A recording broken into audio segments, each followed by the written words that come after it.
Thank you, everybody. Welcome to the first meeting of the Joint Interim Committee, Joint Interim Standing Committee on Education. My name is Senator Taylor, and I have the pleasure of leading us during this joint session, along with my Vice Chair, Assembly Member Torres Fawcett.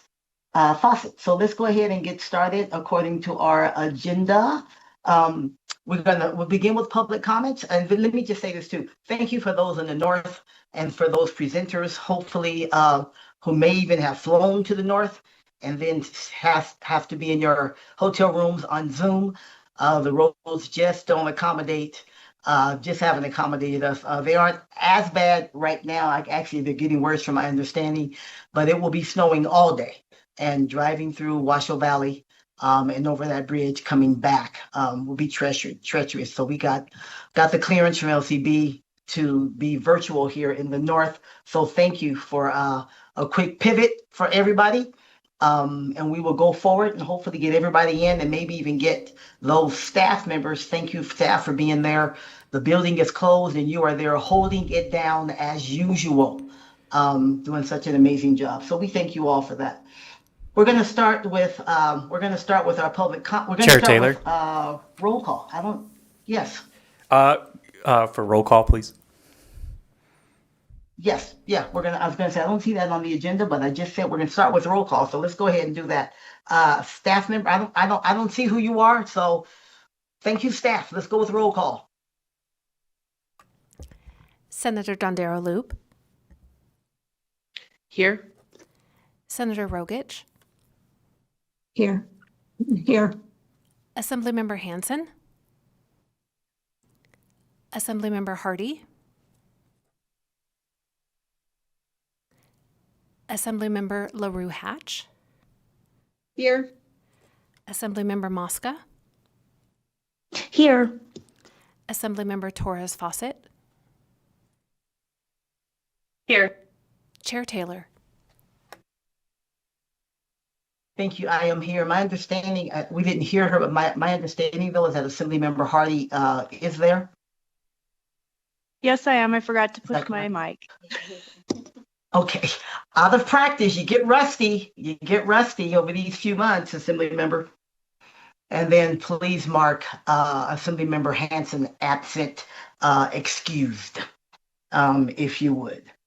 Okay, now we will jump into public comment to see if there's any public comment as we start this meeting. I don't know if I was going to say there's no one here in Carson, but we don't know. So we'll go to Las Vegas and see if there's anyone there in Las Vegas for public comment. Broadcast. There is, Madam Chair. Okay, thank you so much, Senator. Please go right ahead. When you're ready for public comment, please make sure you state your name and please spell it for the record. We want to make sure our records are accurate. Please go ahead when you're ready. Yep. Chair Taylor, Chris Daly, DALY, Nevada State Education Association, the voice of Nevada educators for 125 years. Over the past few weeks, NSEA has been surveying educators across the state to find what changes they'd like to see made next legislative session. 94% of respondents want NSEA to continue our Pass the Plan campaign, with 56% indicating an importance of 100 out of 100. The mandate is clear. Seriously, pass the plan. Last session, education funding was effectively kept flat with a $2 per pupil increase. School districts across the state have been struggling with the effects. Washoe faced an $18 million deficit this year. Last week, we learned CCSD plans to surplus 1,200 positions to address a $50 million shortfall. Carson City, Churchill, Douglas, and Elko are facing deficits as well. These cuts translate into larger class sizes, staffing reductions, school consolidations, and fewer opportunities for students. Flat funding also makes it nearly impossible to bargain for educator raises, which tops our survey's list of possible uses for education funds. Class size reduction and coverage for increasing health insurance costs are next. Educator safety remains a top issue for our members who would like appropriate recourse for educators who were assaulted and to retain the ability for educators to remove disruptive students. The top teacher priorities in the classroom are ensuring adequate prep time and elimination of student data in their evaluations. For aspiring educators, pay for student teaching is the top priority, and you'll be hearing from education students about the economic hardships they face. Educators across the state are strongly against the use of public dollars for private school vouchers and want to see more accountability for charters. Requiring all charter teachers to be licensed, including for electives, topped that list. Finally, worker protection scored very, very strongly across the board, with protecting PERS, protecting collective bargaining, and the development of a decent, affordable healthcare option for retirees leading that section. NSC has been working with local affiliates and chapters on related ideas for bill drafts, and we look forward to working with this committee to move those ideas forward to the 2027 legislative session. Thank you very much. Thank you so much, Mr. Daly. Is there anyone else there in Vegas? I don't see anyone, so we'll go to the phone lines. Broadcast? Thank you, Chair. To provide public comment, please press *9 now to take your place in the queue.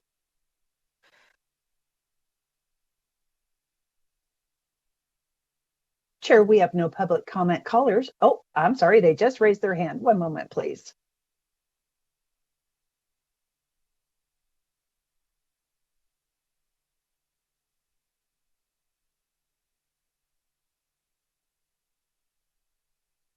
Good morning. Sorry, it took me a moment to raise my hand. For the record, my name is Terry Borup. I'm speaking today regarding potentially paying student teachers through scholarships and grants. I am the proud parent of a future teacher who graduated from White Pine High School in 2023. Because of dual credit opportunities, she will graduate from UNR this May after just 3 years with 2 bachelor's degrees in secondary education and agriculture science. She is currently a student teacher in Eureka and makes a 155-mile round-trip drive from Ely each day because she cannot afford housing as an unpaid student teacher.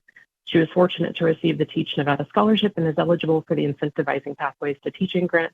However, the funding for that still has not been dispersed. Although the grant was intended to support this academic year, it was not released by the state for funding until a Board of Examiners meeting in December. And here we are mid-February with no funds distributed at the university level. While I understand the processes take time, student teachers are left waiting months for financial support they were counting on. I fully support efforts to compensate student teachers, especially in rural districts where housing and lost income create real barriers.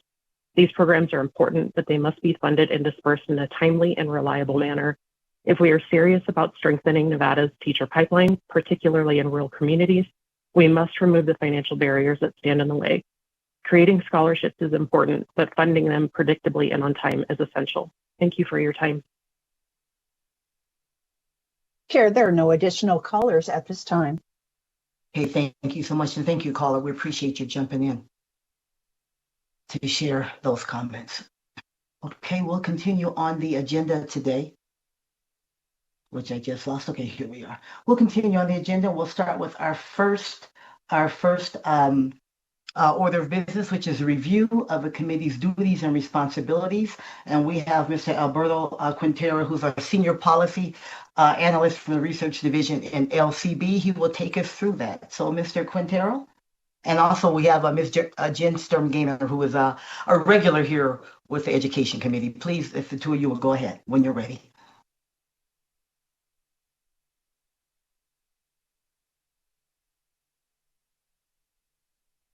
Thank you, Chair Taylor and committee members. My name is Alberto Quintero, and I am joined by my colleagues Angie Garcia via Zoom and Jen Sturm-Gaynor in Las Vegas. We will be serving as the committee's policy analyst during the interim. Just as a reminder, as nonpartisan legislative staff, we can neither advocate nor against any proposals that come before the committee. Our role is to assist the committee as a whole and each member of this committee as individual members of the legislature. We also provide research as individual policy assistance to help you make decisions about the issues reviewed and studied by the committee. Before you and online in the meeting materials is a copy of the Joint Interim Standing Committee on Education Committee Brief for the 25-26 interim. Just to provide a brief overview, pages 1 through 2 of the brief provide a list of committee members and LCB staff and an overview of the committee's powers and duties. There are 2 things I want to highlight in these pages, and those are the committee's authority and responsibilities and the allocation of bill draft requests. The committee has jurisdiction over issues that fall under the purview of the Senate and Assembly Standing Committees on Education from the preceding regular session of the legislature and may evaluate, review, and comment upon issues relating to education within Nevada. Additionally, The committee may request up to 10 bill draft requests on issues that address education for the upcoming 2027 legislative session. Please note the committee can also include letters or statements in its final report. Page 3 contains the committee's 6 meeting dates throughout the interim and references appendix items that provide a summary of the past committee action and education legislation recently passed by the legislature during the 2025 legislative session and the 36th special session. My colleagues will go deeper into those appendix items in a little bit. If you look at the bottom of page 3 and on page 4, you will see a non-inclusive list of items the committee is required to conduct and be put forth in front of the committee due to various statutes and recently enacted legislation. Each of these mandated activities includes a summary and a reference to the relevant statute or enacted legislation requiring the topic. Topics range from accountability to charter schools, to public school funding, and to school curriculum, some of which is listed in today's agenda. The bottom of page 4 provides resources that may help the committee conduct its work, such as relevant audits, publications, and reports that multiple entities are required to submit. This includes reports relating to higher education, people-to-teacher ratios, professional development and training, and more. A more detailed list of reports can be found using the links in the brief and in the meeting materials supplementing this document. Further, pages 5 and 6 provide a short description of several pre-K through 12 and higher education entities in Nevada, which includes the newly created entities such as the Public Education Oversight Board, which was created by Senate Bill 460 of the 25 legislative session. And with that, I'll pass it over to my colleague, Angie Garcia. Thank you. Thank you, Alberto. Angelina Garcia, Committee Policy Analyst. Appendix A of the committee brief includes the final status of recommendations for legislation from the 2023-2024 Interim Education Committee. The matters addressed in these BDRs include provisions concerning higher education, data and accountability, school governance, early childhood learning, school personnel, and work-based learning programs. While one BDR was enacted into law, some provisions from several other BDRs were included in bills passed by the legislature, including one bill that was ultimately vetoed. Appendix B of the committee brief reviews major education legislation passed by the legislature during the 2025 legislative session and 36th special session. This is not intended to be an all-inclusive list, and I will not be reading through each of the measures listed in this section during my presentation. However, I will highlight a small selection of legislation. Beginning with SB 460, this is an omnibus bill that implements a variety of education reform in areas such as accountability, education personnel, governance, student achievement, and other related areas. The bill also makes a number of appropriations over the 2025-2027 biennium to carry out its provisions, including $12 million for grants supporting early childhood literacy and readiness programs. In regards to measures concerning student data protections and safety, the legislature passed several bills, including AB 494, which prescribes the steps to be taken if the federal government repeals all or part of certain laws and regulations, AB 48, which revises procedures related to the treatment of students involved in incidents of bullying, and SB 177, which provides for certain requirements for students experiencing homelessness or who are in foster care. Additionally, the legislature passed SB 444, addressing school district policies on electronic communications devices. Later today, the committee will be hearing updates on these policies from some school district officials. On the topic of school accountability, operations, and infrastructure, AB 462 creates the Career Pathways Oversight Committee within Nevada's Department of Education to set metrics, evaluate program success, and oversee dual credit offerings.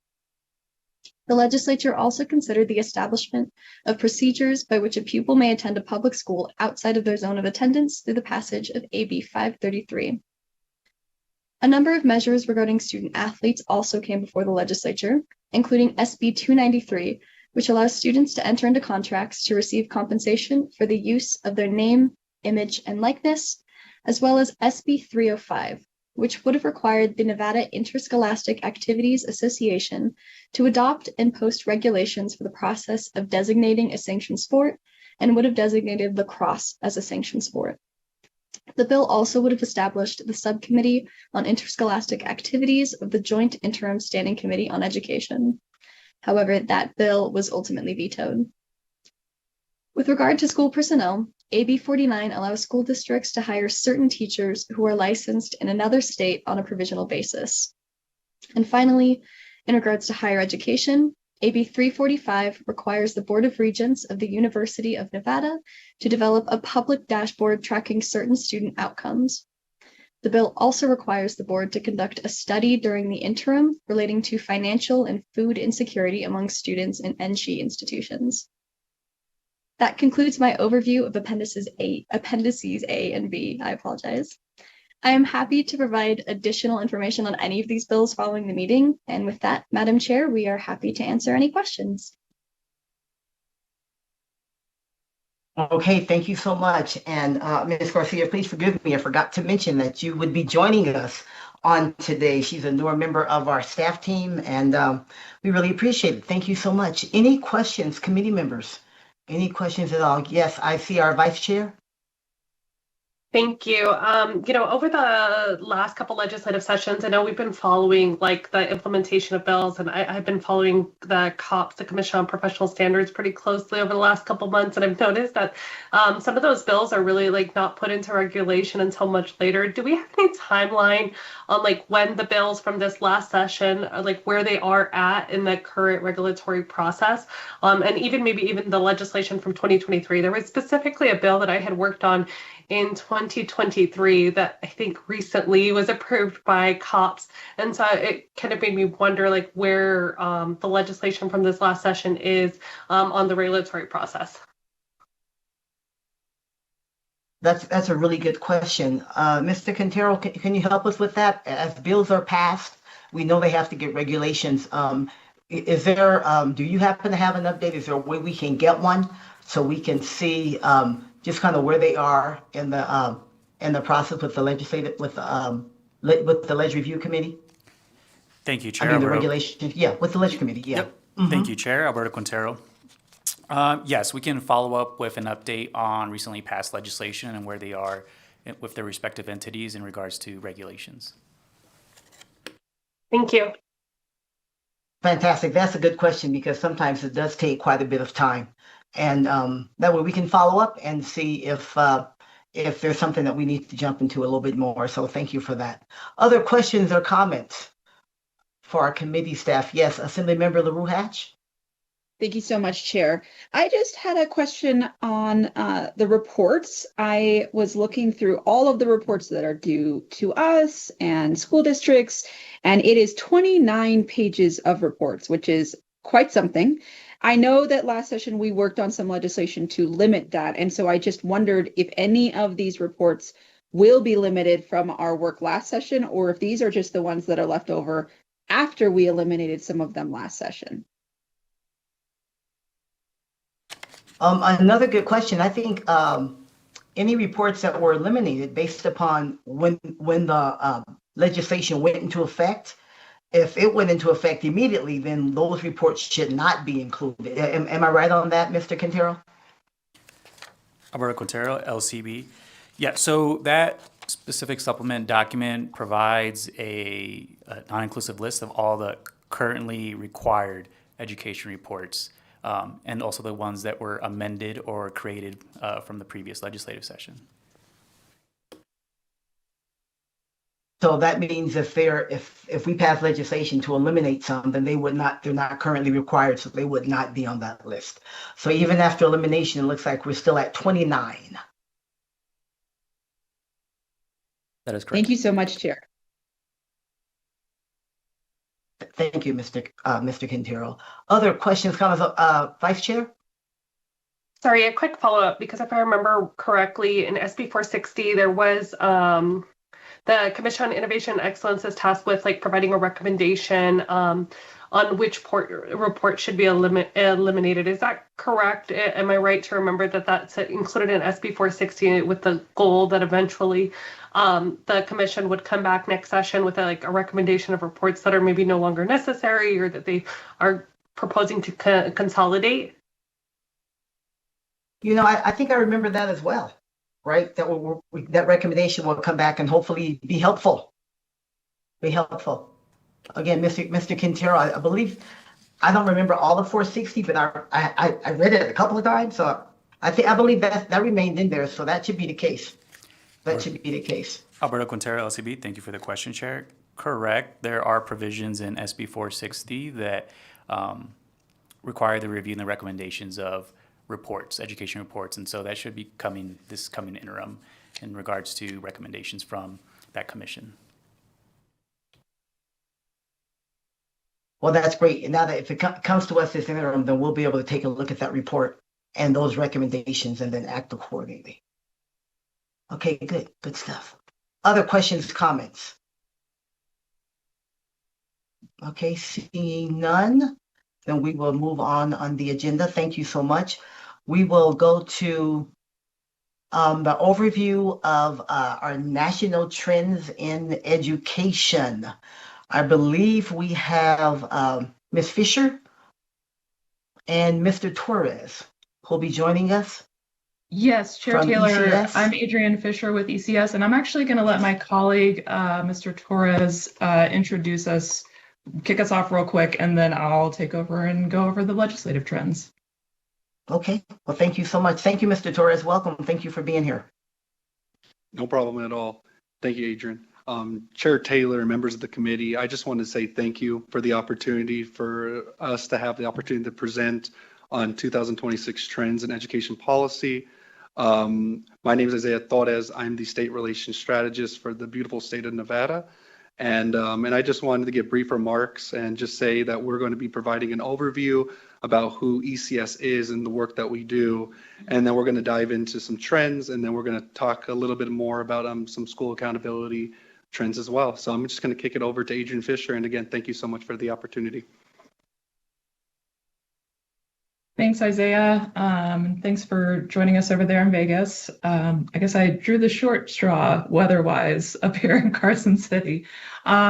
So bear with me for a second. This is the first, I haven't tried sharing my screen with just one monitor in a while, so please let me know if it is not doing it correctly.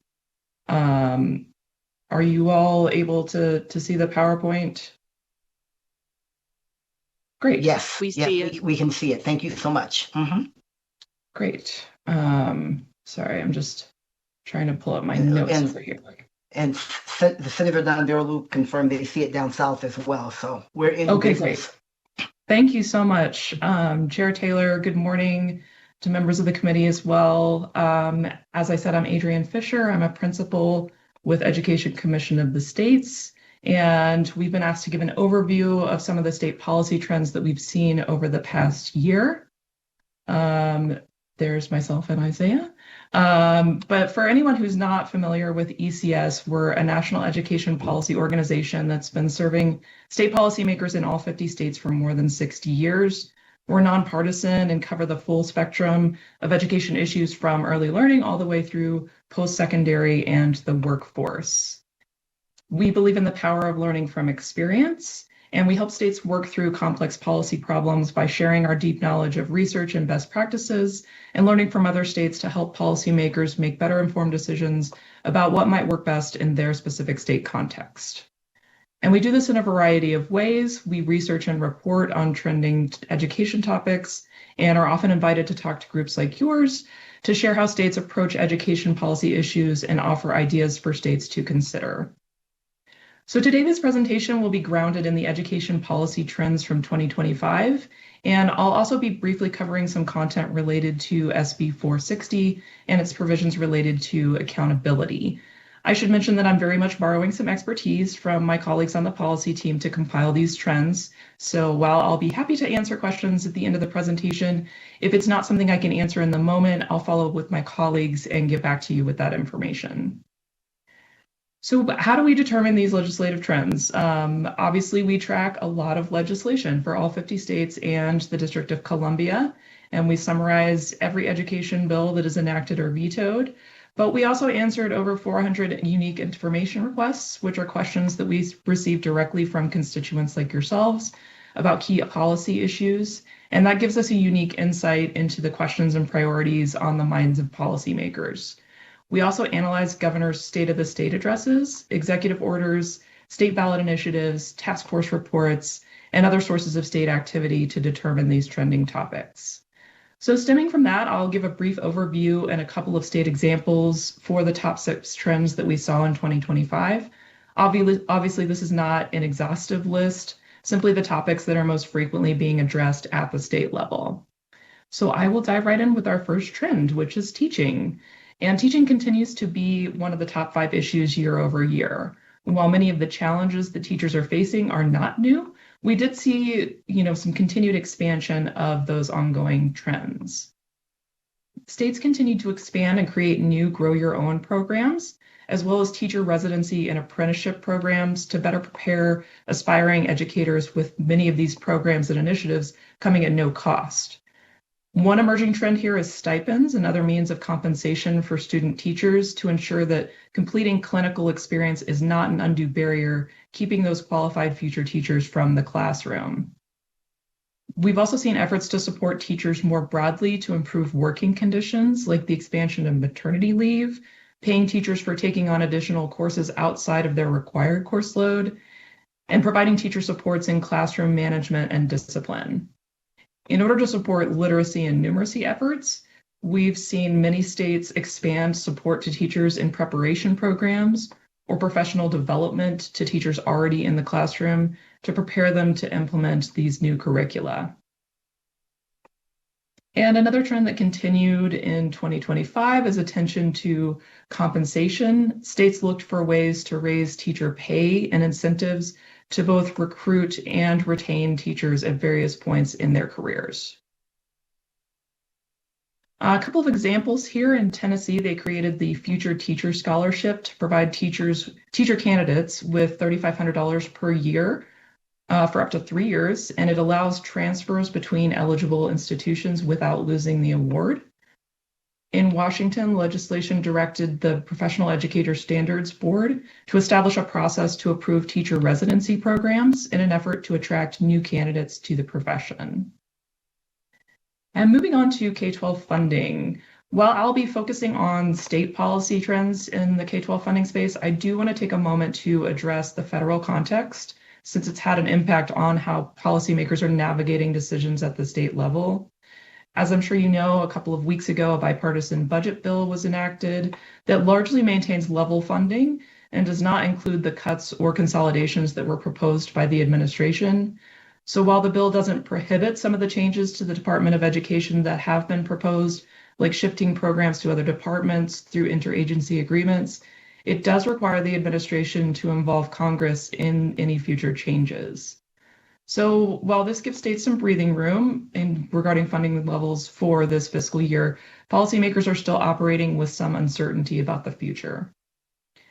And in the past few years on the state level, we've seen some states enact pretty major reforms to their K-12 funding formulas. In 2022, it was Tennessee. In 2024, it was Mississippi and Colorado. And in 2025, Alabama adopted a new formula called Renewing Alabama's Investment in Student Excellence, or the RAISE Act. And I'll talk a little bit more about that in a moment. States also adjusted the additional funding allocations for certain student populations. States often change funding levels allocated for specific student groups, but this year we also saw some changes in how states identify those students for extra funds. And finally, states continued to make investments in teacher recruitment and retention, particularly emphasizing the importance of competitive starting teacher salaries. So to give a little more detail about the RAISE Act that Alabama passed last year, the act invests an additional $165 million in state funds for the first year of implementation and introduces new student weights for English learners, students with disabilities, students from low-income backgrounds, gifted and talented programs, and charter schools. The Department of Education will offer a professional learning series for district leaders that provides guidance on how to budget at the district level. And this will be important because the new formula provides a lot more flexibility in spending choices at the local level. The RAISE Act also established 2 bodies to oversee the implementation of the formula. The Accountability and Implementation Board will monitor the progress of school districts in reaching their goals for student achievement and to ensure that funds are spent effectively. And the Review Committee determines the effectiveness of the program and recommends revisions for continuous improvement. And another example from New Mexico, it became the first state in the country to use state income tax records to allocate need-based funding. The state launched this initiative in 2021 when they adopted the Family Income Index to provide targeted intervention services. But last year they enacted legislation to use the index to allocate the at-risk aid in their K-12 funding formula. And the state developed this index with collaboration across 3 state agencies. That's the State Departments of Education, Taxation, and Human Services. So most states currently use participation in federal benefit programs like SNAP and TANF or Medicaid to identify students living in poverty. This approach can result in an undercount of students due to the barriers to program enrollment and lack of knowledge about eligibility. So New Mexico's example provides a unique approach that doesn't rely on that federal data or enrollment in federal programs. And our next trend here is school choice. As I mentioned earlier, every year ECS covers the governor's State of the State addresses and analyzes them to identify education policy trends. 2025 was the first year that school choice made it into the brief as one of the top trends. At least 21 governors highlighted school choice efforts in their addresses, making it one of the leading themes across states. Some of the other trends that we've observed over the last year for charter schools, we saw a lot of states looking to address charter funding, governance, or accountability. Several states have been expanding public school choice by removing limitations on open enrollment or requiring districts to adopt open enrollment policies. And some states have begun using universal school choice to refer to programs with universal eligibility.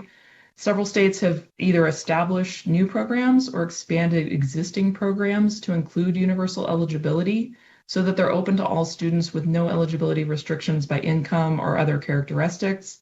However, as a cost management feature, many of these programs do prioritize awards or reserve a portion of awards for certain students based on these characteristics. And a couple of examples here. In New Hampshire, SB 97 amended the existing open enrollment policy to allow parents or guardians to apply for student transfers to any school inside or outside of their district, and no superintendent may refuse an intra-district transfer for any reason besides lack of capacity at the school. And in Texas, SB 2 implemented a sweeping new education savings account that is universal, but prioritizes students with disabilities who are a member of a household with annual incomes below 500% of the federal poverty guidelines. The program was allocated $1 billion and will include homeschool students, although those allotments will be smaller. And while we're on the topic of school choice, I did want to give a quick update on the federal education tax credit. As I'm sure you all know, the first federal school tax incentive, which will be a credit of $1,700 for donations to approved scholarship granting organizations, will be offered beginning in 2027. Those rules are still being drafted by the Treasury, so next steps for states really are not clear yet. Quite a few states have begun opting in. This map shows the most recent numbers as of about 10 days ago. 28 states have announced that they will opt in. Only 4 states have explicitly said that they will not participate, and 18 states have yet to announce a formal decision. I've included a link here in the slide deck to the map that's being maintained by Education Week. It's being regularly updated, so it's a good resource to check as this unfolds. Moving on to student health trends. In this health and wellness space, the state legislative trends from recent years more or less continued, with policymakers looking to provide a broad array of supports for student mental and physical health. In mental and behavioral health, states explored ways of expanding mental health screenings, broaden the availability of resources to address mental and behavioral health, and sought to expand the school mental health professional workforce. In physical health, states continue to expand the services and resources allowed to be provided in schools, including expanding types of medication and treatments that can be provided in school settings. A number of states also look to grow protections for student athletes, upping requirements for concussion protocol and cardiac emergency response plans related to student physical activity. And for meals and nutrition, policymakers work to define healthy meals, in some cases looking to reduce additives in school meals or to encourage locally sourced foods in schools. States also expanded free meals, either broadly or to certain student populations. Some examples here from Louisiana. They are now allowing any city, parish, or local school board to offer mental health screenings for all K-12 students in the first semester of the school year. And if those screenings indicate a potential mental health condition, the bill requires schools to notify parents or guardians and provide a list of resources available to the students in the school or community. The bill also requires parental consent for those screenings. And in Arkansas, they are now required to provide all public school students with a breakfast at no cost, regardless of the student's eligibility for federally funded free or reduced price meals, beginning with the current school year. Next up, I'll go over some trends in post-secondary. We'll see again a mix of familiar topics, but a few more refined approaches in the past year. The first category is related to post-secondary affordability, where we saw states continue to address high demand workforce needs by offering student loan repayment or debt relief programs for fields like teaching and healthcare. We also saw legislatures address policies in the area of academic programs and credentialing. We saw this especially for teacher credentialing, with legislation updating requirements for those programs based on recent policy changes. And at least one state added requirements for certain early childhood teachers. We also saw some bills aimed at addressing low enrollment in programs by requiring institutions to evaluate and eliminate programs with low participation. And finally, we saw several states looking to adjust funding systems that incentivize outcomes. States continue to emphasize value and a return on investment for those students in post-secondary institutions and systems. A couple of examples here from Oregon. SB 784 requires that statewide standards for dual credit programs now include agriculture, forestry, and natural resource programs to incentivize workforce entry for those high need positions. And in Arkansas, HB 1512 requires, beginning in the upcoming 2026 school year, the incorporation of a return on investment metric into the productivity-based funding model for state-supported institutions of higher education, and that includes both 2- and 4-year institutions. And finally, moving around to the early care and education space. The first trend that we're seeing is workforce and provider supports. We know that ECE infrastructure is still struggling to meet demand, and with federal funding no longer providing supplemental support, states are stepping up to help sustain both the ECE workforce and the providers who employ them. States are working to make the workforce entry into ECE more attractive by improving compensation and creating better career pathways for current and future members of the workforce, removing both administrative and financial barriers for providers by providing grants or subsidies, and supporting quality improvement to help providers achieve a high standard of care. Several states have been working to increase access to early care and education programs and services. We've seen states implementing categorical eligibility for childcare subsidies for members of the ECE workforce, examining subsidy and reimbursement rates to reflect the cost of care, and looking for ways to improve efficiency, such as reforming zoning regulations and creating coordinated enrollment systems. We've also seen a lot of momentum over the last several years to change how early reading is being taught, with most states enacting one or more policies requiring early reading instruction to focus on evidence-based practices. Those strategies include requiring school districts to adopt curricula aligned with the science of reading, providing targeted interventions, and integrating those principles into teacher preparation programs and professional development modules. We've also tracked at least 14 states that have enacted legislation aimed to support early numeracy development. And these policies tend to follow a similar structure to early literacy, including training and professional development, coaching, high-quality instructional materials, and tutoring and interventions. And a couple of examples here. In Arkansas, they passed legislation in 2025 to allow ECE workers to join the state's teacher retirement system. And while these employees won't receive a state contribution, this is an important step in improving access to basic benefits that most ECE workers don't currently receive. In Connecticut, they created the Early Childhood Education Endowment, which will subsidize state-funded childcare and pre-K programs to reduce costs to families. The endowment will support programs across the birth to 5 continuum, combining some pre-existing programs to expand access and streamline the eligibility and application process. So that wraps up our legislative trends section. I now want to move on to some of the policies around accountability that I was asked to look into as it relates to Senate Bill 460 that was enacted last year. First, the changes that were made to district accountability in adding districts along with schools to receive their own accountability rating. We looked into this and found that at least 9 states also have separate accountability ratings for school districts. And this goes beyond the required report cards that all states do for districts and schools. This is actually a separate accountability rating system like the one created in SB 460. These frameworks usually mirror those of school accountability rating systems and use measures of achievement and growth across student subgroups. We did not, however, find any examples of states that give separate accountability ratings to charter authorizers. Another policy from this bill I wanted to address is the inclusion of an educational service agency. These are pretty common across the nation, with at least 39 states operating some form of an ESA, but the governance structures and purposes vary quite a bit.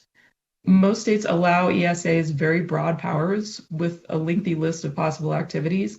Some of those might mirror those established in SB 460, but they're typically determined, which services to provide are typically determined at the regional or local level. I did want to mention that the ESAs in Texas seem to be maybe the closest corollary to what you've created here in Nevada. ESAs in Texas are regional. There are 20 of them across the state, and each is operated under the authority of a board, which determines how their services will be targeted to districts and schools. Broadly speaking, they're also charged with assisting school districts, in improving student performance, enabling districts to operate efficiently, and implementing initiatives as assigned by the legislature or commissioner. They're often involved in activities like creating and implementing improvement plans and providing technical assistance, professional development, or coaching. While ESAs are highlighted by the Texas Texas Education Agency, as an important resource in school improvement, they're not a regulatory arm of the state, so district participation in those activities is voluntary. And finally, I was asked to look for any state examples that resembled the Public Education Oversight Board that was created in the bill. While I didn't find any examples that were quite the same as the powers and duties established for the board here in Nevada, I did find a few states with oversight bodies related more generally to accountability. The Colorado Accountability, Accreditation, Student Performance, and Resource Inequity Task Force was created by legislation in 2023 to analyze and make recommendations to improve the state's accountability and accreditation system. And in response to that task force's recommendations, legislation passed last year amending the school improvement plan process and creating a permanent accountability work group to provide feedback and recommendations to both the Department of Education and the state board. In Idaho, the Accountability Oversight Committee was created as an ad hoc committee of the State Board of Education. The AOC is tasked with recommendations to improve effectiveness or make other necessary changes to the statewide accountability system. And each year, the committee submits a recommendations report to the state board. And in Maryland, the Accountability and Implementation Board was established to oversee a 10-year implementation plan of the state's blueprint for Maryland's future that was enacted in 2021. The board's duties include monitoring the implementation of provisions of the blueprint at the district level and providing technical assistance. And the board is empowered to withhold funds from districts deemed not in compliance with their implementation plan. So definitely some interesting and unique accountability provisions in SB 460. We look forward to hearing more as the implementation process unfolds. And Chair Taylor, that concludes my content this morning. I'm happy to take any questions from the committee members. Thank you, Ms. Fisher. Very, very comprehensive. It's always good to hear from ECS to see what else is going on out there. Any questions from members? Members have any questions for Ms. Fisher? I see Vice Chair Torres Fawcett. Thank you. And I know you hit a little bit on the issues with like enrollment and like the decline in enrollment. Can you talk about like some of like the key factors that are impacting like lower enrollment in schools across the nation? Yeah, and I'm happy to have our school finance expert. I'm sure he has something prepared on this. But yeah, I mean it's a confluence of factors. I think the overall birth rate has gone down, and there's a lot of data to back that up. Most areas have seen declining birth rates in that space, and we're expecting that to kind of continue most places. It does vary a little bit geographically. But for the most part, it is a trend that we're seeing pretty much nationwide. Some of the school choice policies, I think, potentially have an impact. I have not seen data yet to evaluate the extent to which that is driving some of the enrollment decline. I do think that most of what I have seen has pointed more to the birth rates as being the primary driver of that. But like I said, I'll follow up with Chris Duncombe and see what his most recent information on that is. Thank you. Any information too on how states are responding to that would definitely be helpful. I know that that's a very pertinent conversation that we're having here in Nevada. And so I'd love to see how other states are responding to that. Thank you. Thank you, Madam Vice Chair. That second question was going to be my follow-up question. Any information on how states are responding would be very helpful. Any other I do have a question, but any other questions from members before I ask mine? Okay, seeing none. My question was, you mentioned, and when you were talking about trends, Ms. Fisher, you mentioned teacher residency programs. Would you elaborate on that a little bit? What does that what's that look like? What are you finding? What are you seeing? Yeah, I do believe we may have a resource on this that I can share with you. But essentially, it's enabling those candidates to complete all the requirements for their degrees without worrying about how they're going to pay for their needs as they're trying to complete that.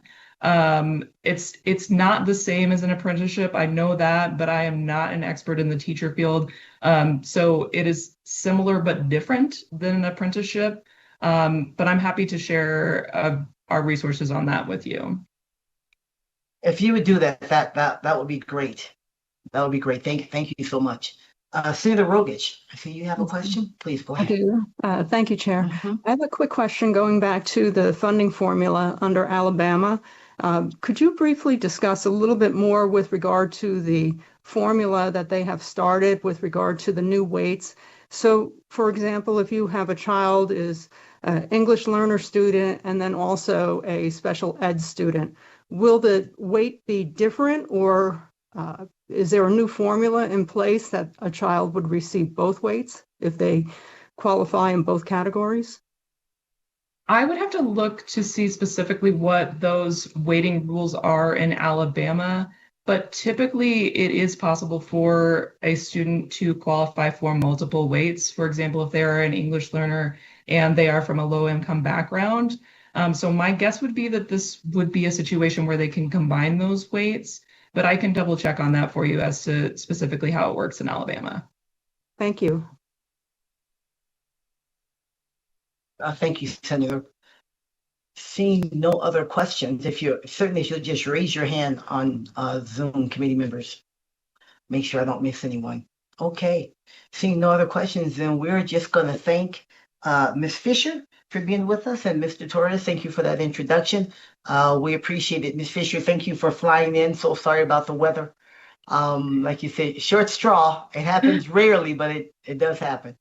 Well, thank you, Chair Taylor. And you know what?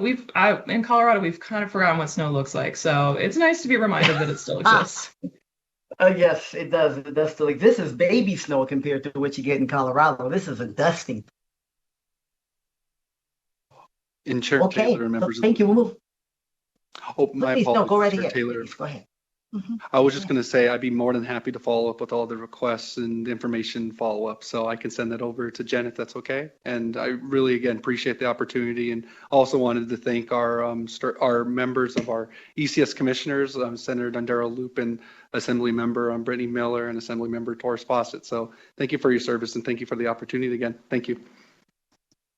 Well, thank you, Mr. Torres. And yes, thank you for closing that loop. If you wouldn't mind getting those materials to our staff, and then they can be distributed to the members, that'd be great. Okay, agenda item 5, hearing from our new state superintendent, Dr. Wakefield, presentation on the state of education in Nevada, including various updates and items. I won't read the full agenda item, but it's good to have Mr. Wakefield before us for the very first time. We look forward to hearing from you from the Nevada's Department of Education. Mr. Wakefield, please go ahead when you are, Dr. Wakefield, excuse me. Please go ahead when you're ready. Thank you very much, Chair Taylor. Just checking my audio here and visual. We have both your, we have your video, I see your face and I hear your voice, so we are in business. All right, then let's get this show on the road. First of all, flew up here last night to spend time with you in person. And so it's funny to get a snow day, but it reminds me of growing up in Michigan where snow days were part of life. So eager to spend time with you in person. And for the record, yeah, my name is Dr. Victor Wakefield, State Superintendent of Public Instruction. Thank you for the opportunity to present today. I took it very seriously as a chance to introduce myself to this important committee. I'm joined, previously it was going to be in person, now on Zoom, by Deputy Superintendent for Educator Effectiveness and Family Engagement, Christy McGill, and in Las Vegas by Interim Deputy Superintendent for Student Achievement, Lisa Ford. In terms of the way that we'll spend our time today, I plan to share a brief introduction with the committee, provide headlines from the 2025 Annual Accountability Report, which we supplied to the legislature on January 30th, share updates on major points of legislative implementation, and per your request in our outreach, provide a few recommendations to consider as you embark on this interim. Before we dive into the data, I want to take a moment to introduce myself, and I'll do that by sharing NDE's core beliefs. I'm here today presenting because I started my career as a middle school ELA teacher in a low-income community. I witnessed both the barriers that limit opportunity and what's possible when students are given the expectations and support and love that they deserve. Teaching changed my career path and led me to Nevada 15 years ago to lead a large teacher preparation program and ultimately to policy work on the State Board of Education and the Gwynn Center. Across many roles, I've seen just how essential education is for expanding opportunity for students, for strengthening our communities and workforce, and to the prosperity of our great state. So education is essential, right, for our state's future. As I was interviewing for the role, I also consistently heard that there were many promising initiatives, pockets of innovation, and bright spots that were pointing the way toward where we needed to go, but there was not a coherent statewide plan that helped unify all of the efforts and kind of speak with one voice and one sound around where we were going. We see that as our work ahead at NDE. I'll also just point briefly to the third bullet on this slide. As you all probably know better than most, all of our budget and policy and high-level conversations have to be rooted in what is actually happening with teachers and students in classrooms. High-quality teaching and learning matter most. I've been on a statewide listening tour, meeting with superintendents, trustees, educators. My favorite are student panels and community partners. I've seen so many bright spots that point the way toward the strategic priorities. I'm going to share these formally at our March State Board meeting. Tune in there if you'd like. And I wanted to preview these high-level priorities with you today because the annual report that we're going to speak from and share data from are the basis for these priorities, for the strong foundations, empowering pathways, and equipped educators that all students deserve. It also underscores the need for informed families working as partners in education and more streamlined and aligned systems, which I've heard a lot about in my conversations. So for today's presentation, I'm going to cover headlines from this year's annual report. We are seeing improvement in several areas. So that's a headline I'd like us to all keep in mind as I go through data. but we're also confronting persistent challenges as a state. This is a moment for honest assessment and focused acceleration. My updates are organized by the 3 targets that we have. So this is our statewide improvement plan, our 2030 plan. And the 3 targets I'd summarize as measurable student outcomes, strong educators, and aligned systems and resources. And so that's going to be the frame that I use for our data report today. So target 1 centers on foundational learning, early literacy and numeracy, high school readiness, and meaningful pathways, especially for students furthest from opportunity. Let's begin with the pre-K growth we're seeing. Nevada has made historic investments in early childhood education, and we're seeing measurable momentum. NDE has significantly increased access to state pre-K seats, and importantly, quality remains strong as we grow. 86% of programs rated through QRS earned a 3, 4, or 5-star rating. Students demonstrated a 43% average increase in developmental growth from fall to spring. To enable this progress, NDE has revised the Nevada pre-K social emotional standards to strengthen whole child wellness and development. And given that the committee had asked specifically for an update on pre-K this morning, I've asked Director Michael Mitchell to be available in Las Vegas if we have any detailed questions that we can follow up on when we move into part 3 of the presentation. In terms of 3rd to 8th grade proficiency, there have been recent incremental gains, but as you can see from this chart, student achievement remains a significant challenge for our state. Current assessment results show that most tested grades still have a majority of students performing below grade level standards. In mathematics, 3rd grade, which is our highest performing tested grade at 46.4% proficient. Proficiency declines significantly in math, as you can see on the left side of the chart, as students move into middle school. And you think about that gateway of algebra and math for pathways and for high school, that is concerning. In English language arts, performance is stronger, but it's still uneven. 7th grade is the highest, as you can see at 51% grade level. There's also significant gaps below this data when you look at subgroups. One comparison point is that only 14% of our English learners in 3 to 8 are proficient, compared to 46% on average in ELA. There's also a 23% proficiency gap if you look at Title I versus non-Title I qualifying schools. Although the trends are improving, statewide performance is yet to return to the pre-pandemic levels, which underscores the continued need for sustained focus on high-quality instruction, early literacy, and targeted academic support. And to respond to these needs, NDE has launched a comprehensive PK-12 literacy plan aligned to the science of reading. It's implementing 2025 legislation focused on literacy interventions and educator preparation, which I'll get into later when we talk about implementation. If we move to the high school level, you can see that left chart is really a sign of progress and something to celebrate. The graduation rate increased by nearly 5% year over year. CTE concentrators, you all, graduated at nearly 99% this past cohort. However, if you turn to the right side of the chart, only 3 in 10 of our students earn the college and career ready diploma, which is short of that 50% goal the state board has set. That's that bottom dark blue bar. Graduation must increasingly signal readiness, not just completion. This is why access to specialized coursework and CTE opportunities is a major focus for us at NDE. Enrollment in those programs did increase, and it's close to 50% statewide. To support this area, NDE has supported districts to expand career and technical education, increase dual credit access, and we're encouraging districts to expand internships, apprenticeships, and real-world learning. There's also a new committee, the Career Pathways Oversight Committee, created by AB 462, designed to strengthen that alignment between Nevada's K-12 system, post-secondary institutions, and the workforce needs. In terms of performance and improvement efforts, you'll see that there's a new circle on our chart here, the blue one on the left. SB 460, which I'll speak about in more depth later, reshapes improvement planning, introducing the district improvement plans for the first time, and a district performance framework. The earliest district designations under this new system would occur in the school year 27-28. So we still have some time there, but we have to do all the build up and the infrastructure and the design for that. Implementation is really complex, and we're being very deliberate.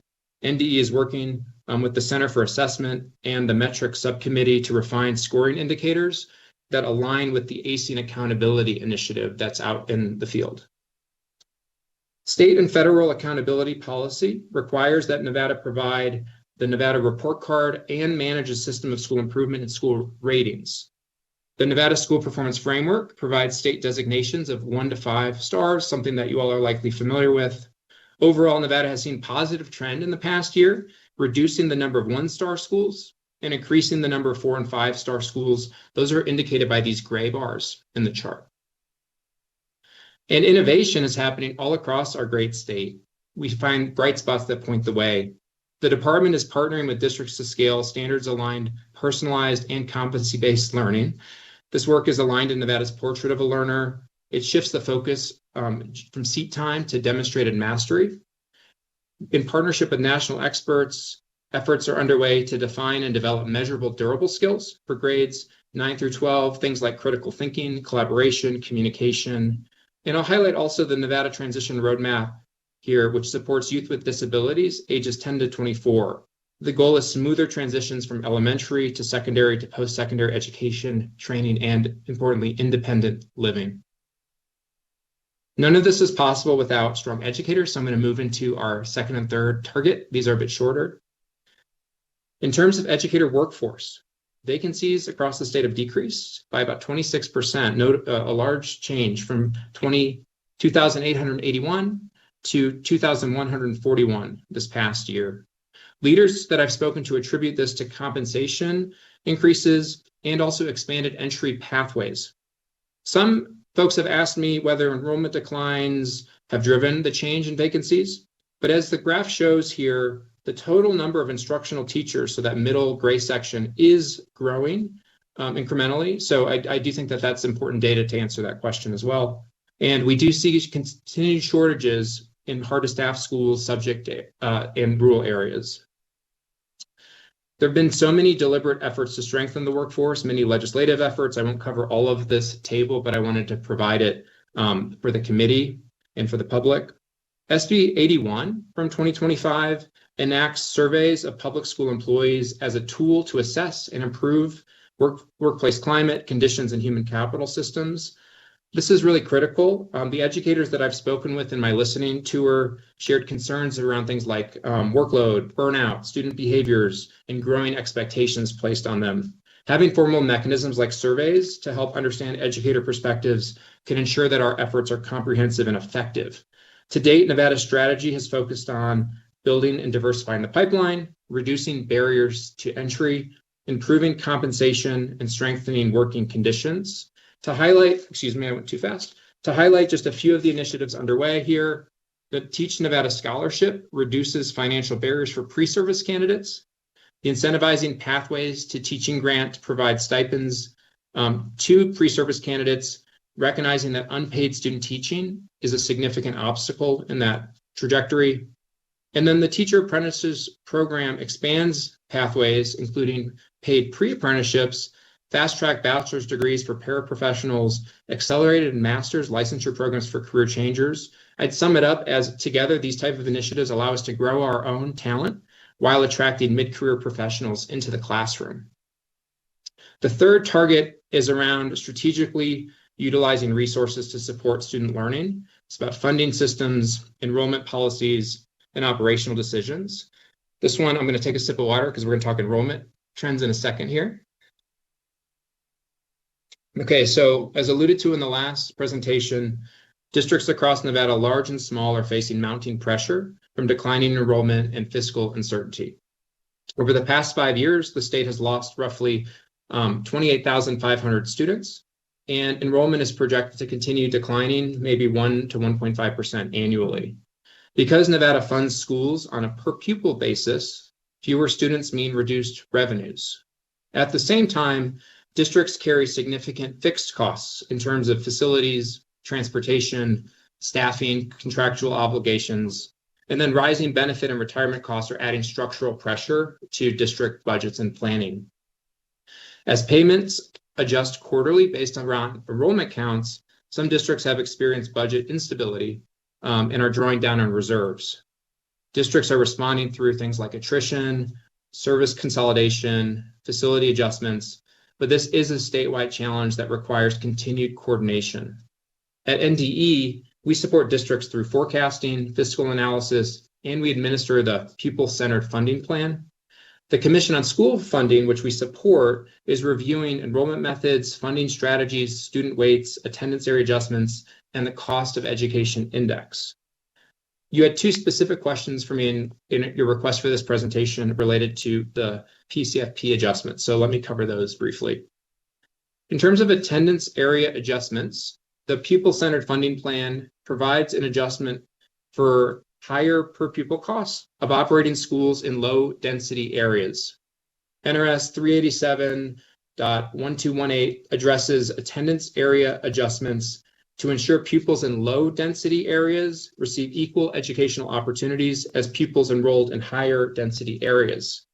Based on the Commission for School Funding recommendations, this is from their November 2024 report, NDE is developing a mechanism to allow for consideration of attendance area adjustments for extenuating circumstances. That's something that we're working on right now and plan to have posted for districts in the coming weeks or months. And criteria and review protocols are under development. The other area that you asked specifically about was the cost of education index. NRS 387.1215 requires the review of the cost of education index, which is a potential multiplier reflecting regional labor and cost differences. Although the cost of education index has not been fully implemented, the Commission continues to review and refine metrics used in the calculation, and the next update is planned in their March 2026 meeting. So that's something to keep track on as well. A little bit more data to cover, then we'll move to the path forward. Another focus at the state level has been on chronic absenteeism. That includes, student attendance and engagement. As you'll see from these charts, chronic absenteeism decreased significantly, nearly 10 points in just 2 years, and 70% of schools have actually reduced absenteeism. So this is a positive trend. The department is working with community organizations to support student attendance. We acknowledge that absenteeism remains a complex issue. It involves multiple factors. It includes family engagement, socioeconomic factors and access, school engagement as well. I've heard from principals and district leaders some concerns around using chronic absenteeism in the school performance framework that I'm trying to understand the underlying concerns, and they've heard that it might be something out of a school's locus of control. At NDE, we also have focused data collection efforts related to contributing factors to student engagement, such as rates of suspension, expulsion, disproportionality and discipline, school climate, and engagement systems. We've had some great presentations to our state board around these issues in the past few months, as I've been new to the role, but trying to learn everything that I can about our work.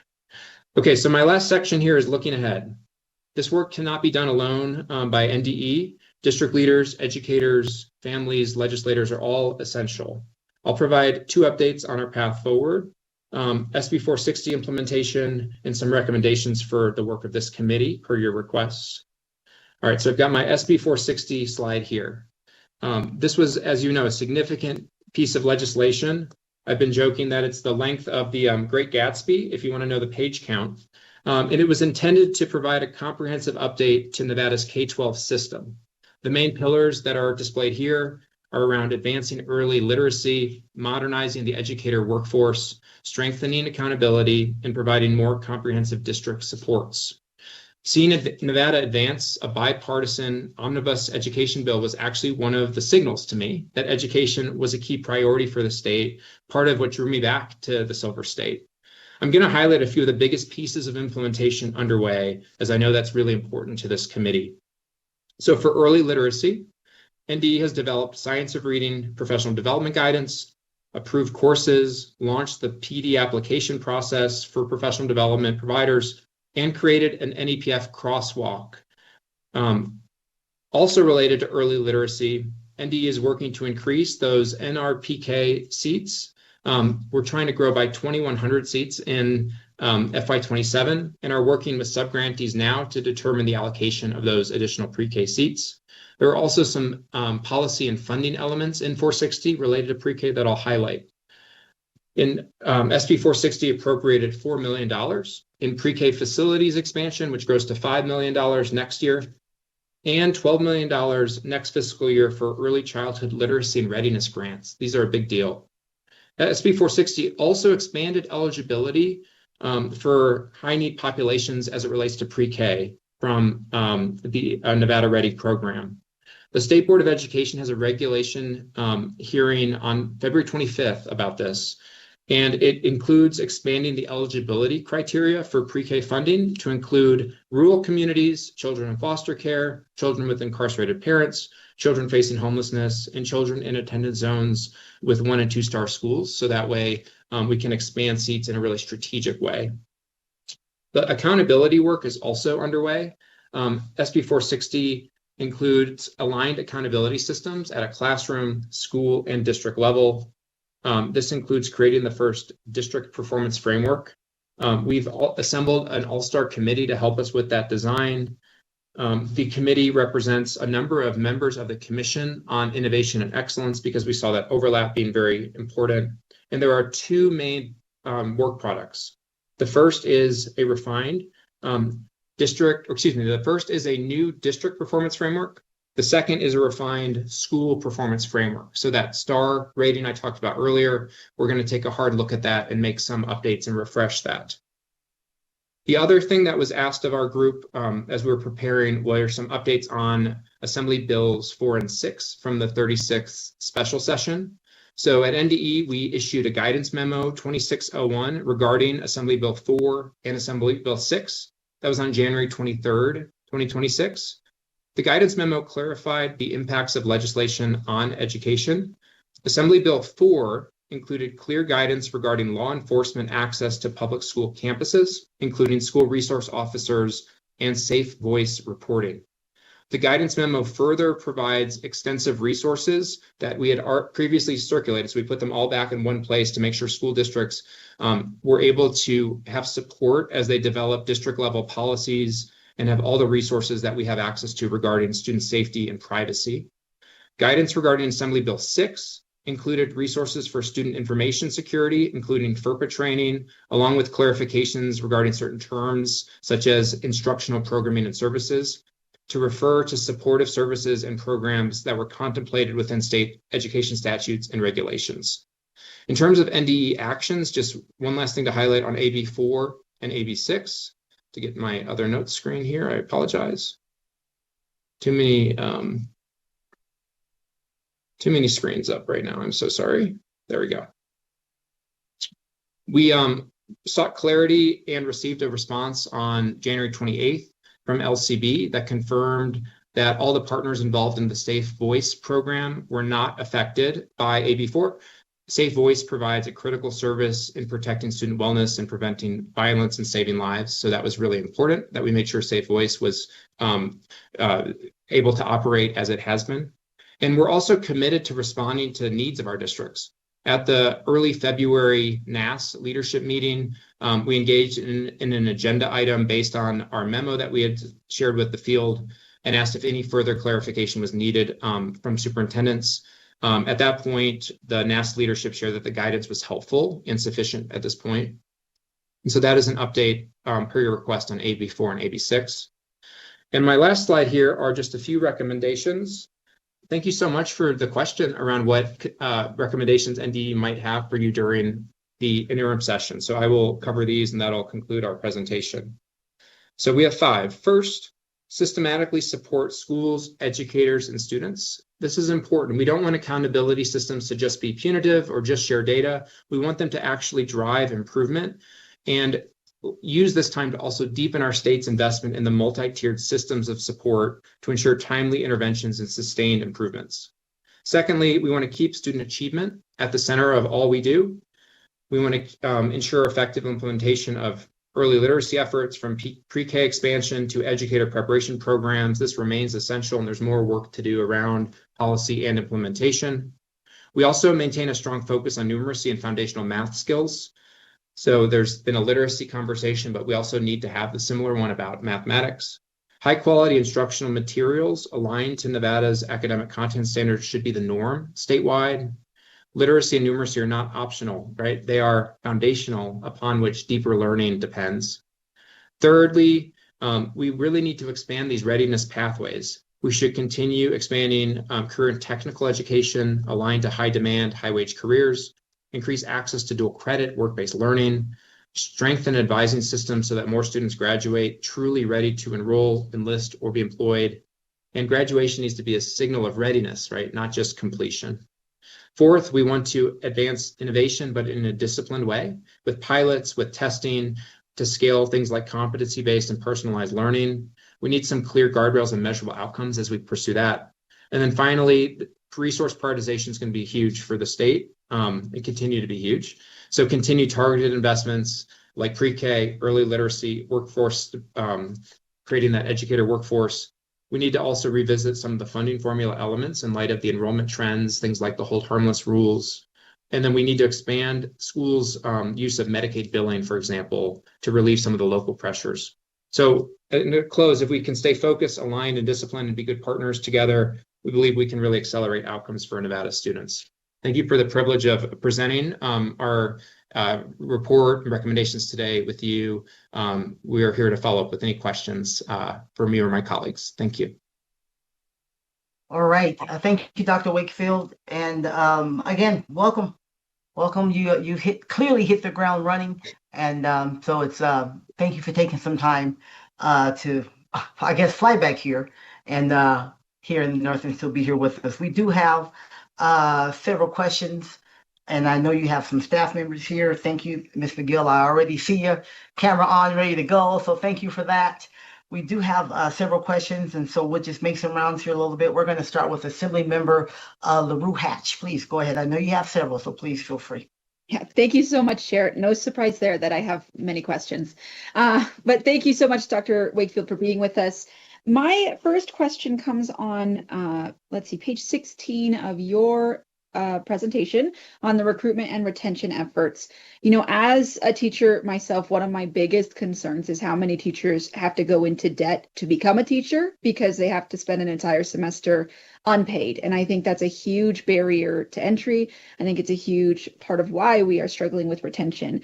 And so I see there are some programs here that are paying stipends to folks to do student teaching. I just wondered if you could speak to how much they might be receiving, how many people might be receiving these stipends, and ways that we can expand that so that more folks are being compensated for their internship. Thank you for that question. I'm going to ask Deputy Christy McGill to share some of the details of that program. And I know it's a partnership with our NSHE partners as well. I'm in. Okay. All right, thank you. I actually have Director Brisky here, who lives and breathes this every day. So Director Brisky, please proceed. Yes, thank you for the question, Jeff Brisky, NDE for the record, JEFF-BRISKE. Regarding the stipends, incentivizing pathways to teaching, it really depends on the unique financial aid needs of each student. We do give out scholarships based on applications from each approved education provider. And again, they would look at, again, the unique needs of each student and their entire financial aid package. I believe some of the universities are paying up to $8,000 that would go into the student accounts for that scholarship grant. We could always use a lot more money for the Teach Nevada Scholarship. And I understand starting in 2027, all the scholarships will be combined, but there's always more requests than what we have funding. Thank you. And could I just follow up? Does that include the teacher apprenticeship program? Because I think it says it includes paid pre-apprenticeship. So if someone could speak to that. Sure. Jeff Brisky, ND for the record. The apprenticeship program is run through two of our universities. UNLV has an apprenticeship program for early childhood special ed, and elementary UNR has it for early childhood. That is separate funding. The apprenticeship program, they do use our scholarships as part of that package, but they also have separate funding for that. And so we don't have any numbers of how many people are taking advantage of these programs? I do not, but I can follow up with both UNR and UNLV and get back with staff. That would be great. Thank you so much. Chair, do you want me to go on to my next question, or do you want to go around? No, please go right ahead. I know you have several, so. Thank you so much. Okay. So my next question has to do with the chronic absenteeism. I think that's slide 19. And I appreciate that it has gone down by 10% in the last 2 years. My question is if we could get some more historical data. I know that several years back, we changed the requirements. It used to be if you didn't meet 90% attendance, you couldn't receive credit. And I'm not sure what year we switched that, but I would love to see how chronic absenteeism changed based on that requirement when we no longer made it mandatory to attend school. And so I wondered if you could just speak to, have you looked into that? Have you seen anything? Have you heard anyone bring up that issue? Thank you so much. So Victor Wakefield for the record. I can assure you that the definitions that are being used on that slide are consistent. So I can share that the rules were there the same. I think that your question would include both changes to definitions, and then also I would highlight just the pandemic's impact around chronic absenteeism nationwide and in our state. I know that these rates grew significantly, of course, with associated challenges of engagement. And so we may need to follow up with you on the specific question of the rule changes, and I'll see if Deputy McGill has any insights for on hand and on the ready. Yes, Christine McGill for the record. 2 things occurred. One, right after the pandemic, of course, the legislature passed a law around mental health and health, saying that if you did have proper documentation, that it would not impede the chronic absenteeism rates. So that was a change. And then the 2 sessions ago, there was another change around religious holidays. So those were the 2 main legal changes that may indeed impact the data that you're seeing. Yeah, and to clarify, I'm not speaking about those absences not counting against chronic absenteeism. I know that when I first started teaching, which is back in 2014, if a student was absent more than 10% of the time, they automatically failed the course unless we filled out paperwork to say, no, we think that they should, and here's the reasons, and we sent it to the district and they had to approve it.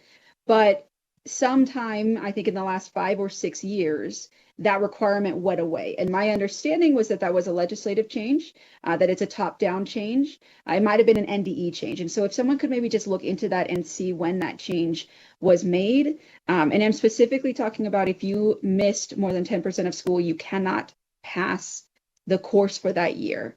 And I know you don't have that maybe on you, but I would just love to see when that change was made and what kind of impact that change has had on chronic absenteeism. We're Victor Wakefield for the record. We're very happy to do that. It's something of high interest for me personally. And then what we'll also do is make sure that any federal reporting and data requirements, any state level policy regulation requirements, or districts, because sometimes districts also employ their own policies as it relates to engagement and attendance, so that we can try to clarify an answer that gives you all 3 of those altitudes. Perfect. Thank you so much. And then my next question is about the pre-K. So I'll scroll up to that. I think you said that we have 8,537 students in those pre-K seats right now. I just wondered, one, who are we counting in those numbers? Is it just through a specific program? Are those students in any pre-K program? Does that include Head Start? And then also, do we know how many students are pre-K age in the state that are not within that program?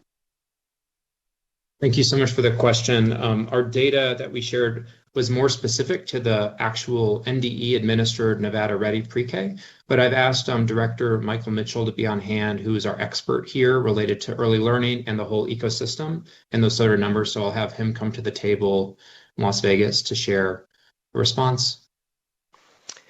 Yes, Michael Mitchell, for the record. Currently, there are 6,437 state pre-K seats allocated. Those are exclusively Nevada Ready pre-K seats. The 8,537 is what the allocation will be for FY27. Typically, we use the Nevada State Demographer's website to collect information about 4-year-olds, 5-year-olds in the state. I believe that number is approximately 32,000 is the estimate for students in the state. And so when we give those percentages of students served, it's the Nevada Ready Pre-K number divided by whatever number we get from the demographer, which obviously changes year over year. It's not inclusive of perhaps like general ed programming, early childhood special education, Head Starts, which are not part of that state program, or other community-based organizations that are not included in there. Okay, so to clarify, that 32,000 then is what we believe may be the total need for pre-K seats. If we were to do a universal program, if we did something like 32,000, that covers everybody? Yeah, so that would be for 4-year-olds in their last year before kindergarten. And other states, counties that have implemented universal pre-K, it tends to be that their high number of enrollment seems to be around 70%. Parents may opt into other programs. They may opt out of pre-K. And so that would be the total number of kids in the state, but the total number we would need to achieve universal pre-K we'd probably target it about 25 or 30% lower than the demographer's estimate for the given year. Well, thank you so much. And thank you, Chair. That's all I have for now. Okay, thank you so much. And again, just as a reminder, please make sure every time you speak, please make sure you state your name again for the record, just as a reminder, everyone. Okay, thank you so much, Assemblymember LaRue Hatch. Assemblymember Hardy, I believe you have a question. Thank you, Chair. Hello, Dr. Wakefield, and welcome. So my question is on slide 9 about the grade 3 through 8 proficiency scores. So you touched on a little bit how it goes down, about 20 points between 3rd grade and 8th grade for math. And you mentioned, most of that is when they're introducing algebra and those more difficult math concepts. And then the English, between 6th and 7th grade, it goes up about 11 points, and then it goes back down 10 points from 7th to 8th grade. So do you have any information you could give us as to why it goes up 10 points and down 10 points? Any information about, why the math scores go down? And then if once they get to high school, does it rebound or does it stay the same? Because, I think being on this committee since as long as I've been, since 2019, we're always concerned about proficiency rates and then graduation rates. And we're always excited when we see the graduation rates go up. However, when you have, percentages of proficiency under 50%, that's really concerning. And so if you have any more information that you could share with us, that would be really appreciated. Thank you. Thank you, Victor Wakefield, for the record. So my headline framing is that we feel clearer around what's going on with math and the stair-stepping decline performance than we, I think, feel about the ELA, which I would put as more of a consistency question, consistency around implementation of effective science of reading methods, consistency of implementing the highest quality curriculum and instructional materials, consistency of professional learning. So that has been something that's come up very regularly in my listening tour, has been that the state has made some progress on policy. There's a real commitment from districts and schools. In fact, I heard from some superintendents saying, the legislation is great. It's actually what we've been working on for the past few years. So, we're already working on that related to the science of reading. But math, the idea of, unpacking our standards, understanding where those content gaps lie, and doing that kind of real tier 1 interrogation of how, what is happening for young people in terms of the kind of content, curriculum, and experience with their teachers is a critical question we're asking at NDE. I think math also has a very tight connection with content knowledge. I heard from one school leader who was doing a lot of math work. They had heard from the staff they wanted to invest in a stronger curriculum. The curriculum they selected, and this is a shout out to the Carson City School District and my visit there, actually was very explicit about not only how to teach math concepts, but what they really mean, and ensuring that every educator, especially when you got to that middle school level, just had that deep fluency around at the conceptual level, all of that background knowledge around math as it begins to get more complex and rigorous. So I would just share that, this is a big priority for me. This idea of strong academic foundations is one of those 5 priorities I named up front. And then you asked another question around what happens as our young people transition into high school. And the rates are even more concerning when it comes to proficiency at the high school level. So we use ACT data right now as a state to assess that. I've also heard, though, that may not be the best metric from superintendents and district leaders across the state, given timing of that administration, given student motivation. So I would frame the high school question as very concerning, and also some questions around, do we have the best signals in our system? And so that's why one of our priorities for NDE is going to be asking that question. What are the proper assessments and ways that we ensure that we really know where those learning gaps are, how to address them, and make sure that our young people are ready for the pathway of their choice, college, career, enlistment, life of success. So please follow up if there's more detail I could answer, but those are high level. That's a high level response to your question. Thank you. And thank you, Chair, for the indulgence. And I appreciate that there's a focus on this, that we try to find out where the gaps are, and, especially as they get into high school, because I think we all agree what we want most is that we are graduating young adults that can go out into the community and be successful, whatever that looks like.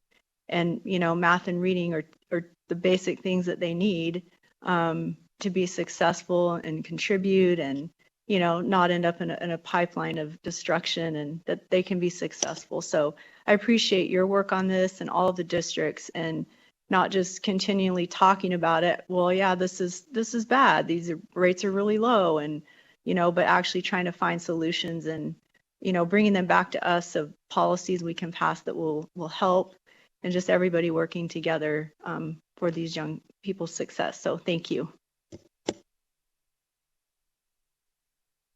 Thank you, Assembly Member. We'll go to our Vice Chair. Do you have a question or two? Thank you, Chair, and thank you, Superintendent, for the presentation. It's great to see you again. I had a question just following up on our conversation regarding AB4 and AB6 from the special session. If you could just talk about the implementation timeline for that piece of legislation. I know that we've had a number of constituents and advocacy groups reach out to us about that, so I just wanted to kind of follow up on that conversation.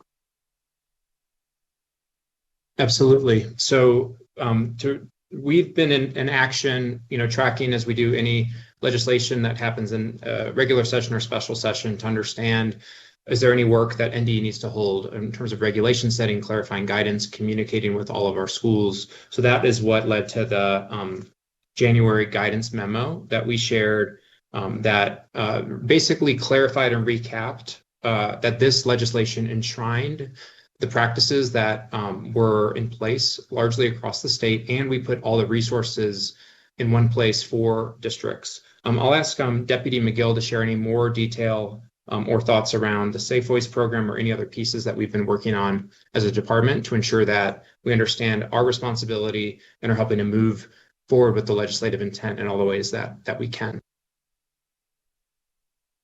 Thank you. Deputy Superintendent Christy McGill, for the record. One of the things that we did was immediately start to partner with our UNR and UNLV partners. We did put together in October a training that really wanted to hone in when safety comes first, crisis management and safety planning in schools, to make sure that schools were ready, not only if young people were fearful, that we had processes in place. We have over 400 people attending these trainings, so we were really proud of that. And we have more sessions rolling out that I can definitely send out to you all. One is really talking about FERPA and what that means, and then ensuring that everyone has the tools they need, again, to remain safe. But we really wanted to ensure that people knew that we needed to still uphold that safety net. And so really talked about respect, talked about ensuring bullying. We also worked with our districts to come up with a very streamlined but improved bullying tool and discrimination tool to make sure that districts had what was expected in place. And that was based off of last legislative session as well. Thank you. And I just have a follow-up from that, Chair, because I think what's not being said, though, is that the legislation was specific to immigrants and how we're supporting immigrant students, especially in a time of like political turmoil, what's going on across the nation. I've had the opportunities to talk to school leaders from Minnesota and legislators from Minnesota about some of the incidents that are happening there. And the question that I have as a policymaker is, how do I know that we as a state are prepared if that were to happen, if we were to see what happened in Minnesota happen in here in Nevada? How do we ensure that we are prepared? And do we have the systems in place to prevent that? So I think I would like a little bit more specifics, because we're not talking about bullying. We're not talking about racial-based discrimination. We're talking specifically about how we make sure that immigrant students feel safe on our campuses. And I know that, there has been a lot of confusion in our community about whether or not our schools are safe places. And so just now more than ever, it's important that the NDE communication is very clear with our communities, and that it's obviously available in multiple languages, so that students then and families can feel that, comfortable and safe continuing to go to school. And I do believe that the policies are in place for our students to be safe and welcomed onto our campuses, and that our staff and families are safe on our campuses. But I think that NDE has a responsibility of helping make sure that information is very clear, and then also preparing school leaders, because there have been a lot of questions in the administrator world about how do I make sure that my kids are safe, because as a school leader, when you go onto campus, your main concern is my students are safe and they're here to learn, and I want to make sure that that information is being communicated clearly to our students and families. Victor Wakefield for the record. Yeah, thank you very much, Vice Chair Torres Fawcett, for that comment. And it speaks directly to the guidance memo and resources that we've sent out, including the Nevada Office of the Attorney General's Model Immigration Policies, the OAG's Know Your Rights Immigration, Know Your Rights Immigration, both for individuals and businesses, OAG's Immigrant Rights Resources. So the general description of our memo and our work around ensuring regulations were updated was how I approached the initial question, but appreciate the very specific nature of your follow-up. And that is work we take very seriously at NDE. The statute was focused on school districts, so we're also figuring out what NDE's role and empowered role is in offering that sort of support. And so we'd welcome further collaboration. That was why I mentioned bringing this up multiple times with our NAS Superintendent Leadership Group, and want to make sure that everything that we can do is ensuring the safety and especially considering the climate for immigrant students today. So really appreciate your follow-up. Thank you. I appreciate that. Thank you so much, Dr. Wakefield. I think it's important. I think we all want the same thing, right? We all want our students, staff and the families as well, certainly to feel safe on our campuses. So if there are things that we can continue to do, as the Vice Chair said, there are certainly some policies in place. If there are things that we can continue to do or should be made aware of, then we want to be a part of ensuring the safety of all of our students. So those things that we're talking about, they can all be a part of addressing them, whether it's proficiency, whether it's absenteeism, or anything like that. So we appreciate that. Thank you, Vice Chair, for that follow-up as well. Okay, we'll continue on, and I believe Assembly Member Mosca has a question as well. maybe two. Yes, thank you so much, Chair. And great to see you, Superintendent Wakefield. I echo my colleagues' congratulations and thank you for really just diving in. I really appreciate on page 22 the recommendations thinking about our role in the interim, hearing of what potential policies could come up. And my question was on the expanded pathways, which I think is really important when you ask people what is the purpose of education. I know we've passed legislation in the past to help with removing background checks as a barrier.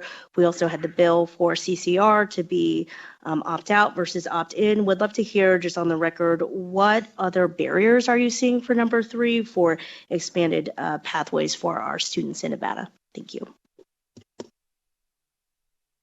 Thank you, Victor Wakefield, for the record. So across the many district visits that I have been embarking on, I just have seen exceptional CTE, dual credit, and hands-on learning driving engagement and results.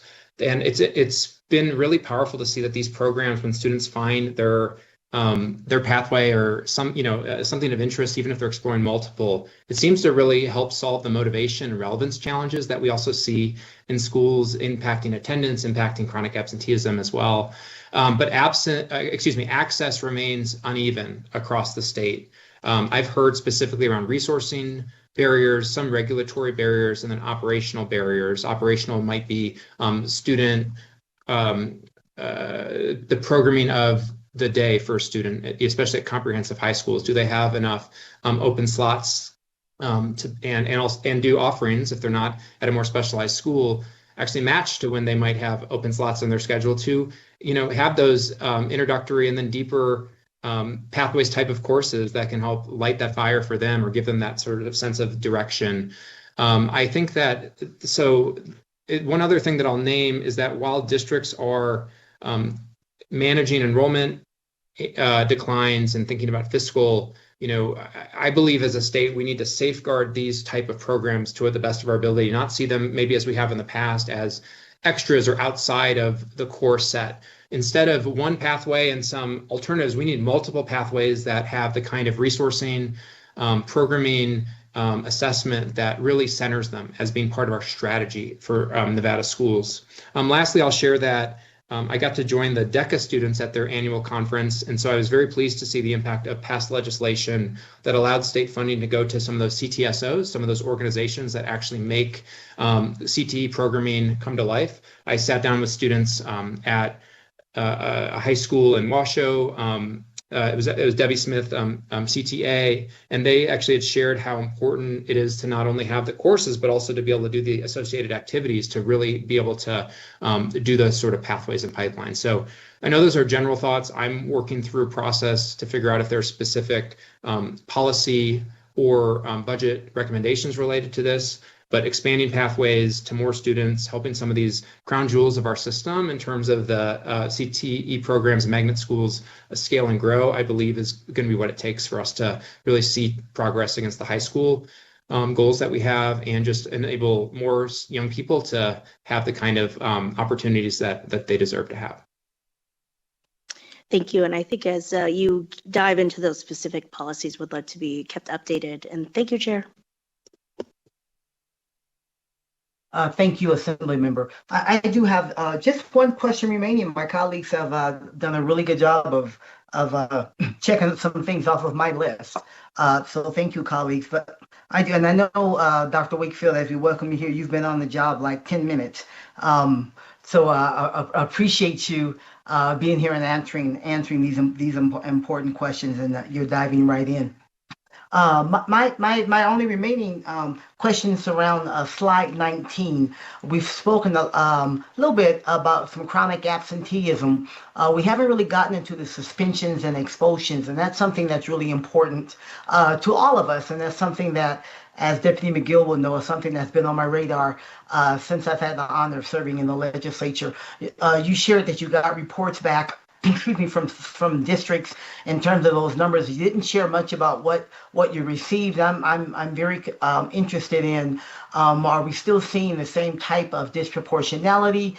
Are there still clarifying policies or even regulations that need to be put in place? I still often hear that teachers are still unclear, students are still unclear, and that things, depending on who you speak to and what campus I'm on, that there's not a lot of clarity. So if you can shed some light on that, what you're finding, and even the type of work that's still ahead of us, that would be very helpful. Thank you. Victor Wakefield for the record. Chair Taylor, could you clarify just what you mean at the unclear point so that I make sure to answer the question or pull in the right staff help? What did you mean by students are unclear? Just in terms of what it takes to be suspended, those types of things. What is that behavior? What should happen before you get suspended or while you're suspended in terms of educational opportunities? Still, should you be suspended? And again, back to disproportionality and what I'm hearing from teachers is some teachers still feel as though as a whole, the other extreme, of course, is you just can't suspend students. So that kind of what feedback are you getting? You said you got some information in particular as it pertains to disproportionality. Victor Wakefield for the record. Thank you. That helps me clarify how we'll answer and then also follow up that we'll do hereafter. So first on data, I blame me for the high level slide on that one. My team had actually given me about 5 more slides with graphs, and I was trying to honor the time limits that the committee had asked for. And you can see we're very data driven. And yes, I'm 10 minutes into the job, but I know that we have so much work to do that every day is a real blessing to get to roll up my sleeves with a great team and with great partners. So I think what I'll do, because I've been learning a lot from Director Lanisha Battle and Deputy Christy McGill around this area. I'll ask Deputy McGill to share just any broad brushstrokes. We'll follow up with more detail, and we can maybe point you as well to some of the, we had a really deep dive into the disproportionality question related to suspension, expulsion, and disciplinary at our recent state board meeting as well. So we have rich data. I'll ask one of our experts to give you some of those broad brushstrokes, and I'll make sure that as we share back with this committee in particular, that we add another slide with those rates if we have the chance to present something similar.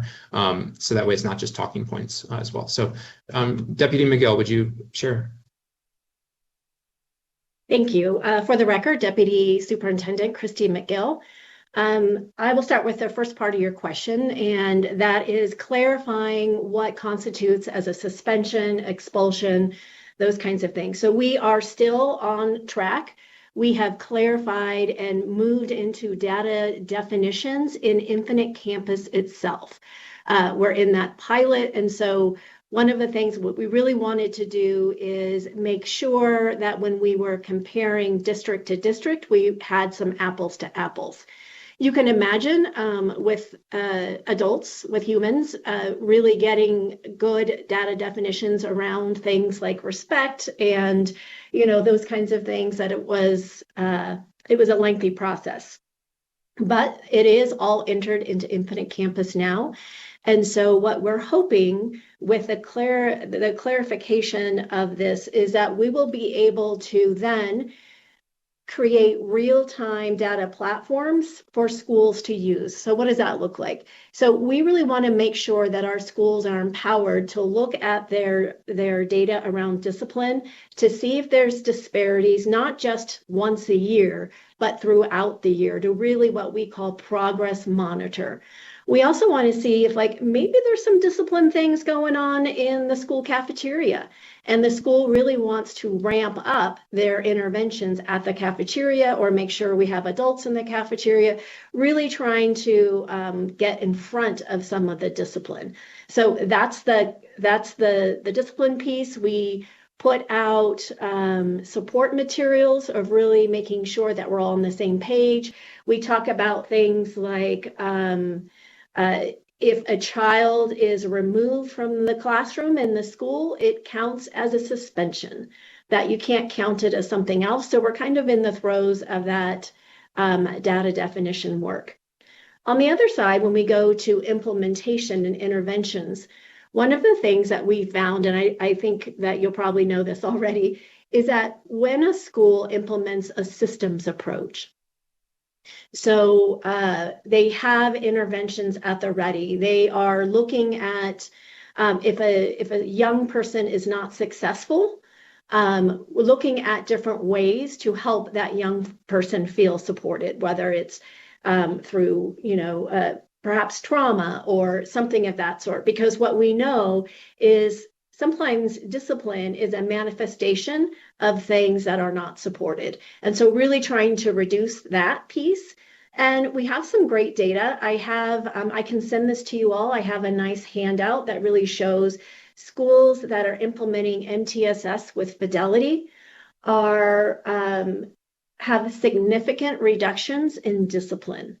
And one of the key factors is that when you do implement MTSS, you are very intentional about the rules you set. Many times, because it's a line, right? People say, we want to maintain safety, but we also want to make sure we have good interventions and so that everyone is safe.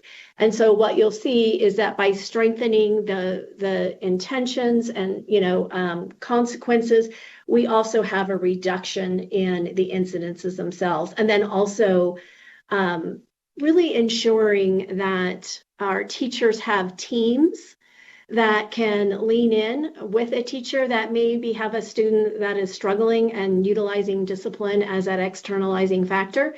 And think people like social workers or school counselors or paraprofessionals to really kind of lean in that there's teams there to help with the mental health side. On our climate data that you'll see that many teachers exiting the profession note that after retirement, behavior is one of the key factors why many of our teachers leave the profession. And so really trying to lean in to those interventions, not only to improve school safety, but also make sure that our teachers feel safe and supported as well.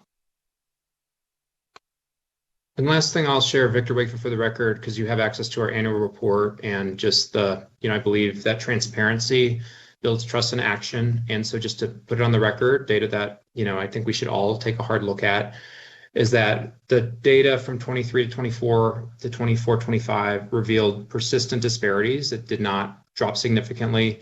Black students faced disproportionately high rates of both suspensions and expulsions. Hispanic students which is our largest enrollment group, were not overrepresented in terms of suspensions and expulsions in that data.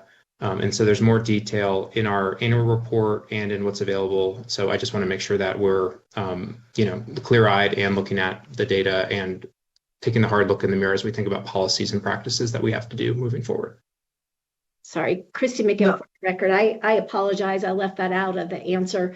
We are also monitoring with the districts schools that are persistently have disproportionate data, like the law says, and they are in supportive action right now. So those schools have been identified. We're looking at the interventions, and we will be mapping whether or not we're seeing those go down and really leaning in with our districts to help with those interventions to reduce that disciplinary data. Yeah, I thank you to the both of you. I appreciate the work that's been done. Excuse me, and just want to make sure that the work continues, because I know it's an elephant, and you have to eat it one bite at a time. I get that, and nothing changes overnight. But I'm really committed to finding that place, that sweet spot between the two, as you said, Deputy McGill. I think our students need it, our staff needs it. And it gives us an opportunity to create a better opportunity and keep more kids in school, which is ultimately where we want them to be. So I appreciate your work, and these conversations will certainly continue. Vice Chair, I think you wanted to follow up question as well. Yes, I did want a quick follow-up because I know that Ms. Miguel talked a lot about like MTSS and like what that looks like, but I know it was really technical. Could you explain like in a more like and just like an everyday scenario, what does MTSS look like in the school setting? Because my understanding is that that's used to then support some of like the programming that we've done to address like the disproportionate discipline data that we've seen in our state. So I just want to understand like what is the value that MTSS has in our schools? Deputy McGill, please. Yes, thank you for the question. Christy McGill for the record. So you're totally correct. MTSS is a systems approach, and it's hard to make it approachable. But the bottom line is what MTSS does is it creates a system for the adults in each team to work together as a team to do 4 key things. One is to review the data. What is really going on in that school? And so, to really have a good visualization of really that school, and then also the stories and those kinds of things. So the data. The next is to really take a look at the current initiatives. Are the initiatives and intervention that school are doing, are they actually having the results? And so our UNR team works with each one of our district leadership teams to take a look at an inventory of initiatives and see if they can find out what's working and what's not working. Sometimes schools and districts will not know if that particular initiative is working or not. And so we work, the UNR really works with that team to put progress monitoring in place. And then, so that progress monitoring, if they do a new intervention, let's say it's restorative practices, that we can actually, or the schools can see whether or not if that's having any effect.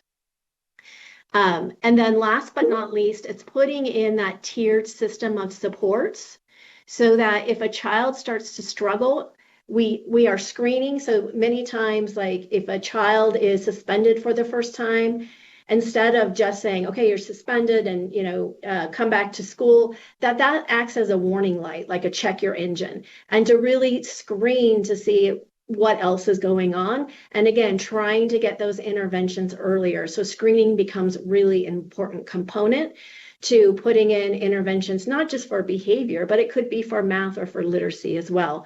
One system, multiple practices. And what MTSS does well, it empowers the people at the school level to see what is working and what's not working. That's our big goal and push.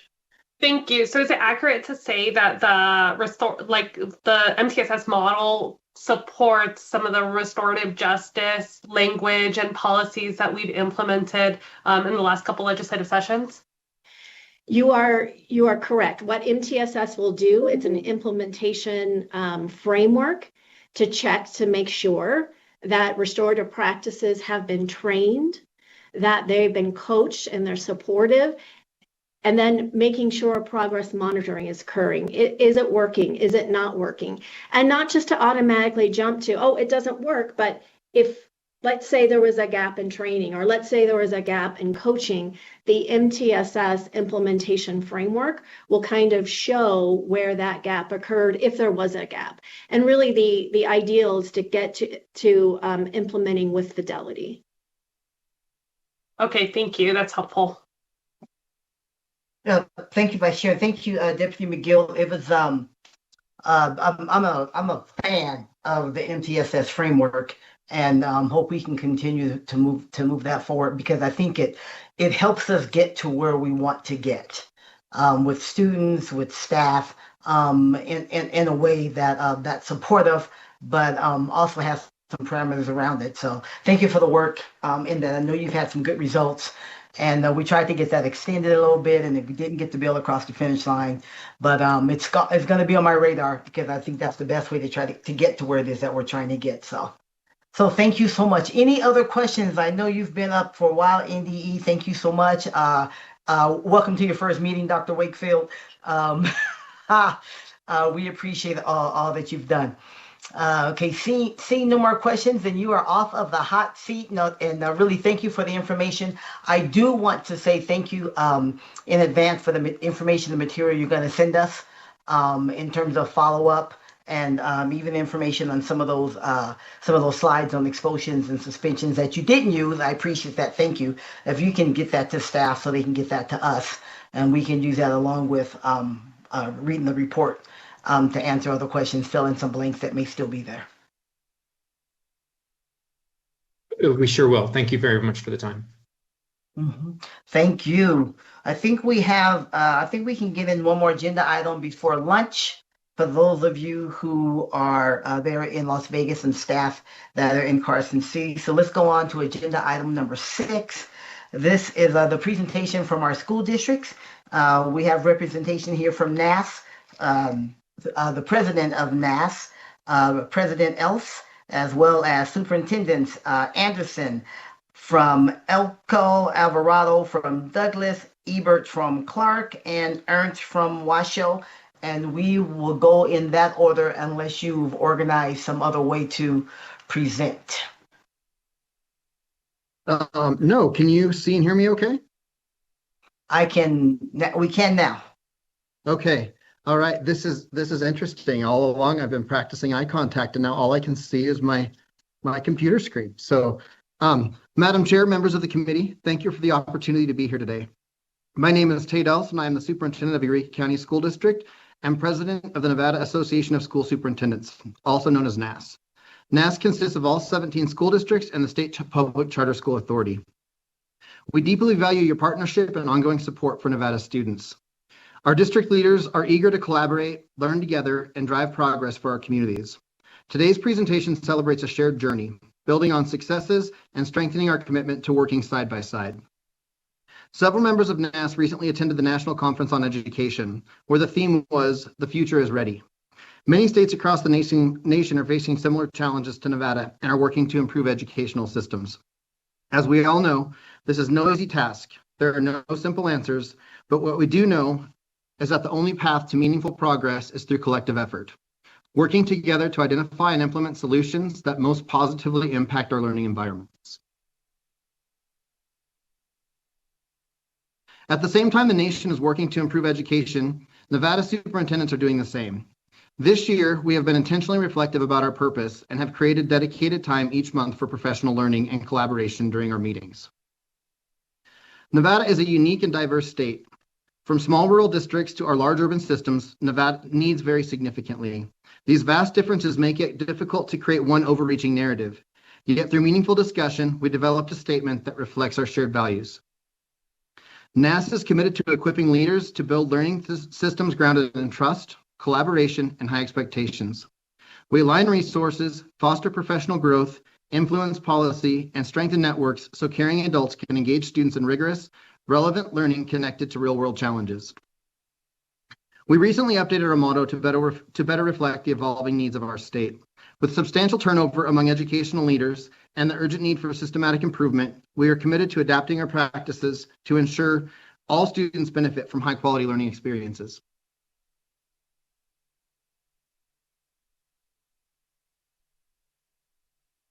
All right. We are proud of the strong partnerships among Nevada school districts. The Nevada Department of Education, the State Board of Education, and numerous supporting organizations, such as the Regional Professional Development Organizations, as well as the Commission on Innovation and Excellence.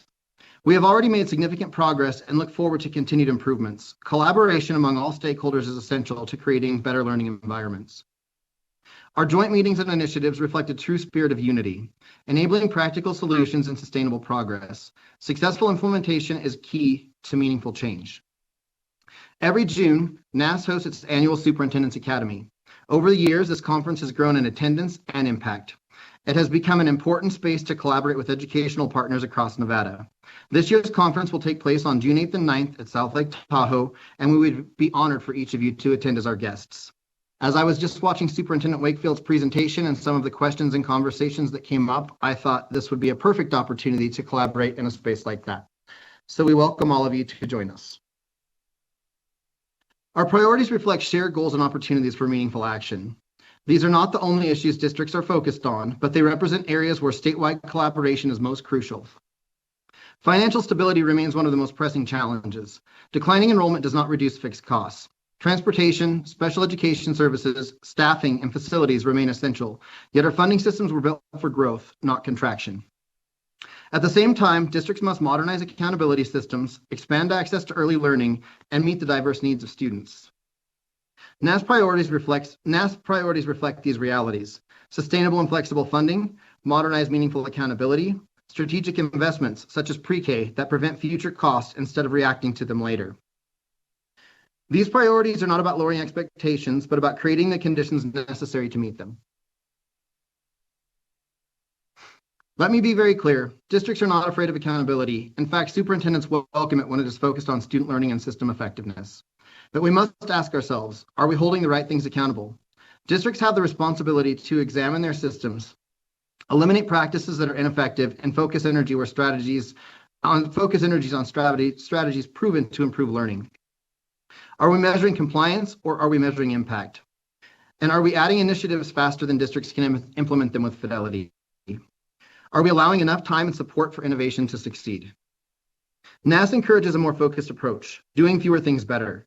When we limit the scope of initiatives, districts can implement with quality, evaluate results with honesty, and adjust based on evidence rather than urgency. Nevada school districts remain committed to collaboration, innovation, and accountability. What we are asking for is a shared commitment to clarity, focus, and system-level responsibility. If we shift from layering initiatives to building strong systems and from compliance-driven accountability to impact-driven accountability, we can better serve our students, especially during times of fiscal constraint and demographic change. NAS looks forward to continuing its partnerships with the legislature to ensure that policies are not only well-intended, but well-implemented and successful. We invite you to join us at our annual conference where we can continue to work together to help every district reach its full potential. Thank you for your time and commitment to Nevada students, and I'm happy to answer any questions you may have. Thank you. I think the chair stepped away for just a moment, so I'll go ahead and see if any members have any questions.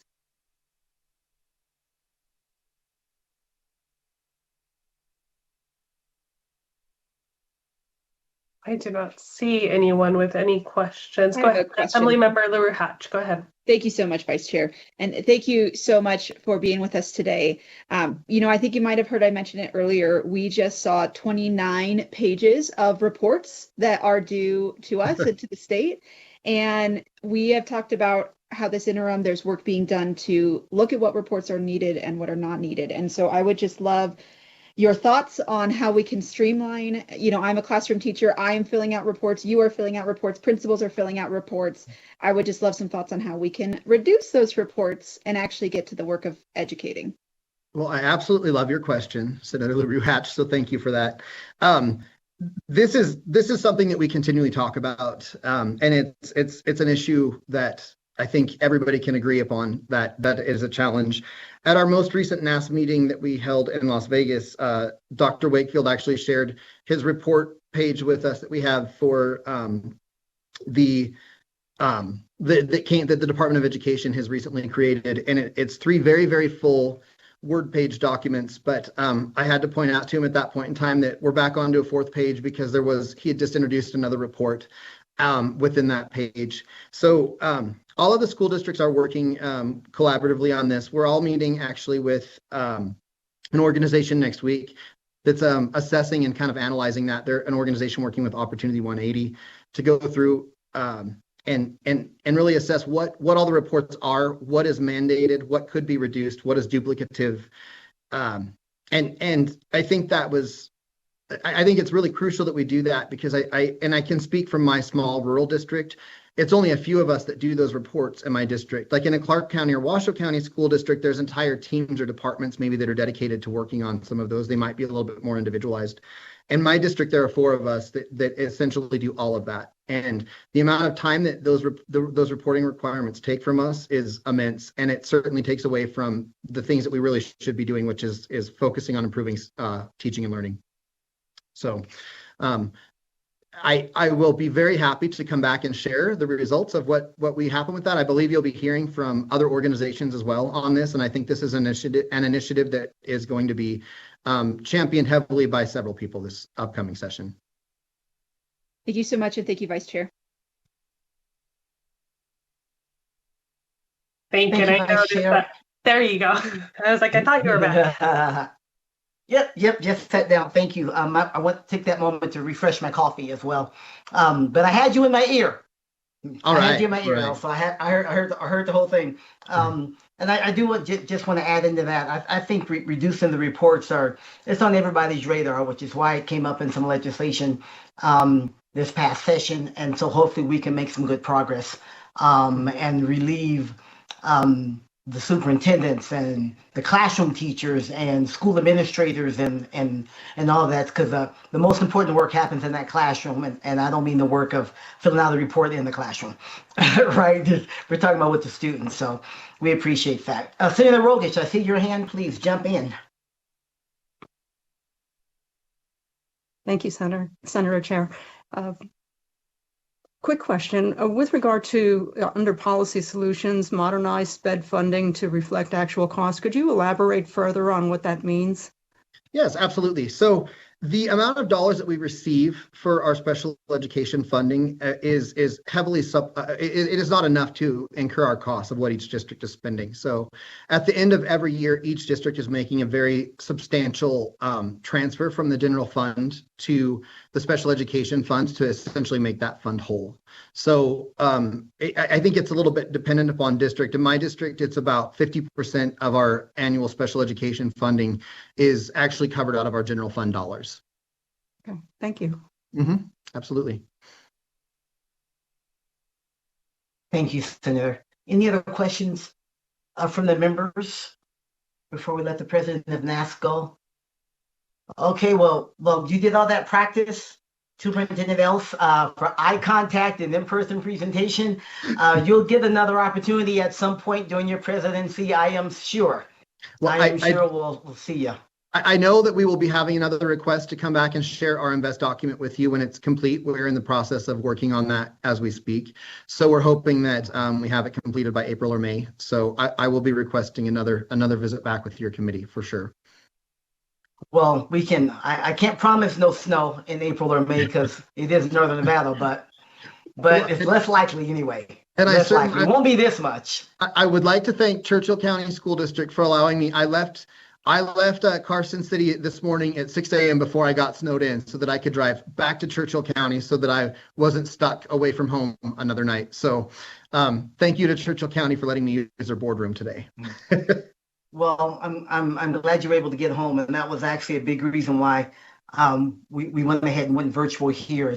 We could have gotten there this morning, but we wouldn't have gotten home. Well, we would have, but it would have been treacherous, and we didn't want to do that. I can assure you the roads were pretty suspect as I was leaving this morning. So I'm very happy I got out of there, and the sun is shining in Fallon. So very, very fortunate.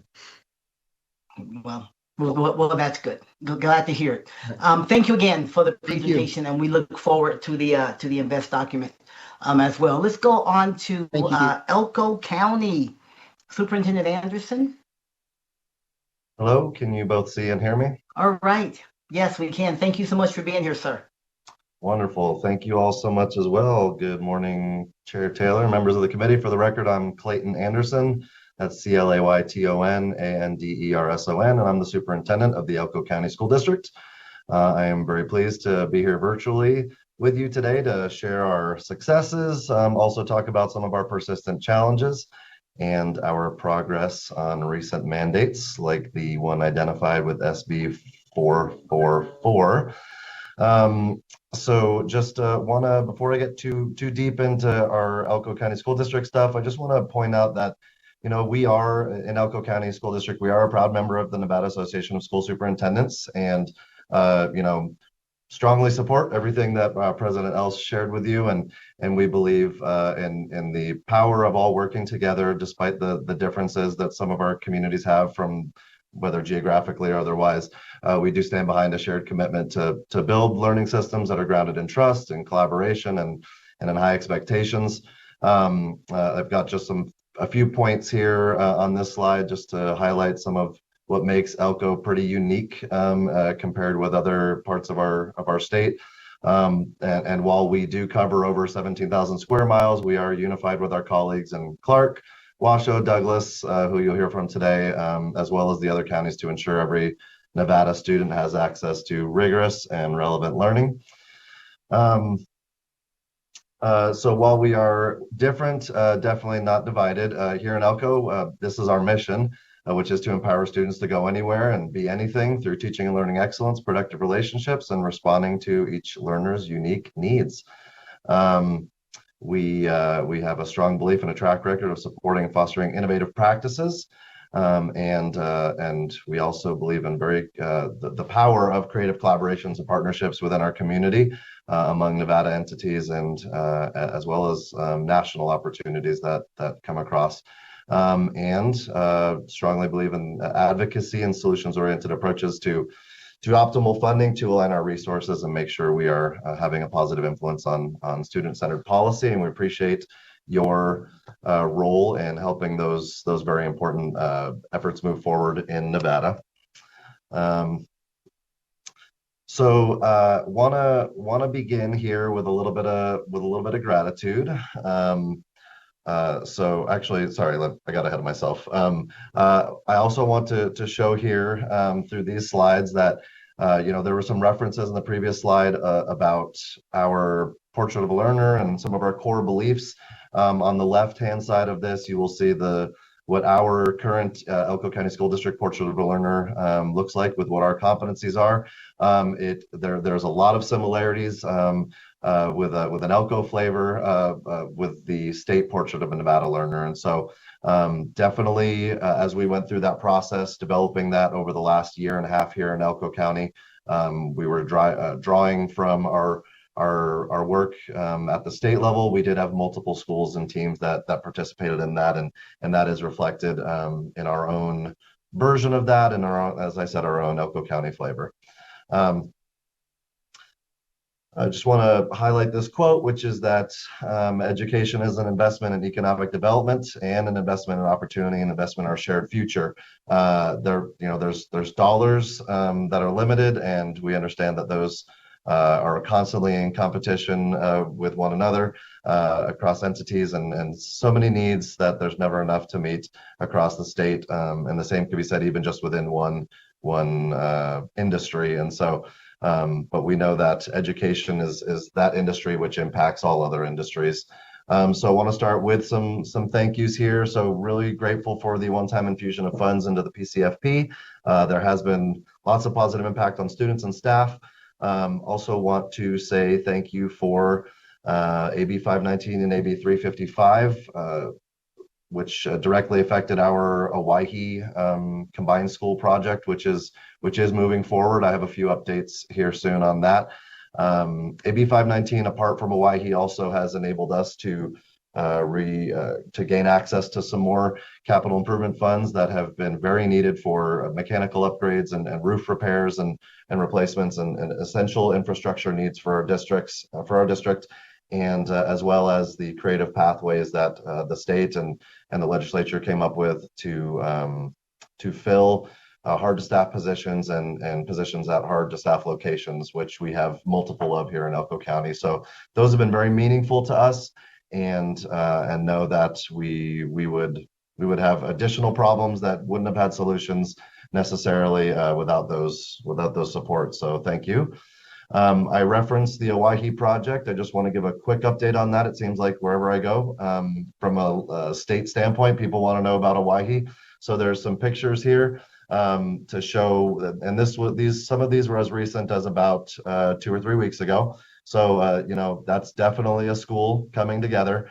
And was out at the site myself a couple months ago, and just seeing these new pictures makes me want to go out again.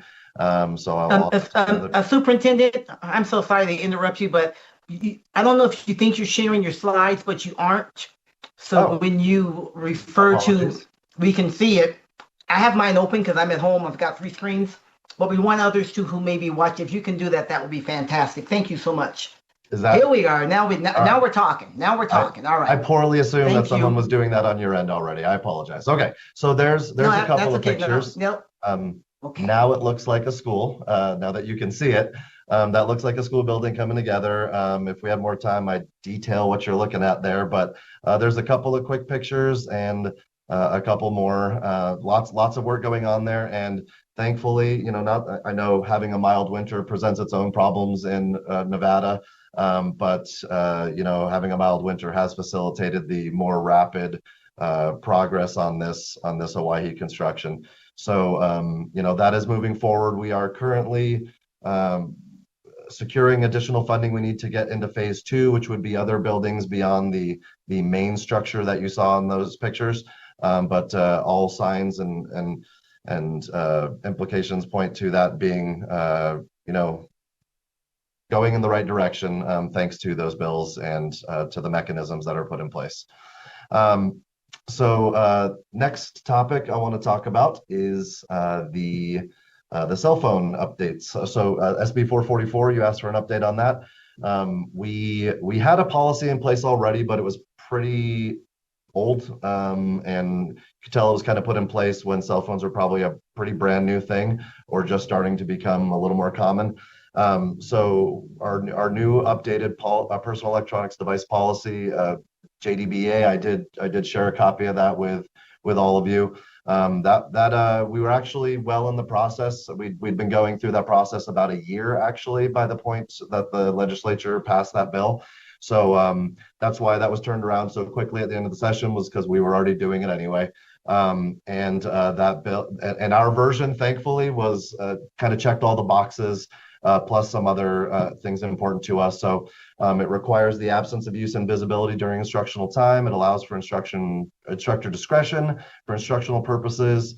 It also, there's elements in there to allow for utilization in emergencies or health management, or as required by a student's IEP or 504 plan.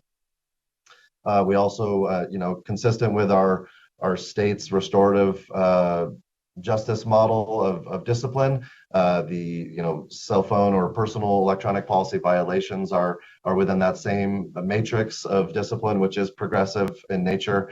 And we've also been engaging in a cell phone policy marketing campaign across the district. The next slide shows this logo. There's a lot more to it than just this one logo, but this was a logo chosen by the students, and actually the saying, be here, be you, be present, that was chosen by our students.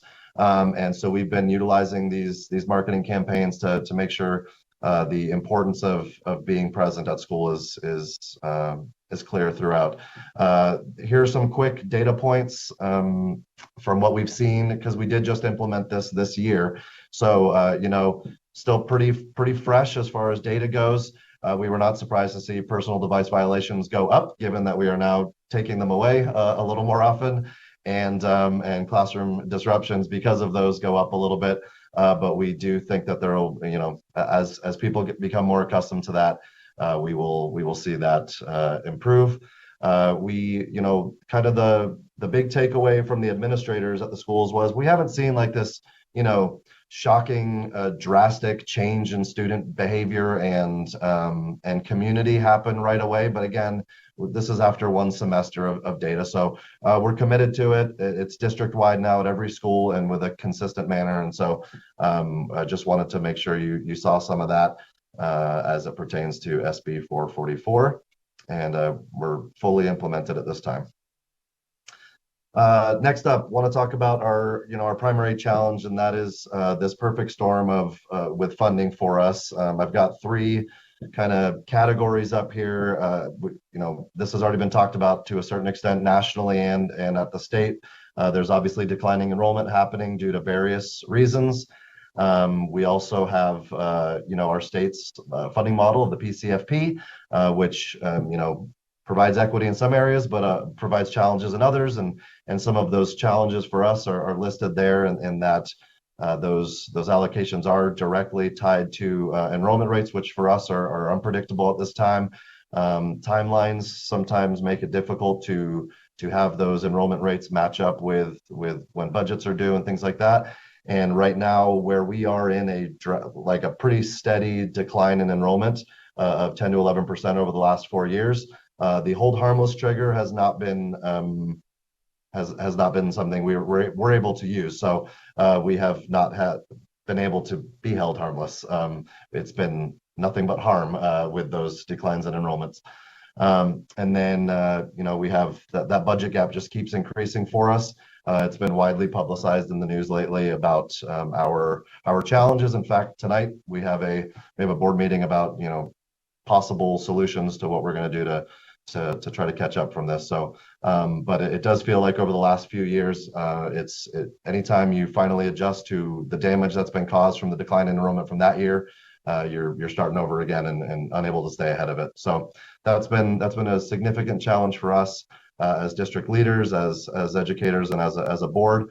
Some of those numbers and graphs are here. I'm cognizant that I've gone over 10 minutes, so I'm trying to not dwell on anything too much more. But you can just see that steady decline in enrollment, the impact of the PCFP true-ups, and right now we are looking at not only a roughly $7 million deficit from the loss of students from one year to the next, but on top of that, the catch up from the year before, and we actually see ourselves more and having to figure out an $11 million problem in Elko County, and which is pretty challenging. And so that is our biggest struggle at the moment. Some of our solutions mirror those of what President Else shared before. So I'm not going to belabor those again.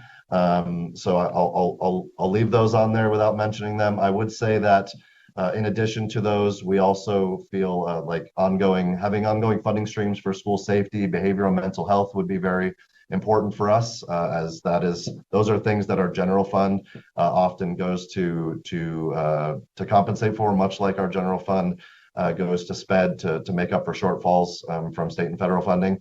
The Commission on School Funding does really great work. Our CFO is represented on that commission, and highly recommend that this committee, as well as all state legislators, take very seriously those recommendations from that commission. Fully funding pre-K would be incredible. It was good to hear from State Superintendent Wakefield about the great progress that's happening across the state from pre-K. We don't see that as much here in Elko. That's pretty limited. And then I would also encourage any removals of barriers to innovation. As I mentioned, we do love innovation here, and we try to do different things, but sometimes we find ourselves hampered with trying to be innovative, but within the parameters of currently existing criteria and structures. And so that can be tough for us to truly find that innovation when that happens. So sorry, I went over by about 3 or 4 minutes, and at that point, I'm happy to answer any questions about any of these topics or anything else. Thank you, Superintendent Anderson. We'll be docking your 3 or 4 minutes, just for the record, just so you know. Thank you for the presentation. Thank you for taking the time. Do we have any questions for the superintendent from committee members? I don't see any, but please give me a hand raise if you have anything for him. Okay, I'm seeing no questions. Thank you for the pictures. I'm glad we got to your slide. Again, it's in our packets and so on, but for those who may not have that in front of them, it was helpful.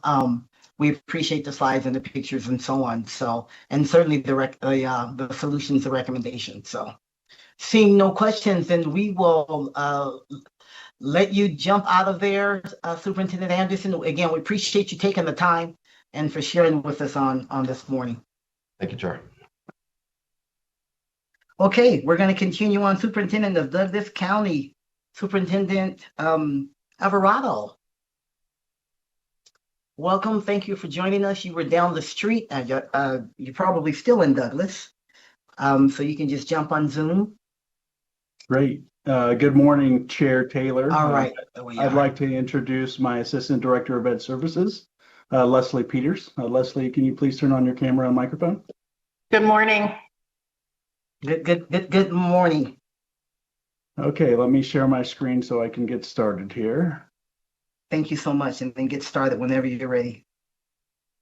Okay. Okay, we see it. We see it. Great. Like I said, good morning. Thank you for welcoming Douglas County School District to provide an update to you on our educational services as well as district business. I'm Superintendent Frankie Alvarado, and joining me today is our Assistant Director of Education Services, Leslie Peters. So in Douglas County, our theme this year is Inspiring Hope.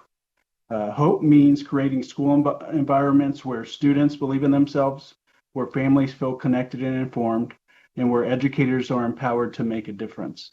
And so you'll see the difference that we're making here in Douglas County as we go through the slides. So that I'm not reading to you, I will just share the important information because I know that you can review the slides on your own.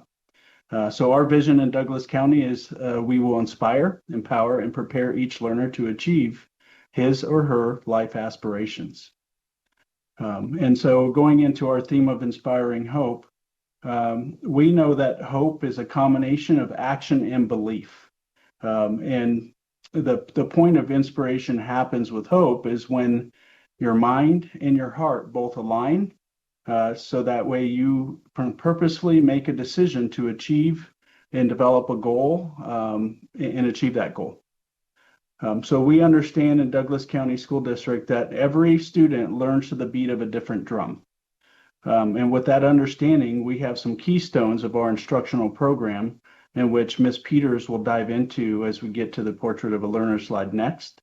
But some of those keystones are personalized learning, and then ensuring rigor and relevance in our daily teaching for students. So Ms. Peters, please take us away for the Portrait of a Learner. All right, good morning. Leslie Peters, Assistant Director of Education Services. We did some rebranding post-COVID of our Portrait of a Learner. It previously was a Portrait of a Graduate, and we realized everyone in our school district is a learner, from the youngest learner all the way up to the superintendent. And so we wanted our portrait to reflect that. In Douglas County, we are EPIC. We are empowered, prepared, inspired, and connected. And so you see that on the slide there. We have done work with the Nevada Future of Learning Network, not only on the state portrait from that very first convening in Las Vegas, helping to create the state portrait, but that also gave us a vehicle to continue to refine our individual district portrait. It was a very collaborative effort with students, community members, and educators coming together to talk about what it means to be an empowered learner or a connected learner. With our community, we wanted to find out what kinds of mindsets and skill sets are important as we have students graduating from our schools and then going out potentially into the workforce or post-secondary education. And then probably some of the most important work we did was talk with our educators and ask them to consider signature practices that happen in their classrooms or in their buildings that help provide opportunities for our students to have experiences where they do feel empowered or inspired. And as we all know, and as has been talked about here today, sometimes we get initiative fatigue and we hear, you know, there's a new thing in education, and sometimes we jump on that.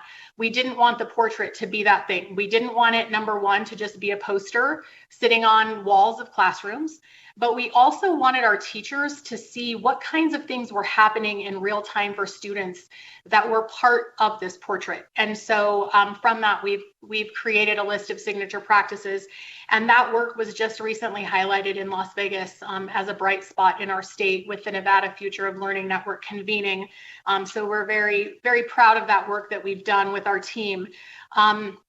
Kind of next steps with our portrait work are to really build out competencies and learning progressions. And so kind of following on the footsteps of the state's work in that realm, that will give us some metrics to be looking at our portrait work. So it's been exciting work to be a part of, not only at the district level, but also at the state level.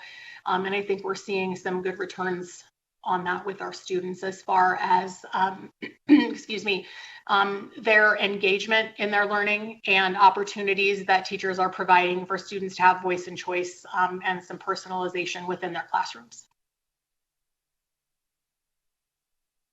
All right, thank you, Ms. Peters. So just like every other educational institution in Nevada, data is key, and it's important for us to consistently look at data.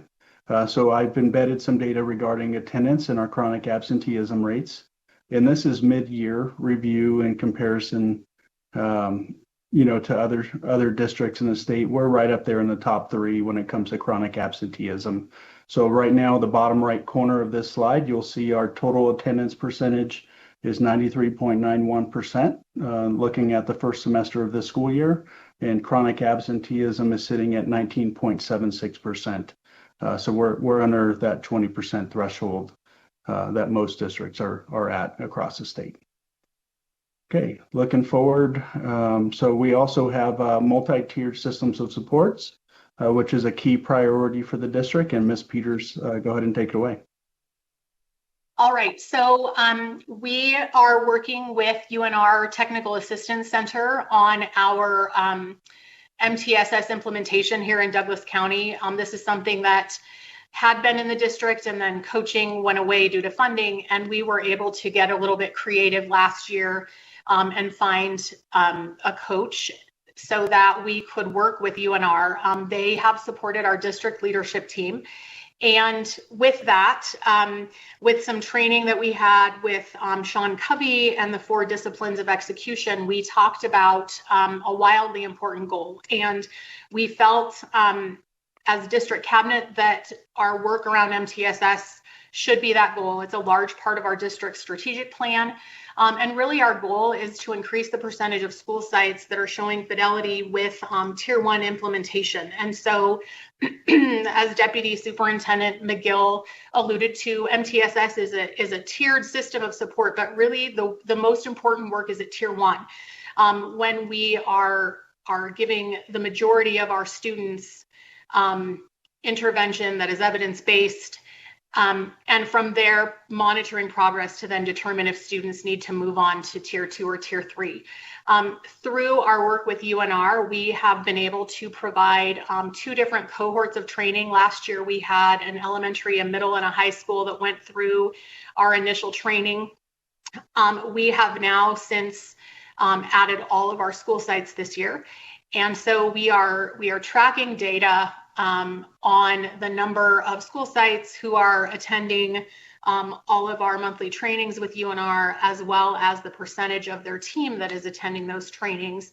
And then our hope is that we have 100% of our schools at 100% fidelity with the tiered fidelity inventory data that will be collected in the spring.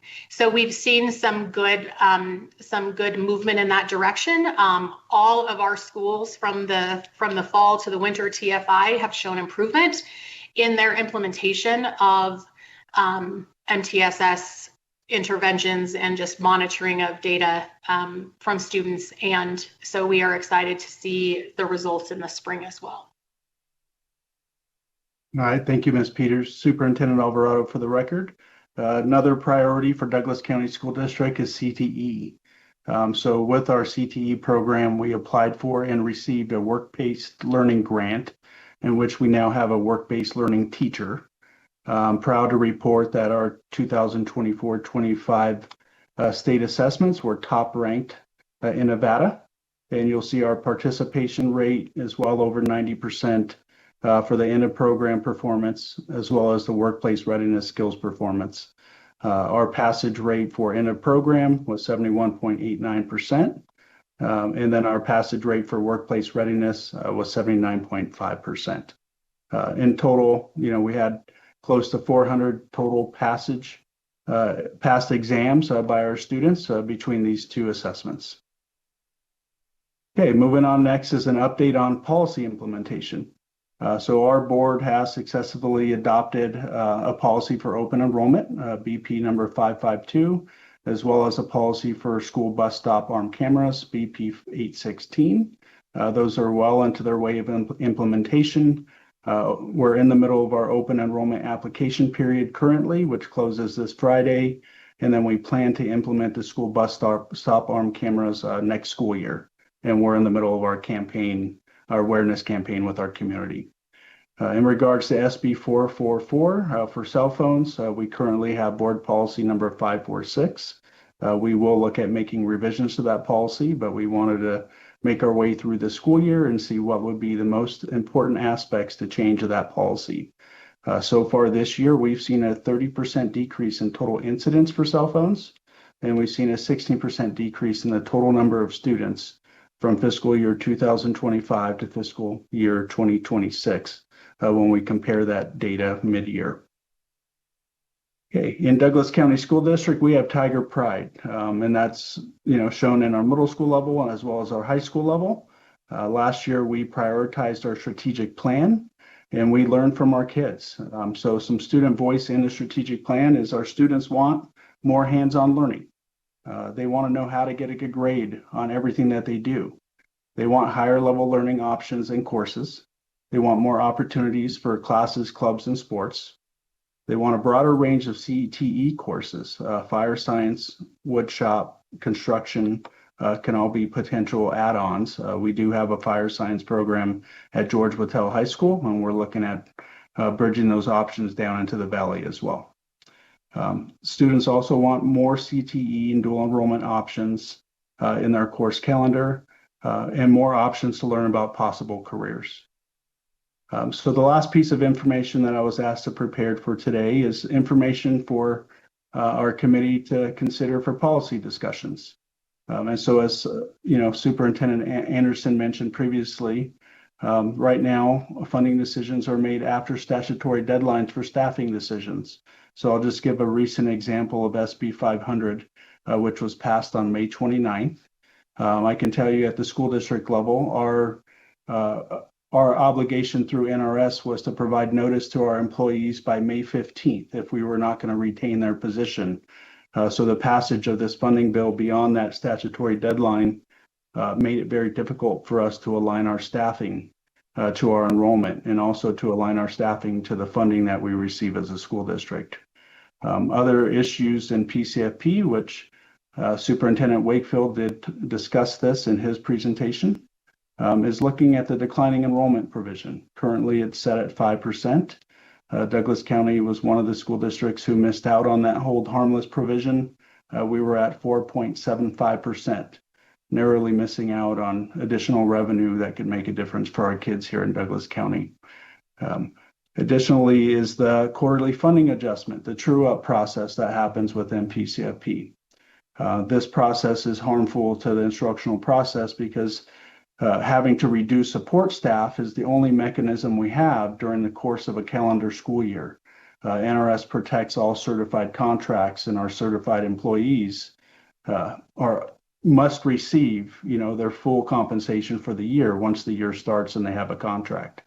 And then, looking at declining enrollment over 3 school years, Douglas County School District has lost out on over $5 million in revenue, which somewhat matches our deficit, similar to Alco County. Another plea we have for you from Douglas County is looking at rising special education costs. Our special education rate has surpassed 15% of our student population. We have a tremendous amount of costs associated with transportation of our students from home to school and back home after their school day. And then moving on to the next slide, some other important considerations for you as a committee is to consider a funding stream for universal pre-K. Within NRS, there's a technology trust, but I have learned over the last 3 months that there is no funding set aside for this technology trust that districts have the ability to access for technology purchases. And then the last item here is consider funding state mandates in perpetuity. So if it's going to be a mandate at the state level, consider identifying a revenue stream to make sure districts can afford it for year after year. And then I do appreciate and want to thank you all for recognizing the administrative burden with reporting requirements. The Nevada Department of Ed does have access to a lot of our data systems. So just one thing I would recommend is if the state has access, maybe there or the departments are housed within NDE can do those reports for districts and then send the information for reconciling to districts. So that way we can all be on the same page and allocate more funding directly to teaching and learning. I firmly believe that we need to do the best possible job in clearing the runway for superintendents, for directors, assistant supes, principals, and vice principals. We have to clear the runway for them to be instructional leaders in their buildings and in their districts if we want to make a change in our achievement levels. So that sums up our presentation today. Thank you for this opportunity to give you an update on Douglas County School District.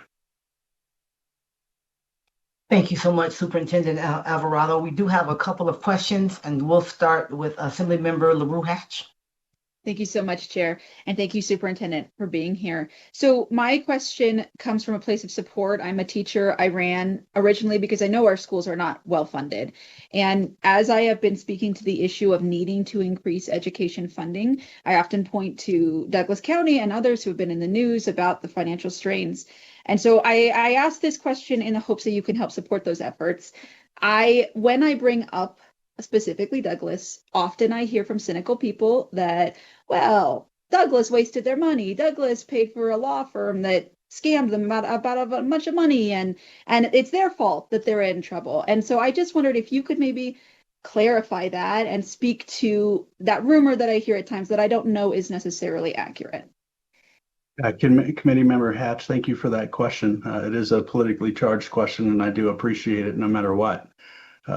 I could tell you that Douglas County School District has always allocated as much funding as possible to teaching and learning and to kids. We have a lot of in-house built programs that have made a huge difference in every student's life here in Douglas County School District. So in regards to that question, hiring a law firm who's taken a lot of money, every firm in Nevada that represents a school district earns their dollars. The district was in a lot of legally complicated situations in which we had no options but to defend ourselves. I can't speak to the past. All I can speak to is the 19 months that I've been superintendent here. I can tell you that we've done a thorough review of the finances associated with legal costs, as well as a 10-year general fund analysis.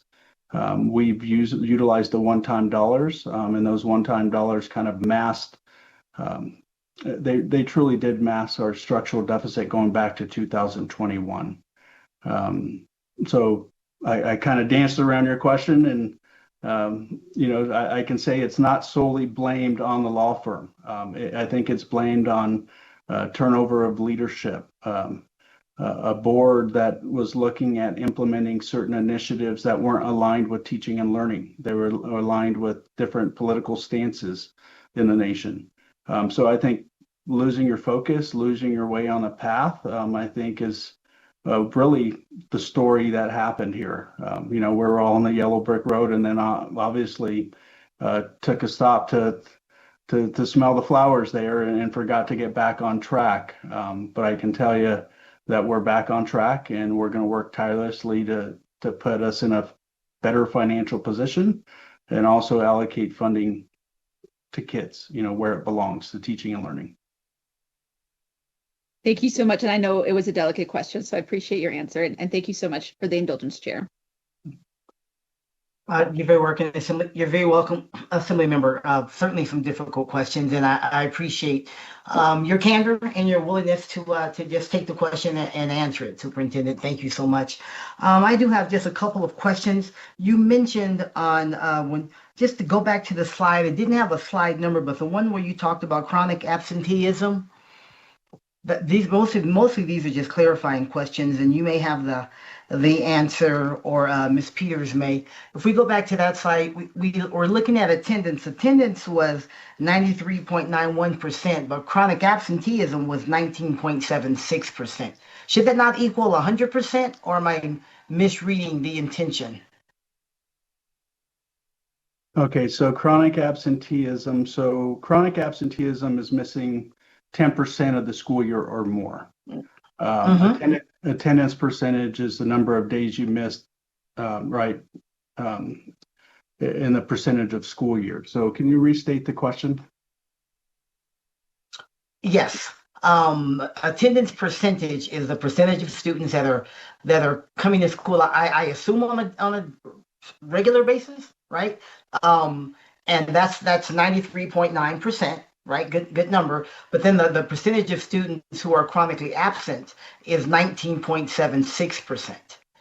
And together, should that not equal 100%? Am I reading this chart incorrectly? It certainly could be. It's just a clarifying question. I'm not looking for anything. I'm just a clarifying question. Yeah, it doesn't equal 100% with both of those combined. They're two different metrics. So chronic absenteeism is based upon 10%. Yep. Number of 10% or students more. missing 10% or Mhm. more.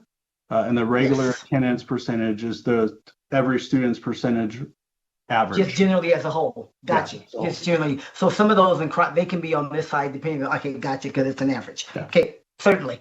And then just one other thing. Thank you for that. One other thing, on the slide when you talked about your cell phone policy, and I know you're looking at it, and I think it's really wise, right, to put something in place, take a look, see how it goes, and then make adjustments if you need to. Let's see, if you said there's a 16% decrease in total number of students doing. Total number of students who committed a technology violation per Okay. AP 546. Okay, I thought that's what you meant. I just looked at the total number doing what, but that's what okay. So again, just clarifying questions. I'm not looking for anything. Just want to make sure I'm following you. So thank you so much for the clarification. Any other questions from members? Chair, Yes. can I? Is that you, Senator Rogich? It is not. It is. Oh, yes. John Deere. Thank you. Oh, thank you. Did you forget I was First time I heard your voice today. No, I just so see that quickly. I you're go quiet. out You're of the room. See, you're quiet, which is not like you. So see. Thank And then you, there's Senator. that. Please go ahead. Thank you. Superintendent, I feel your pain and a lot of it as I watch Douglas County. I'd like a little more, as Chair of Finance and Chair of Interim Finance, can you talk a little bit more about when you talked about considering your quarterly funding adjustment, and then the next point, the next star, is that you have experienced a loss of revenue over $5 million over the 3-year period. Is that $5 million due to homeschool students? Is that $5 million due to the financing of the pupil-centered funding formula? Can you talk a little bit more about that particular slide? Yes, I can talk more about that, Superintendent Alvarado, for the record. So the PCFP is funded on an individual per student basis. And so over the course of 3 school years, beginning in 23-24, then going for 24-25, and then looking at current year 25-26, with the amount of declining students, and since it's funded per student for every district in Nevada, we've lost out on over $5 million in revenue because of the loss of enrollment. It's not solely to homeschool students. There are provisions within NRS 388 that do not allow Douglas County School District or any other district in Nevada to ask parents why they're choosing to go to homeschool. So that can be something for the committee to look at as well for NRS 388. We did hold a homeschool town hall earlier this school year, and we did send out a survey that was isolated, separate from the application form. And what we learned from that survey, and we had just over 30 families attend this homeschool town hall, is they want flexibility and options to educate their children. And they also wanted the option to provide faith-based education.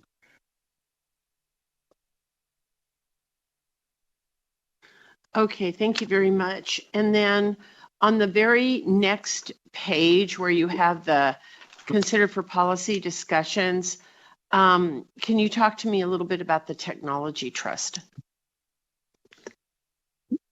Yeah, so being new to the state of Nevada, it's very important for me to understand and know the laws that govern the schools as well as the funding model. And so as I was digging through NRS, I found NRS 388.800, reached out to NAS President Superintendent Else, who also reached out to Nevada Department of Education. And we learned that this technology trust is currently unfunded. There's no money in this trust. But this is a trust that was designed by legislature for school districts to access for technology purchases. But currently there's no money in it. Thank you very much. I can't get out my checkbook today, but I appreciate your feedback. Thank you very much. And that's it, Chair. Thank you. Thank you so much, Senator. Any other questions? from other members for Superintendent Alvarado or Ms. Peters? Okay, seeing none, thanks to the both of you so much for being here with us, taking time out of your day. We appreciate it and appreciate the information. Thanks much. Okay, we're going to go ahead and push forward on these next two presentations, and then we'll take our break. Superintendent Ebert from Clark County, you are up next. Good morning, Chair Taylor. Thank you for having me here this morning. Good morning. And to all the members of the Joint Interim Standing Committee on Education. For the record, my name is Joan Ebert. I'm honored to serve as the superintendent of the Clark County School District. Proud to be here with my colleagues from Nass, Elko, Douglas, and Washoe this morning.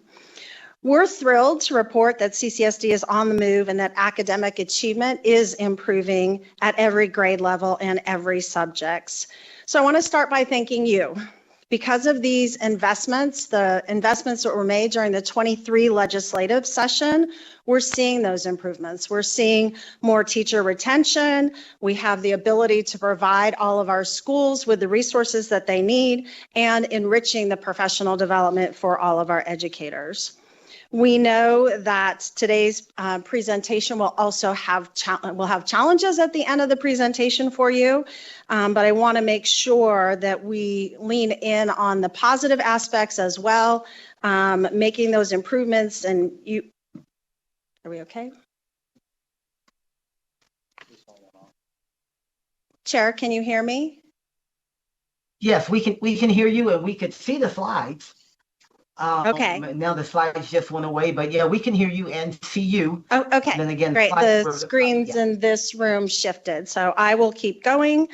So continuing with the good news, out of the we had over 16,000 of our classrooms have licensed, highly effective educators in them, and that's the most that we've had in a decade, with a 98% classroom fill rate. Along with that, we still are, and we're working very closely, which I'll get into in the presentation deeper, but we still have a very high need. Special education has come up in all of the presentations, so we are working to fill our special education vacancies. Specifically, the teacher retention rate has increased from 90% in the 22-23 school year to 92.45 in the 24-25 school year. I'm also proud to let you know that we had the most CCSD employees return to the Clark County School District with 780, and that's more than has returned in the last 5 years.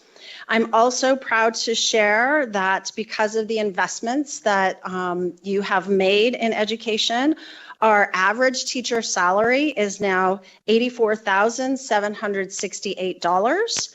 And if you add the benefits, which are $44,582, that's an average total compensation package of $129,350. So we're very proud of that progress that has made, and we attribute that to our teachers staying with us and leading in their classrooms. So how was all of this accomplished? No one person, no one entity can do this work alone. And as I mentioned before, we especially need a special education teacher. So working with UNLV's Special Education Certification Program, we currently have 60 candidates enrolled who are on track and ready to become special education teachers. They will finish that cohort and start another cohort this summer, which we expect another 60. So that'll be 120 additional special education teachers coming just out of UNLV.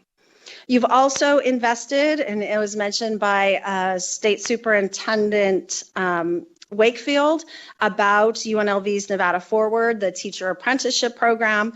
This program has supported over 300 district employees in Clark County, including our paraprofessionals who become our educators in our classroom. And as the nation's largest So number one, nation's largest registered apprenticeship program. UNLV has established a 95% graduation rate, with the diversity of their students being over 60%. And it's no out-of-pocket costs for those future educators, which become our educators. UNLV also partners with community organizations such as the Public Education Foundation and Workforce Connections to support our teacher apprentice. Additionally, we partner with iTeach, Teach for America, and Teachers for Tomorrow on alternative route to licensure programs to prepare more than 200 teachers a year for CCSD classrooms. This year, I'm also proud to announce that we are fully staffed with all of our nurses in the Clark County School District, as well as our police officers. Our transportation for our bus drivers, less than single digits, which over 2 years ago, we were in the hundreds. And so this year we're in single digits, and this progress, I just give a huge shout out to our human resources team who has worked diligently to make sure that people can see a path to becoming an educator, a bus driver, support staff professional, whatever it is that they choose within the Clark County School District. The first day of school is my first day of school as superintendent, and running over 1,300 bus routes, moving 120,000 children. We move over 120,000 children a day, right? That's large. That's not even the size of school districts across this nation.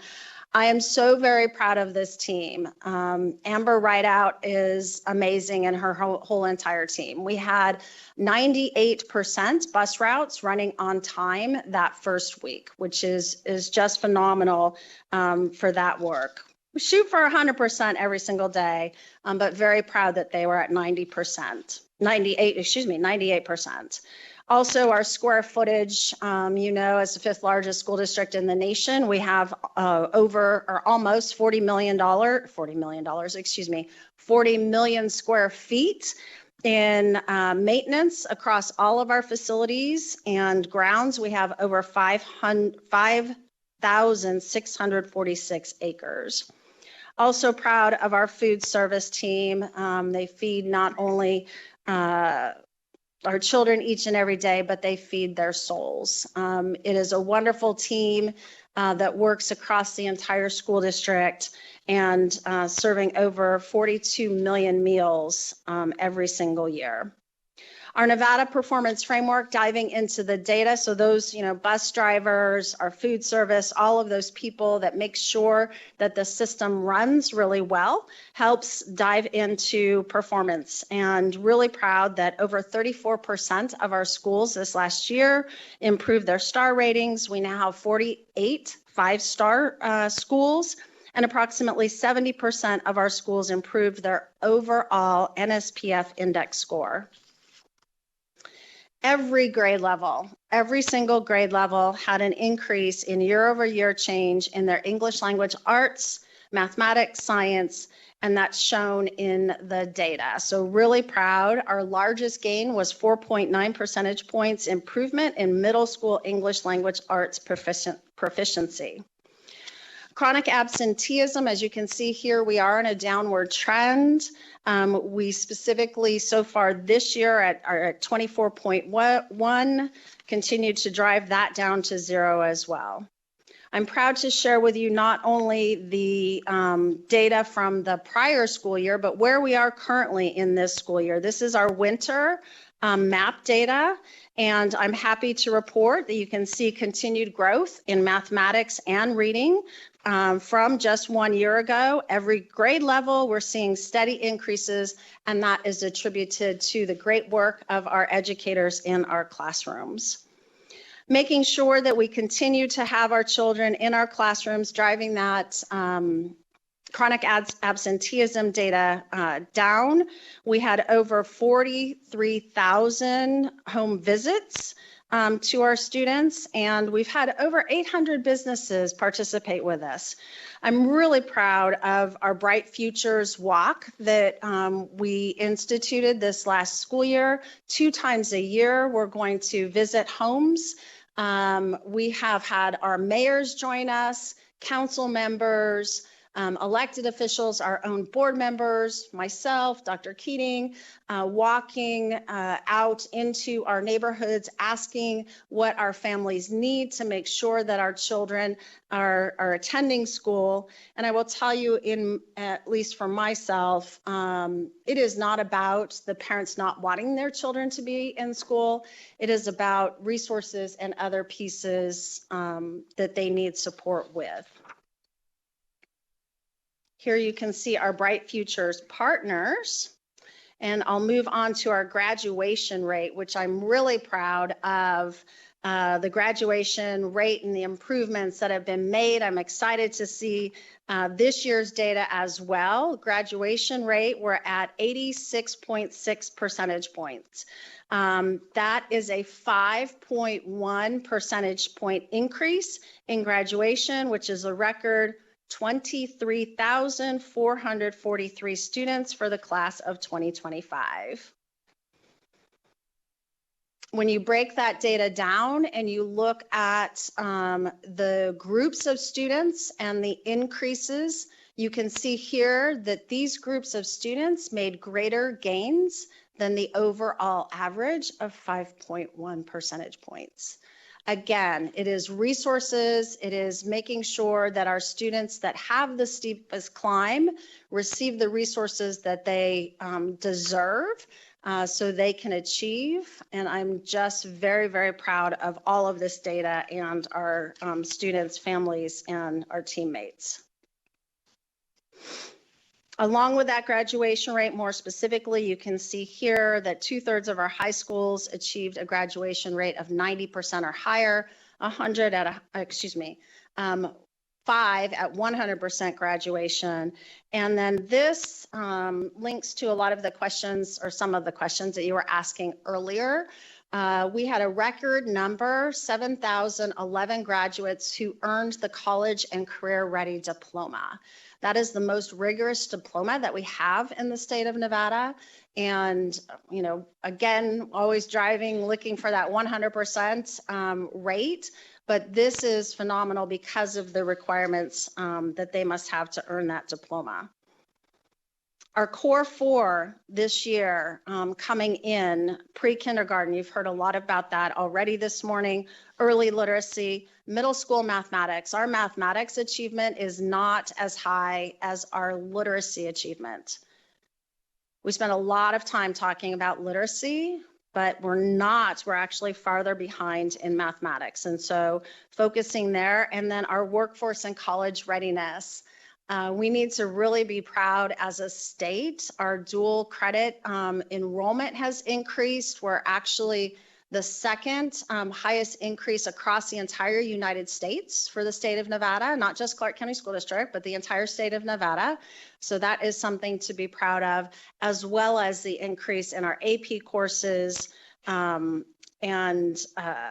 our CTE courses. So all of the workforce and college readiness piece we're focused on. We know that so far that the progress that we made, again, great celebration, but we still need to make more improvements. We started with our 100-day plan this year, talked about our climate and culture, making sure that we're gathering community feedback as we develop our 5-year strategic plan. If you would like to join us, those of you that are in Las Vegas, we do have a dream session this evening at Dr. Charles I. West Prep Academy. So building brighter futures as well. And we continue to move forward with our, and thankful for, to the legislature as well there with our bonding that we're able to make improvements to our physical locations and implement all of those pieces. You can see here, this last year, the team, all of every single person. I receive emails quite often from folks that don't have children in our community right now, but they care deeply about what is transpiring in the Clark County School District because they know that the success of our children right now, they're going to drive the economy moving forward. And so making sure that I'm engaged and out in our community with our nonprofit partners, our municipalities, meeting with all of our mayors across Southern Nevada. They have been wonderful to work with. All of you, our school board of trustees, and our union leadership as well. I was proud to announce at the State of the District that we're also kicking off a specific parent group for Special Education Parent Alliance so that we're listening directly to our parents and to help them shape and build out the future. One of the questions that was asked of us also was the cell phone policy, and I'm proud to say that we also have a policy. It's our revised policy 5136, and it aligns with the requirements for our students placing in the Clark County School District in a non-locking signal blocking pouch. We do provide those to our students. They either have them in the classroom on their desk or they are in their backpack. I've been in our classrooms and the cell phones have been put away. This is actually the second year for the Clark County School District, and it's been working really well. So moving into the challenges that you asked us to address. We're seeing increased gaps in our kindergarten readiness for our students, making sure that we have pre-K access. We also want to make sure that with that pre-K access that we're partnering with other entities. I just learned that United Way does have some pre-K seats available as we sit here today. So we want to expand our pre-K seats, but we also want to make sure our partners are expanding their seats as well. As mentioned by my colleagues, the declining birth rates, increasing costs across all of the school districts, working out on how the pupil-centered funding formula can level out those pieces of support, being deeply involved prior to 2019, as well as post 2019 when the funding formula came into play, as mentioned by our colleague from Douglas, the 5% enrollment shift, and then also too, just leveling out the funding that comes in when we see these declines. I'll just double down on what my colleagues have said there. So in closing, thank you for having us here this morning. I know there is other data that is made available for you from the Department of Education. If there's anything else that I can help you with, I am very thankful to work with 44,000 employees in the Clark County School District and partner with all of you and the entire community to lift up our students. I stand ready to answer any questions that you may have. Thank you so much, Superintendent Ebert. We applaud the great progress happening there in Clark, and it's a monster of a district, and so you're impacting a lot of students in a positive way. We do have a couple of questions. I'm going to start with Assemblymember LaRue Hatch. Thank you so much, Chair. Thank you, Superintendent, for being here. You touched on a lot of things that I wanted to ask about, and I appreciate the thoughtful and thorough presentation. I just wanted to touch on class size. I know we have the largest class sizes in the nation. I wondered what challenges you're seeing in Clark County and what can be done to address that issue. Yeah, thank you, Assemblywoman LaRue Hatch. Those class sizes are linked directly to the funding that we have available to us. This is year 36 for me. So in year 2, I actually myself had a pre-algebra class of 45. I can tell you that that is not the case anymore anywhere in the Clark County School District. So, when you look back even a decade ago, we had much higher class sizes across the state of Nevada. They are lower, but they are still not where they need to be. So I think trending, making sure that we watch all components of the funds that we receive and work together to drive those class sizes down are top of mind. So just to clarify though, the main thing we can do is to increase the per pupil funding, is what you're saying. Yes, that's in any other state that you look at. They receive much more funding, which then they can drive their class sizes down. Thank you so much, Chair. Thank you, Assemblymember Mosca. Thank you so much, Chair. Thank you, Superintendent. I really commend you. I know you've been in the community. You've been talking to lots of folks. And I also know that you are making sure you're transparent. I think you and your team have done a good job of talking about there are no budget cuts right now. That is not where we are, but there will most likely be some in the future. I just wanted to ask about the approach, not potential solutions right now, but it's what we hear from constituents. And I know that you're being very thoughtful about how you're approaching it. So I'd love to hear how you may be approaching what may be coming for the budget in the future. Yeah, thank you, Assemblywoman Mosca, for that piece. First and foremost, being new to this position, I shouldn't say first and foremost, but one lane that we're following. I did hire, the school board hired a team to look at where we can gain efficiencies. And so they are currently going through and across the entire system, which hasn't been done since 2011, an efficiency and operational study to look to see where, and they've already reported, which you all know is a place where we can do better too, is for Medicaid reimbursements. That is an area that if we expand that, if we even get $3 million more a year in reimbursements, then that can offset general fund. We can have more social workers, counselors, all of those pieces. So one of the pieces is making sure that we're using the dollars that we have right now effectively, efficiently. And so that report should be done this summer. The other piece is working with all of you and our entire community, making sure they are aware of the declining enrollment, but it's also declining birth rates, right? My graduating class this last year was 24,000 children with a kindergarten class of 17,000 children. That is what is projected already for this fall as well. So 5,000 in 1 year, another 5,000 in another year, that's 10,000 students over 2 years.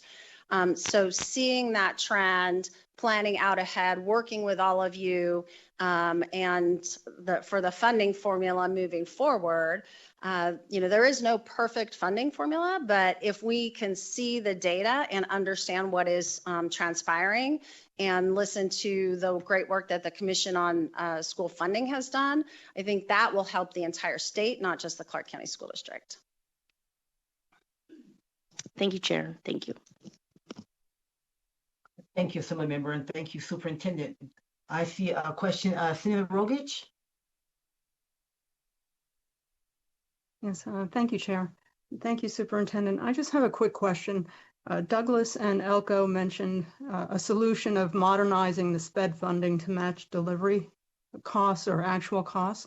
Is that something that CCSD is thinking about doing, or are you doing that already?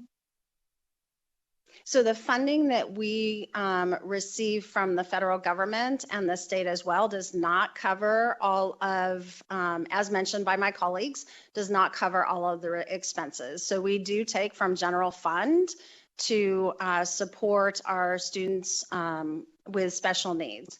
I think really working together, not only with the legislature to make sure that the funds are made available for special education students, but also at the national level. At the national level, they fund only 12 to 13%, and it should be at 40%. So I would even, I know they're not going to go to 40%. Right away, but the federal government needs to also shift the percentage of funding that they provide for our special education students. I see. Thank you so much. Thank you, Senator. I know you're hanging in there. You aren't feeling well, so we appreciate it. Thank you. Other questions for Superintendent Ebert? I do see our Vice Chair has a question. Thank you, Chair, and thank you for the presentation, Superintendent. It's great to see you and Dr. Keating. I had a list of 10 questions for Dr. Keating, but fortunately you've answered most of them. I was just hoping that you could hit a little bit on the implementation of AB 533 and like what's left, like where we're at right now, and then what's left to come ahead. Thank you.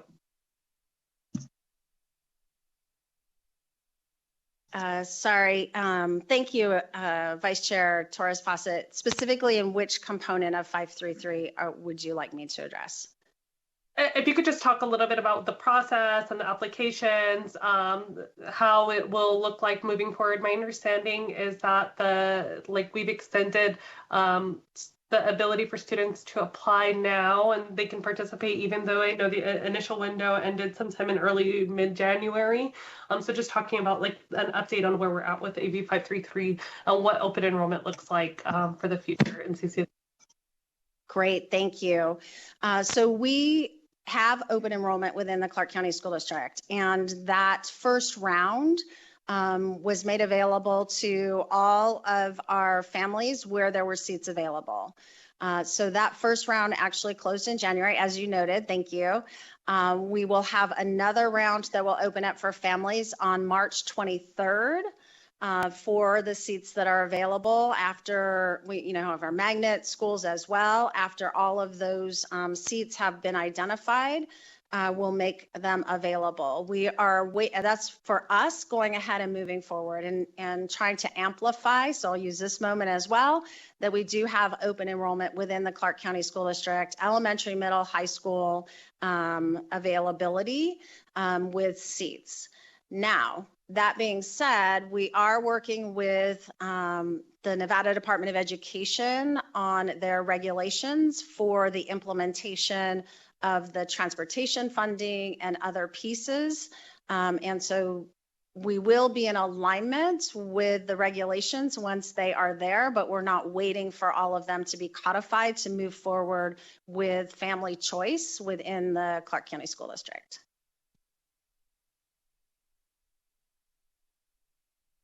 Thank you. And just as a quick note, because I've looked at the website too, and I'm just hopeful that CCSD can maybe update that or provide a little bit more clarity. I know it talks a little bit about the late application, but I've received quite a few different constituent questions about it, or families reaching out to me, just knowing I work in education, that are a little confused.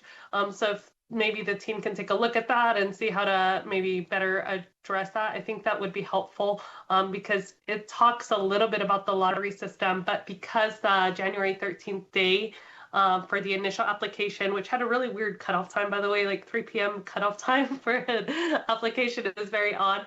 But then it just it is kind of confusing even for myself. So if you could add a little bit more in the future, that'd be helpful. Yeah, we'll take a look at that. Thank you for flagging that for us. Thank you, Vice Chair, and thank you, Superintendent Ebert and Dr. Keating. Next time, don't speak so much. Seeing no further questions from the team at the Clark County School District, then we'll just thank you. Thank you for spending your time. Thank you for the update. Again, kudos on the great work. And I'm sure we will see you at some point again, but we appreciate it. Thanks to you both. Yes. Thank you, Madam Chair. You bet. Okay, we'll push forward to our last presentation. We know they've been hanging around and don't want to make them wait any longer. We will welcome Superintendent Ernst from the Washoe County School District to come forward, and then afterwards we will have our lunch break. Good afternoon, Madam Chair. Thank you for having us here today. My name is Joe Ernst, proud superintendent of Washoe County School District, joined also today by our Chief Financial Officer, Mark Mathers. Our first couple of slides really are just an overview of our school district, the number of schools we have, the number of students, the number of languages spoken in our school district. As we also look forward, we're the 58th largest school district in the country, and you can see the number of square miles, the number of staff, and the number of meals we serve each day. Going into the heart of our presentation is really centered on our strategic plan, which is really the North Star of all the work that we are doing in the school district. Looking at our P5 foundational learning, really increasing extra and co-curricular opportunities for students, improving physical safety and belonging, strengthening our recruitment and retention throughout the organization, and expanding advanced coursework opportunities. Some of the work we're proud to share is around the investment we've made with our teachers in the science of reading. It's a comprehensive 60-hour training over 2 years' time. We now have close to 600 of our educators trained with the science of reading. We continue to focus in our youngest grade, kindergarten, around chronic absenteeism. You can see that this fall, and we've tried to share up-to-date data with the committee here, but we are just under 11% for chronic absenteeism with our kindergarten students. That's really some good progress that we're happy to share. We have implemented high-quality instructional materials through a new math adoption here.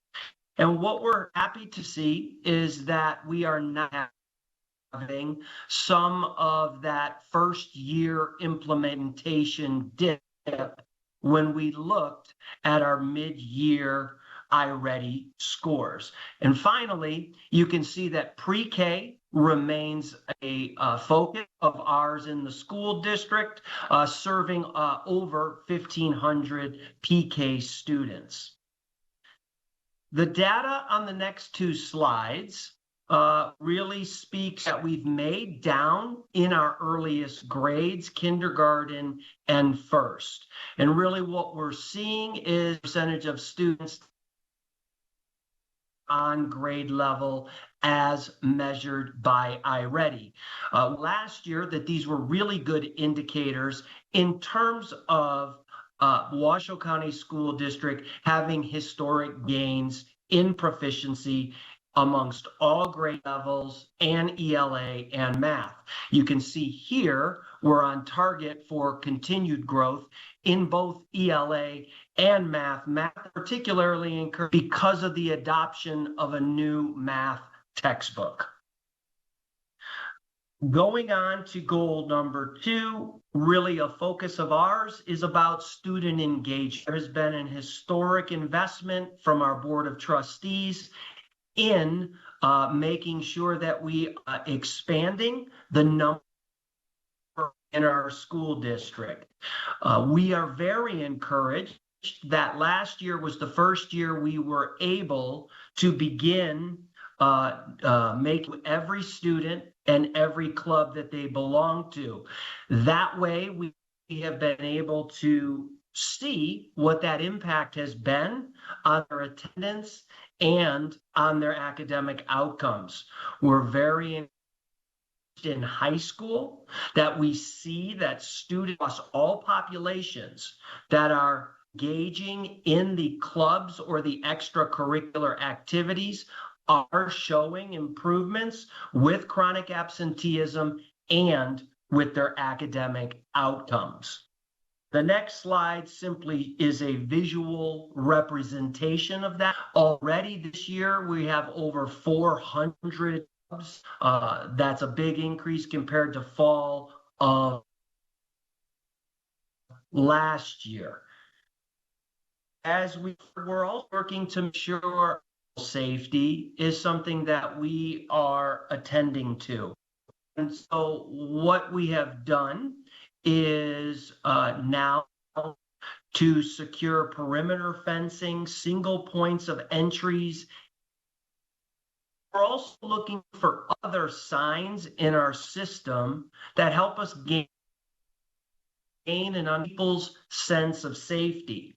In our most recent stat climates. 91% of our staff are feeling safe at and it's the highest ever perception in Washoe County School District.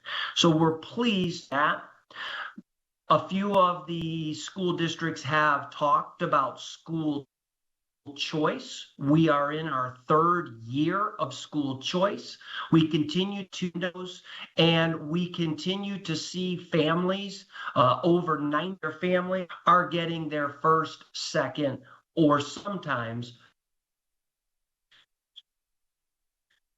As we look at academic growth, as mentioned, we are very pleased as a school district, our highest ever third grade reading proficiency rate. We know that's a stepping stone to outcomes in the future. We reduced our number of one-star schools in elementary. We cut that number in half last year.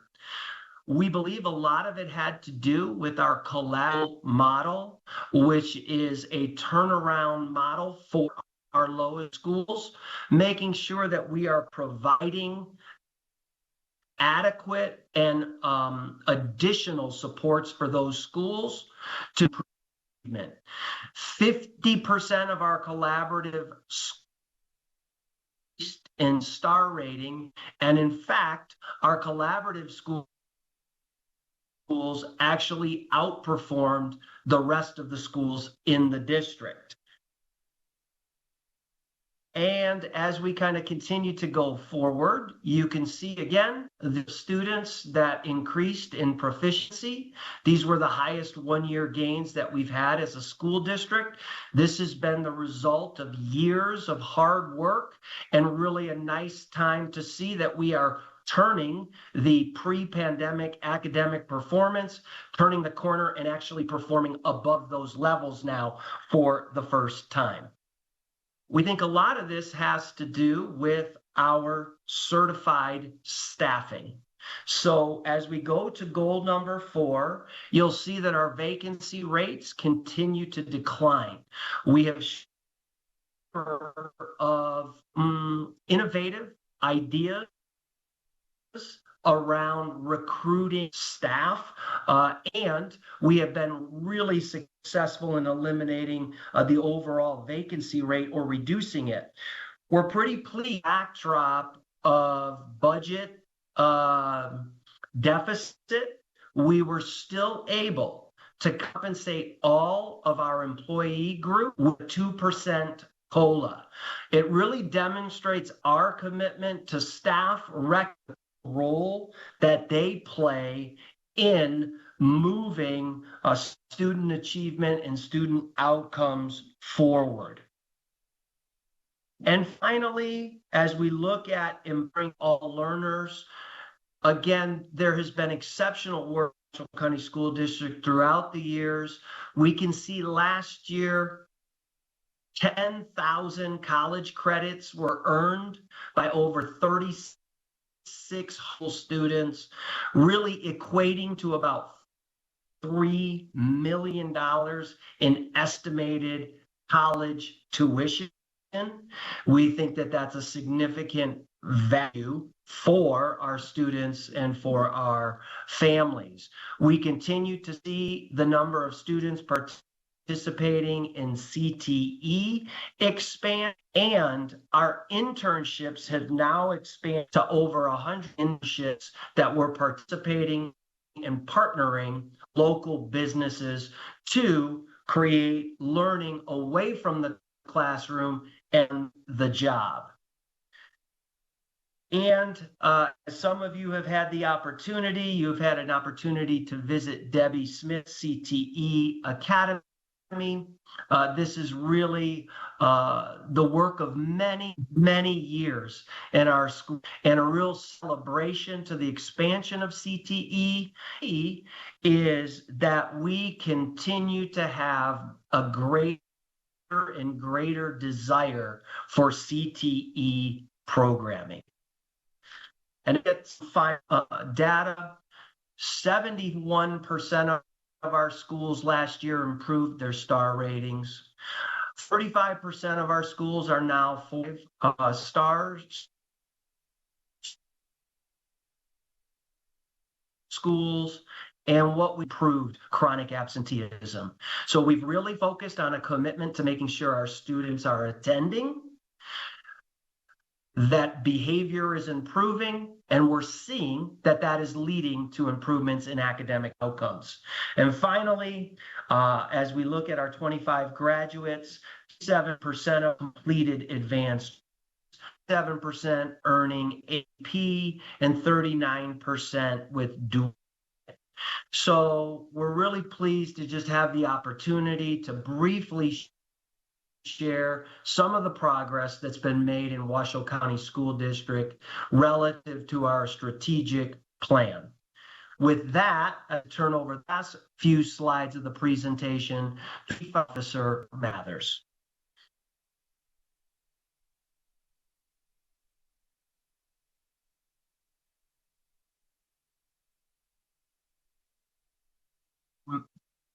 Mark, I think your microphone, you want to just turn that on, and I think we'll be all set.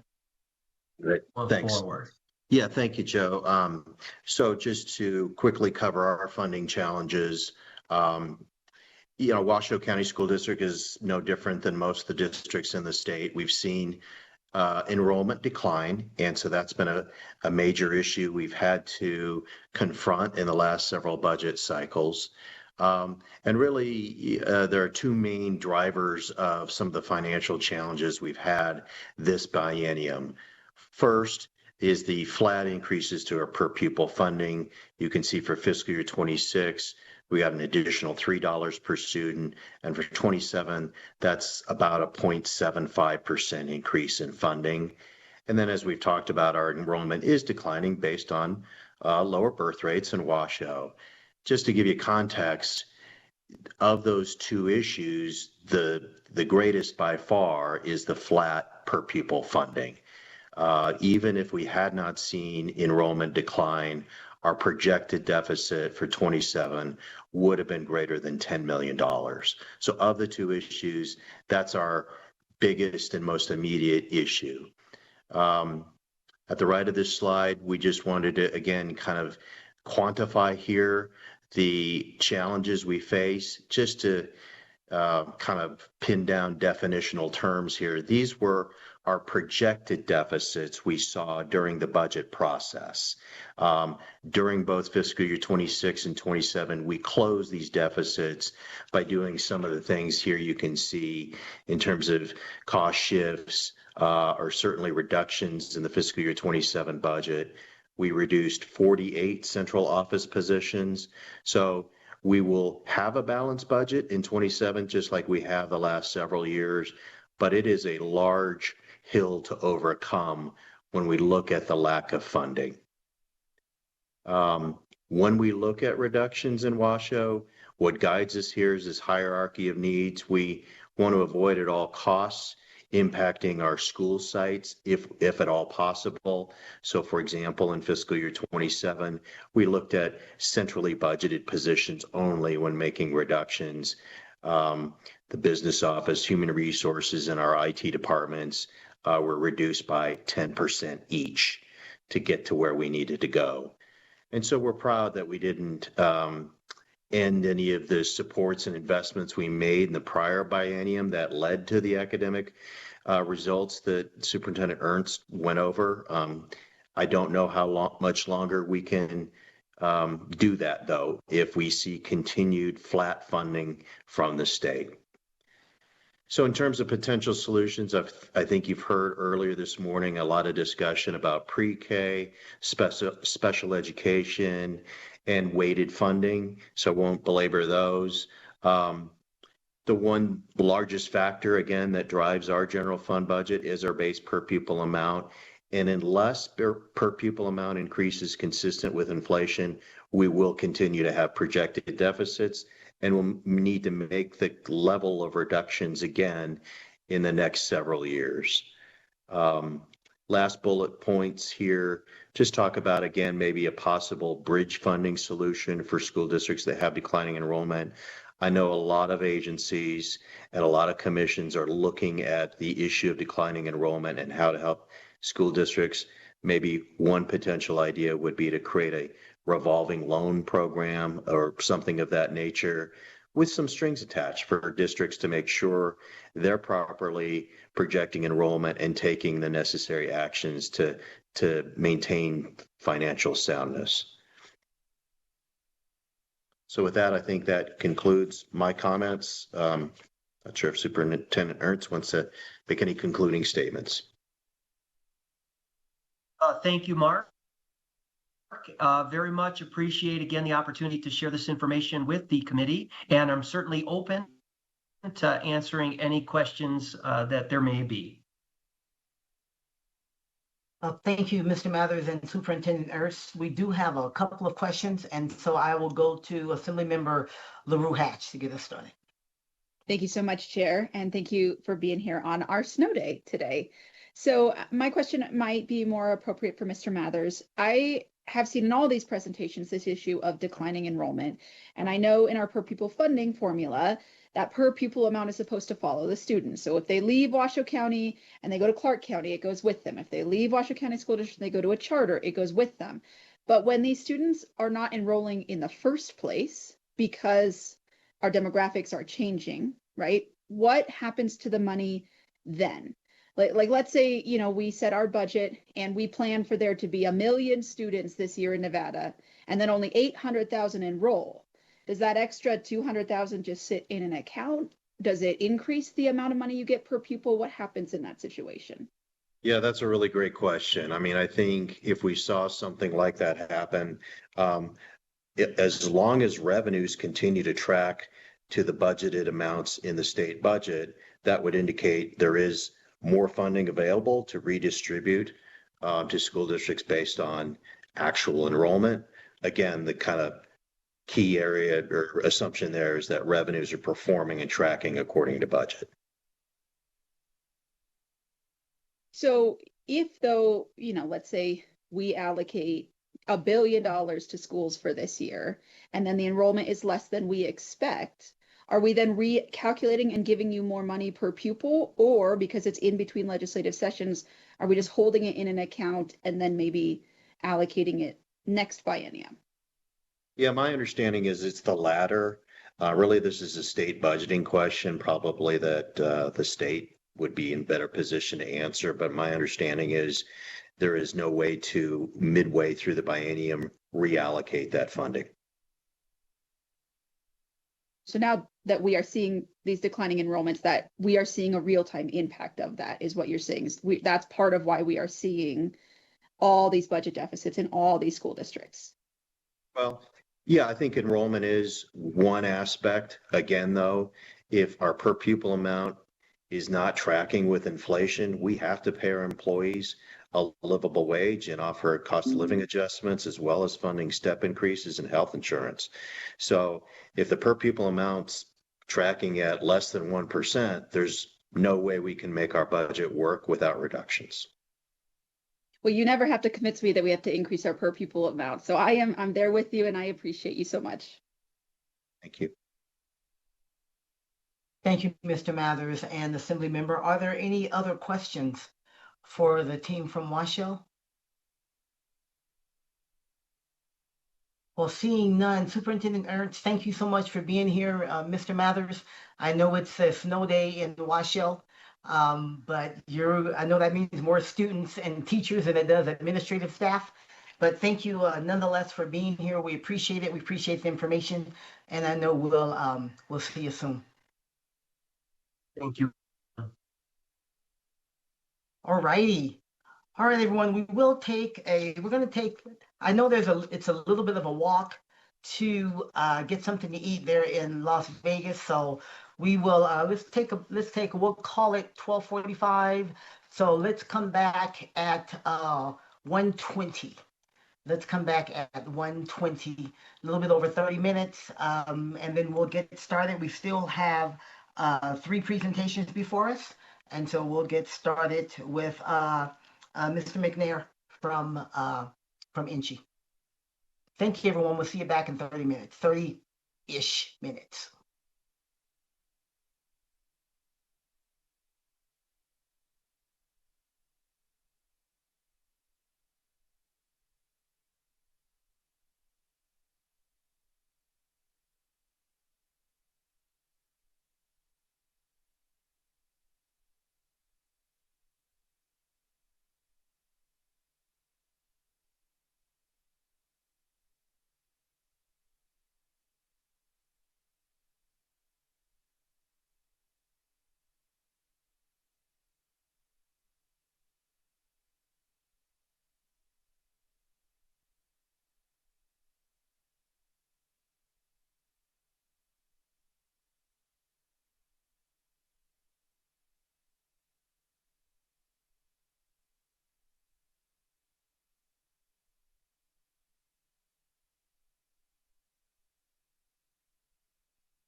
All right, how are we looking down south? We have folks back in the meeting room.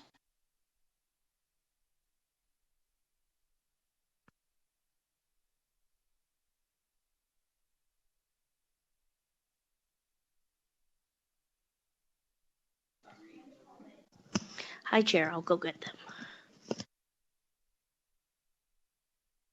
Thank you.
All right, looks like down south is ready. And I am hoping everyone is back behind the names on Zoom. Why don't we go ahead and get started? I know we have presenters who've been waiting, and we want to get staff out of the room and back home, especially here up north. So let's go ahead and jump in. Mr. McNair, Chancellor McNair, I hope that you're there and ready to come forward. We are ready for your presentation from NG. I see the Chancellor coming forward and some team members hustling to get into position. So, Mr. Chancellor, please go ahead whenever you are ready, sir. Thank you, Chair. Nice to see you. Good afternoon, everybody. I'm Matt McNair, Chancellor of the Nevada System of Higher Education. Great to see you. I'm going to see here if I can start the presentation. Can you all see that? No. Yes? Oh, there it is. Okay, thank you. All right. We can see it, but it isn't. I'm sorry, we can see it, but it isn't in your screen share mode. Oh, let's see. Any ideas? Okay, it was there. It was there. Then it's gone. Are we good? No, it just looks like one of the. Hang one of on, the Chair. boxes We're going to see if we can pull in a phone a friend. I'm working really hard to make it look good. I'm just sitting here. Screens look great, Dr. McNair. Thank you so much. I worked hard on these. Actually, a lot of people did work hard on them. Certainly. Well, we're waiting for the phone a friend down there, so. Just so you know, I looked at the weather. It says it feels like 14 up here. So just thought I'd share that. Well, it's got to be close to 60 here, and I did see people walking around the parking lot in winter coats and scarves. So that's so Vegas. That is so Vegas.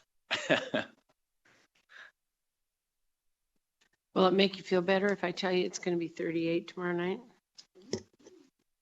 Ooh. Ooh, I've got to be there Thursday. No, I don't want that. No. Thursday, it's 34 is the low. So bring. That's legitimately chilly. 34 is legitimately chilly. Excuse me, Chair. This is AVH. Can you currently see the presentation slides? I can see the slide in a box, but I can't see it from like a screen share. All right, please stand by as we troubleshoot. Just one moment. Others on Zoom, can you see it like a screen share? I still see the whole gallery. We can see two screens have the whole screen share, and the middle screen has some interesting decoration thing on it. A picture. And I think, Chair, if you click view up at the top, you can select speaker, and then I think it might make it larger rather than gallery. No, I know how to work that. Thank you. I have that. It could just be on my end. I have speaker.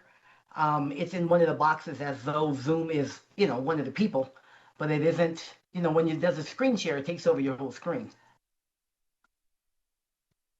Sure, the presentation is being run from the room, so that is different than how you would view it if it is being run from Zoom. Oh, okay. It isn't. But it you isn't screen can share, change screen share. your Okay. you can change your view to speaker, and To then speaker. yeah, and then it should show bigger for you once Okay. the speaker is speaking. Yep. It is. It's on my end. It's on speaker, but it isn't showing.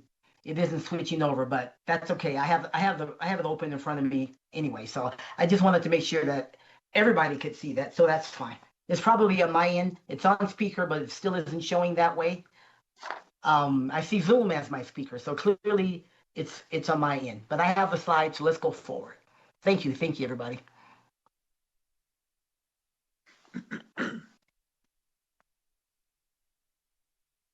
Okay, whenever you're ready, Chancellor.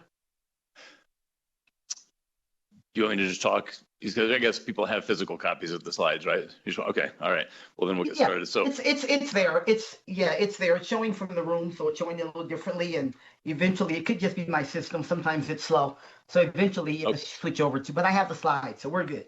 Thank you. all right. Well, I will go ahead and get started then. But again, great to see you all. We do have representatives here from each institution in case there's campus-specific questions. So who are we? We are 8 institutions, lining for students across the state of Nevada. We are 13 elected regents, 8 presidents serving 115,000 students, promoting access, affordable education, and social mobility. Our goal is to make sure that every student in Nevada has access to information that they can access higher education. We want them to access that higher education, and we want to help them get a good job. Our strategic plan, and if you can't see, I'm on slide 6. Our strategic plan focuses on access, student success, closing performance gaps, alignment with the needs of Nevada's workforce, research impact, and accountability. So who are we serving? Students, of course. Now on slide 8, you can see that enrollment dipped after COVID or during COVID, but we are now back to pre-pandemic levels. This does not mean that we are immune, of course, from the enrollment cliff that the rest of the country is facing. It's probably going to come to us a little bit later over the course of the next decade than it is hitting the rest of the country, but we will be seeing the impacts of that presumably. Here you can see the headcount distribution for each of our institutions on slide 9.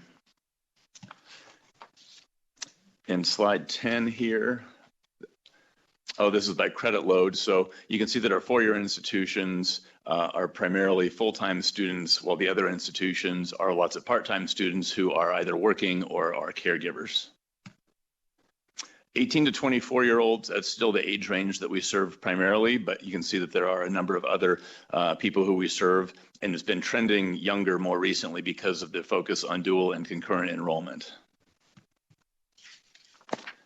You can see here that the demographics of our institutions basically mirror what's happening across the state. We're also seeing national trends, or seeing our state follow national trends, that most of the students on each of our campuses are female. And that was slide 13. So dual and concurrent enrollment, I'm sure you're all familiar with this. Concurrent enrollment is when the high school students take classes at their high school with teachers who are certified to teach classes at the college level. And then dual enrollment is when the high school students come to the college campuses to take those classes. You can see here that College of Southern Nevada has historically been the biggest provider, but that UNR and NSU are catching up and increasing their partnerships a lot in the last few years. Slide 16 here, you can see that the dual and concurrent enrollment also tends to mirror the demographics of the state. This shows the results in for people that do participate in dual and concurrent enrollment. It's one of the most effective tools that we have for improving college participation. Students that have dual and concurrent enrollment classes are more than twice as likely to continue their higher education, and it significantly reduces costs for the students. So Pell Grants, as you know, serve our low-income students. Oh, there it came up on the main screen. And 40%, nearly 40% of all students within the NSHE system receive Pell funds. What this means is that nearly 80% of the costs at UNR and UNLV are covered, and more than 100% of the cost at Nevada State and the community colleges are covered. Now, the challenge with that, oops, I went too fast. The challenge with that is that even if students, and actually a lot of our students have all of their fees and tuition covered, the challenge is that the cost of living has gone up a lot for everything else. And so whether they're in school for 2 years or for 4 years, even if they have no fees and tuition expenses, they still have other living expenses, which make it challenging for our students to make it through.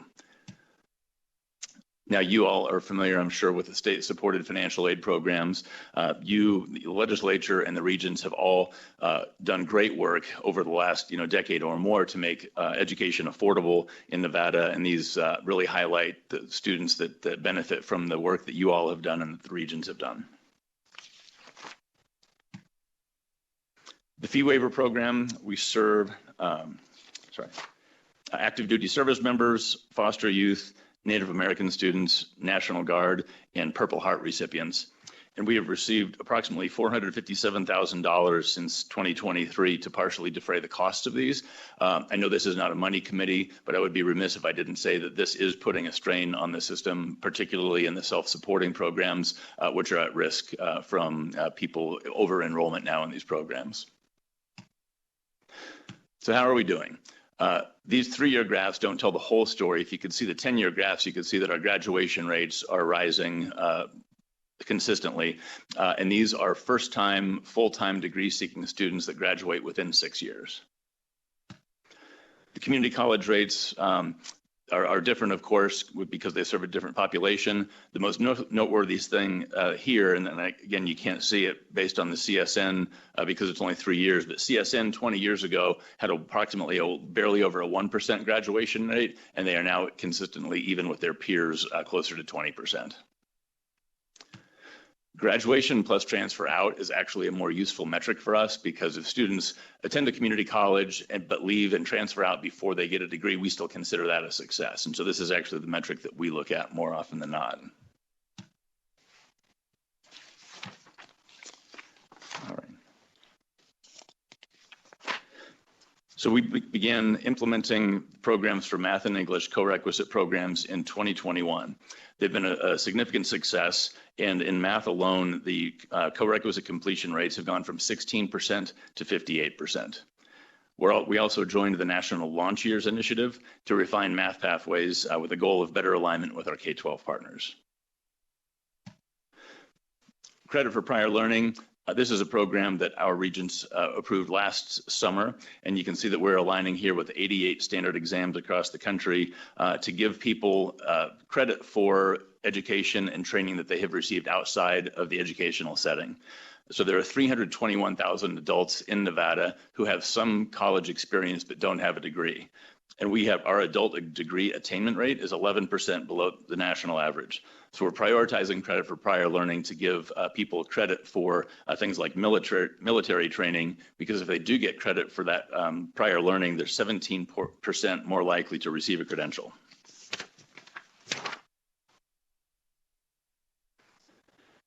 We're working to modernize concurrent and dual enrollment here. We've joined the Align and Shine Nevada, which is a collaboration between NSHE and our K-12 leaders across the state to align those programs with national best practices to make sure that the students have the same learning outcomes and assignments, the same assessments, grading, and academic calendars. We're trying to make it easier for students to transfer within NSHE institutions as well. Right now, a lack of clarity and alignment within the system around general education makes it harder for students to transfer. It means that they end up getting excess credits and have to pay more. And so we're really trying hard to make it easier for students to transfer within NSHE system or within NSHE institutions. FAFSA, I'm sure you're all familiar with the free application for federal student aid. Our biggest challenge here is awareness. We rank 47th nationally in FAFSA completion, and only 43% of students in Nevada complete the FAFSA forms. We know that FAFSA is proven to boost enrollment and help people receive financial aid. Students that complete the FAFSA form are 84% more likely to access higher education, and lower income students are 127% more likely to receive financial aid if they fill out the form. The Nevada FAFSA Challenge is driving improvement through school level engagement. And last year, the Mineral County High School was the inaugural winner of the program, and they increased FAFSA completion by 53.1% compared to the prior year. Just want to give a quick update on some of the bills that you all passed in the last session. AB 345 was for the data dashboard and the financial and food insecurity study. The work is underway. The final meeting of that committee is actually happening on April 8th, after which we will deliver a final report and presentation to the committee. AB 567 was the emergency response plan for the opioid emergency response plan. Every campus is either actively executing or adopting a plan for opioid emergencies, including emergency planning, training, Narcan availability, and safety kits. SB 165 was the $6.4 million investment in behavioral health to create a new professional certification, which is going to focus on early identification and prevention, not just crisis response. This will align licensure, education, and supervision into a coordinated pipeline. SB 322 is ongoing professional development for the regents through education and training. And this is something that we've been focused on even before this bill was passed. Just last year, our regents attended completed education covering open meeting laws and ethics, roles and responsibility of regents and the chancellor, NSHE funding formula, and the biennial budget process, enrollment trends, financial aid, federal policy changes, and data dashboards and NIL developments. Carol Del Carlo is currently the national chair of the Association of Community College Trustees, and many of our regions participate in national organizations around higher education. They're also a part of the regional accreditation site visits as part of the institutional evaluations. SB 498 was the nursing expansion. That was $10 million for each year of the biennium, and it's led to hiring new faculty and staff, equipment, and partnerships. So final thoughts. Our biggest challenge, we believe, is the 43% FAFSA completion rate, because 70% of the students who do not complete that form think that they can't afford college, and that's just not true. higher education in Nevada is affordable and accessible for almost everybody. We're going to be working very hard to increase awareness about financial aid because, like I said, you all have done, and the governor has done, and the regents have done a lot of work to make college and higher education in all forms very accessible and affordable. The Lumina Foundation recently released a report that said that Nevada is dead last among the United States when it comes to the percentage of the population who have earned a credential of value after high school. So this is a challenge that we must overcome. We have to increase those rates. We look forward to working with all of you and the state agencies and our K-12 partners to do that, and I'm happy to answer any questions if you have any. Thank you so much, Chancellor McNair. I appreciate the presentation, and I appreciate the highlight of needing to get more students in the college. Our college going rate has been low for quite a while, and so the connection to FAFSA makes a lot of sense. And hopefully that can be part of a solution to encourage more, especially those low-income students who don't think it's possible. The FAFSA sure did help me. So we do have some questions though from committee members. So we're going to start with Assemblymember LaRue Hatch.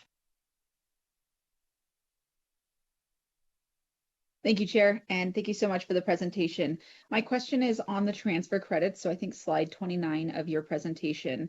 You know, one of the questions I consistently have about our dual credit programs is whether or not students can transfer those elsewhere, because whether folks like the AP exams or not, right, and I think there's a lot of problems with them, we could at least predict where they could take those credits and how they would apply and what classes they would apply to. And one of the biggest questions I have is if a student is not staying in the NSHE system, can they take those dual credits with them? Or if someone completes at a community college here and then moves to another state, what work is being done to ensure that all of our credits are transferable outside of Nevada? My understanding is that those credits are transferable, and you might be able to see on the screen, and I'm going to look behind me to see if anybody on my team disagrees with me.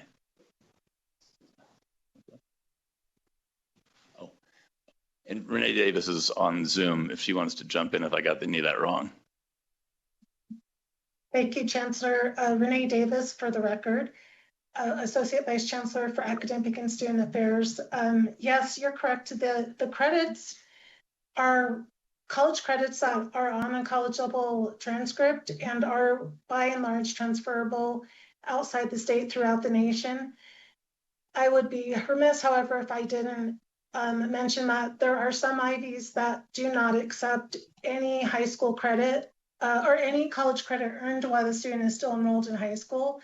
I think those are few and far between, but I have seen certain institutions such as like Penn. So there are a couple out there, but by and large, it appears on a college transcript. It is transferable pretty widely through, public institutions throughout the nation. And just to follow up then, do those schools that aren't taking those dual enrollment credits, are they accepting AP credits or are they not accepting anything that a student got through a high school course? Renee Davis, for the record, the research that I've done has not been extensive, but I have seen that those institutions will accept AP.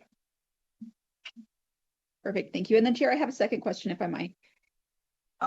Yes, but before you jump on, yeah. I have another member with a related question to dual credit. So we're going to go to Senator Dondero Loop, and then we'll jump right back to you, Assembly Member. If that's okay. Beautiful.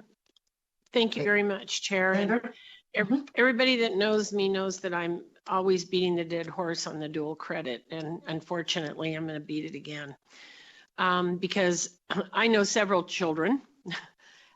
Several young students, I should say, that have done dual credit and they are not getting credit. And the other thing is they get the dual credit and they think when they go to college, it's only a 2-year stint, and it's not. So can you kind of talk about that a little bit? Because that has, I literally could name 5 kids right off the top of my head right now that are in that position, and they all have a high school degree, they all have an AA degree, they have all gone to college, they have got there and they are being told it'll take them 3.5 years to finish. or they have been put in a third-year biology class, which they are not ready for. Some of them went out of state, and those dual credits were not accepted. So that's been my experience. So I haven't had anybody say to me, this is the best thing that ever happened yet. And I'll probably let Renee jump in as well. But after you and I had coffee, with something we started looking into, and I'm trying to determine if that is something. There was a specialized degree, and maybe the gen ed requirements, didn't apply because they took some different classes. But Renee, do you have an idea? I mean, I know we're looking into it, but Renee Davis, for the record. Honestly, I think that those situations may be very individualized, and I would love to dig into those further because we definitely want to get to the bottom of that.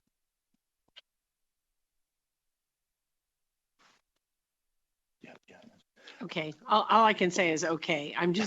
I will just tell you that has been, like I said, that has been my experience, and I can tell you that, like I said, I know all of these kids personally or through a personal relationship, and that's not what I'm hearing. That doesn't mean there are some that don't get to do that, but I was talking with somebody recently about it, and this person has a lot of educational background, and they said, yeah, that happened to my son too. He went out of state and they weren't accepted.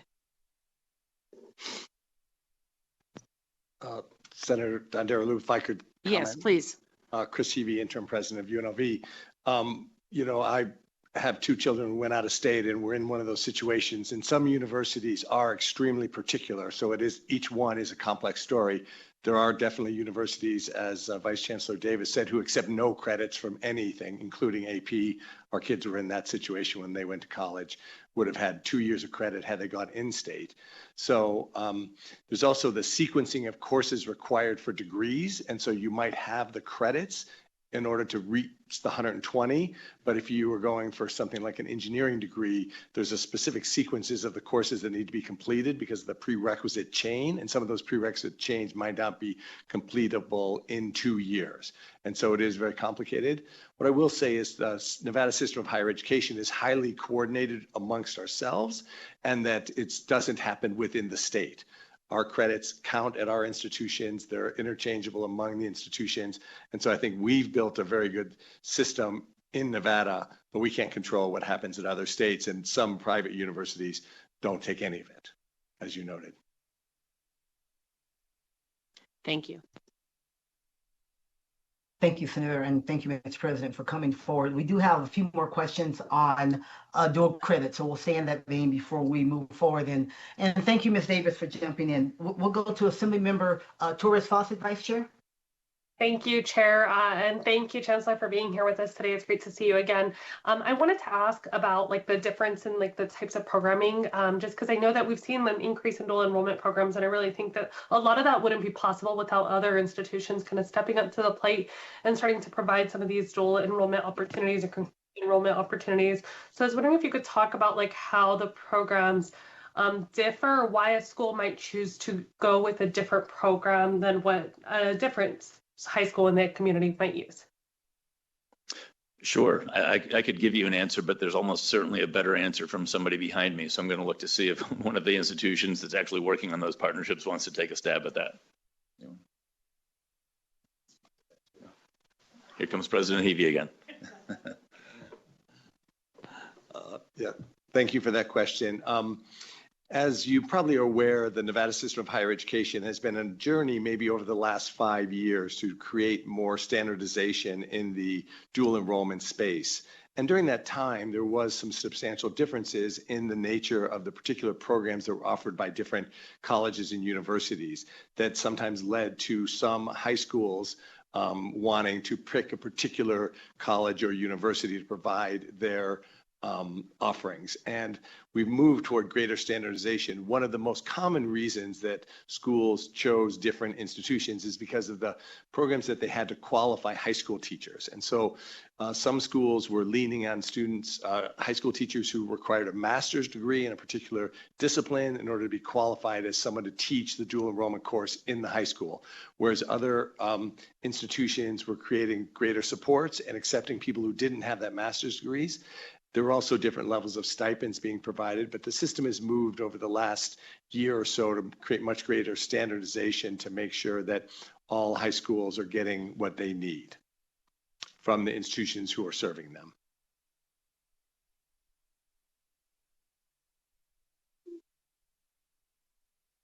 Thank you, President Heavey. I do see. I was going to just comment that.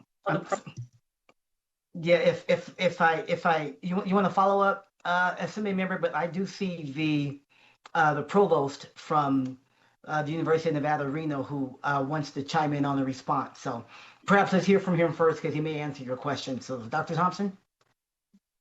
Thank you, Chair, and thank you for the question. And certainly, I would start with in our state, there's been a lot of unmet need, and I think a lot of institutions have come in by invitation to schools. And as President Heavey has said, we are much more coordinated and working through the Nevada System of Higher Education and through the Chancellor's Office to make sure we are meeting the need of the students in our state.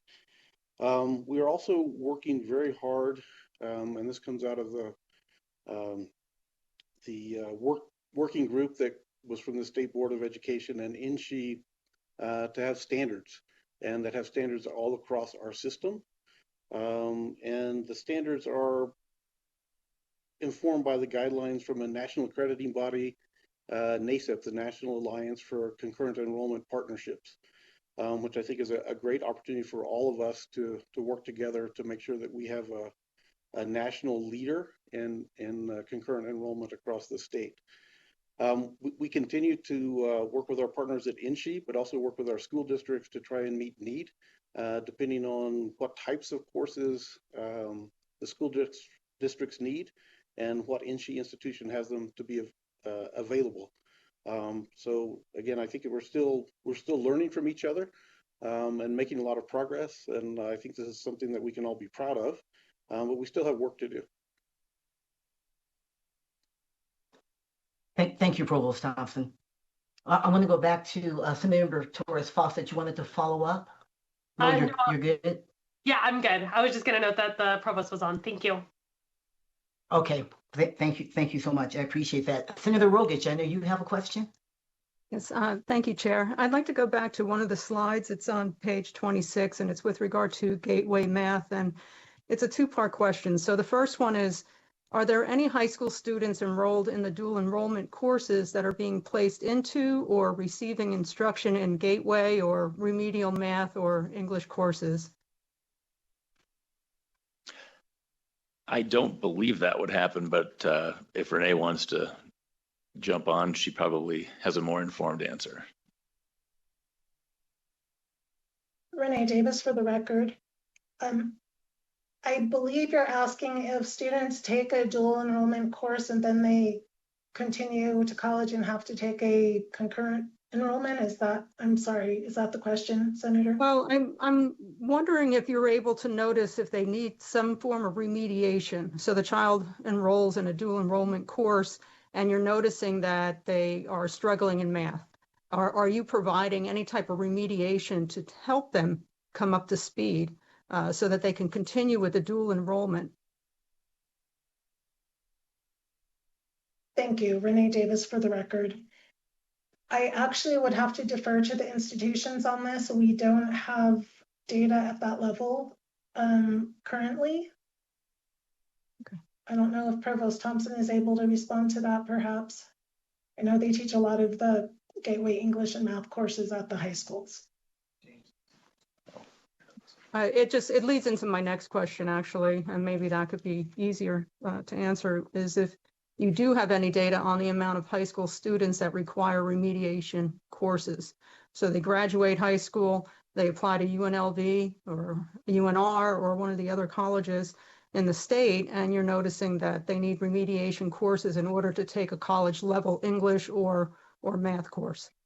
So I'm just trying to see where the gap is, and if it can be identified early. So if you have kids that do qualify for dual enrollment, but they may struggle a little bit with an algebra concept, is that something that you can assist with?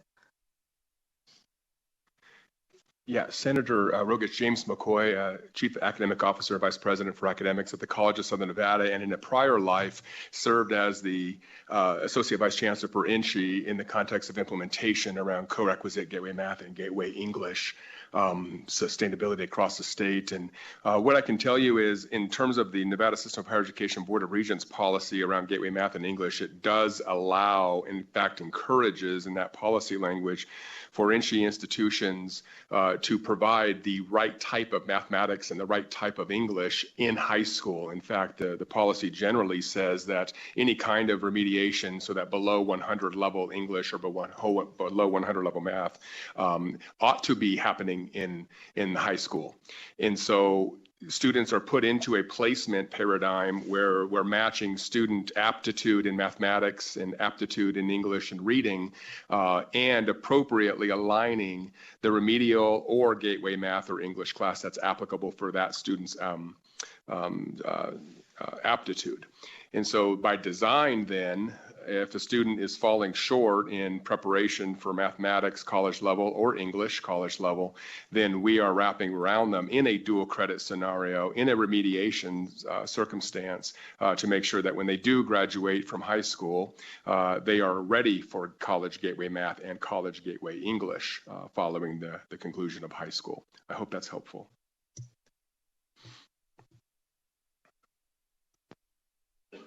Senator Rogic, if that, please, go ahead. Go ahead, No, Senator. thank you. I appreciate the answers. Chair, Okay, can I thank jump you in so real much. quick and ask a follow-up on that? Absolutely, absolutely, Senator, go ahead. Dr. McCoy, don't go anywhere. With that being said, how do we sort of ascertain that if they need remediation, or they come in and they're in a class and is it talk us through that a little bit, because especially in a well, I shouldn't say especially, I think in all higher ed, you could go into CSN or TMCC, whatever it is, Great Basin, and you could think you can do English, whatever, and find out you can't, right? And the same with math, and so it doesn't matter whether it's a four-year college or a four-year university or a community college atmosphere. Can you talk us through a little bit how we ascertain those kids and how we get them the help they need? Sure. Senator Don Daraloop, great question. James McCoy for the record again.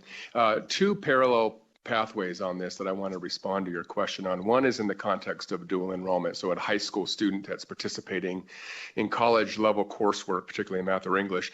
And then I also want to speak broadly to your question in terms of they're out of high school now, in some cases have been out of high school for many, many years, and then coming back into particularly that math pathway is daunting for a lot of adults. So in the first pathway around the high school student, particularly as it relates to dual enrollment, a student, despite their desire to get into, say, college algebra, if they're not ready for college algebra, we're not going to put them into a college algebra course for dual enrollment. They're going to take a placement assessment to ensure that where they are at in that moment of understanding of mathematics in this example, they're going to get into a class that matches their aptitude.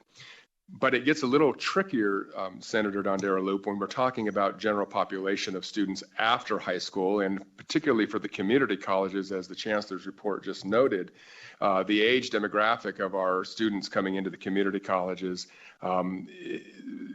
is a lot further along after high school. And so the math leakage, if you will, from high school to the point by which they're entering into college has happened. Time has happened.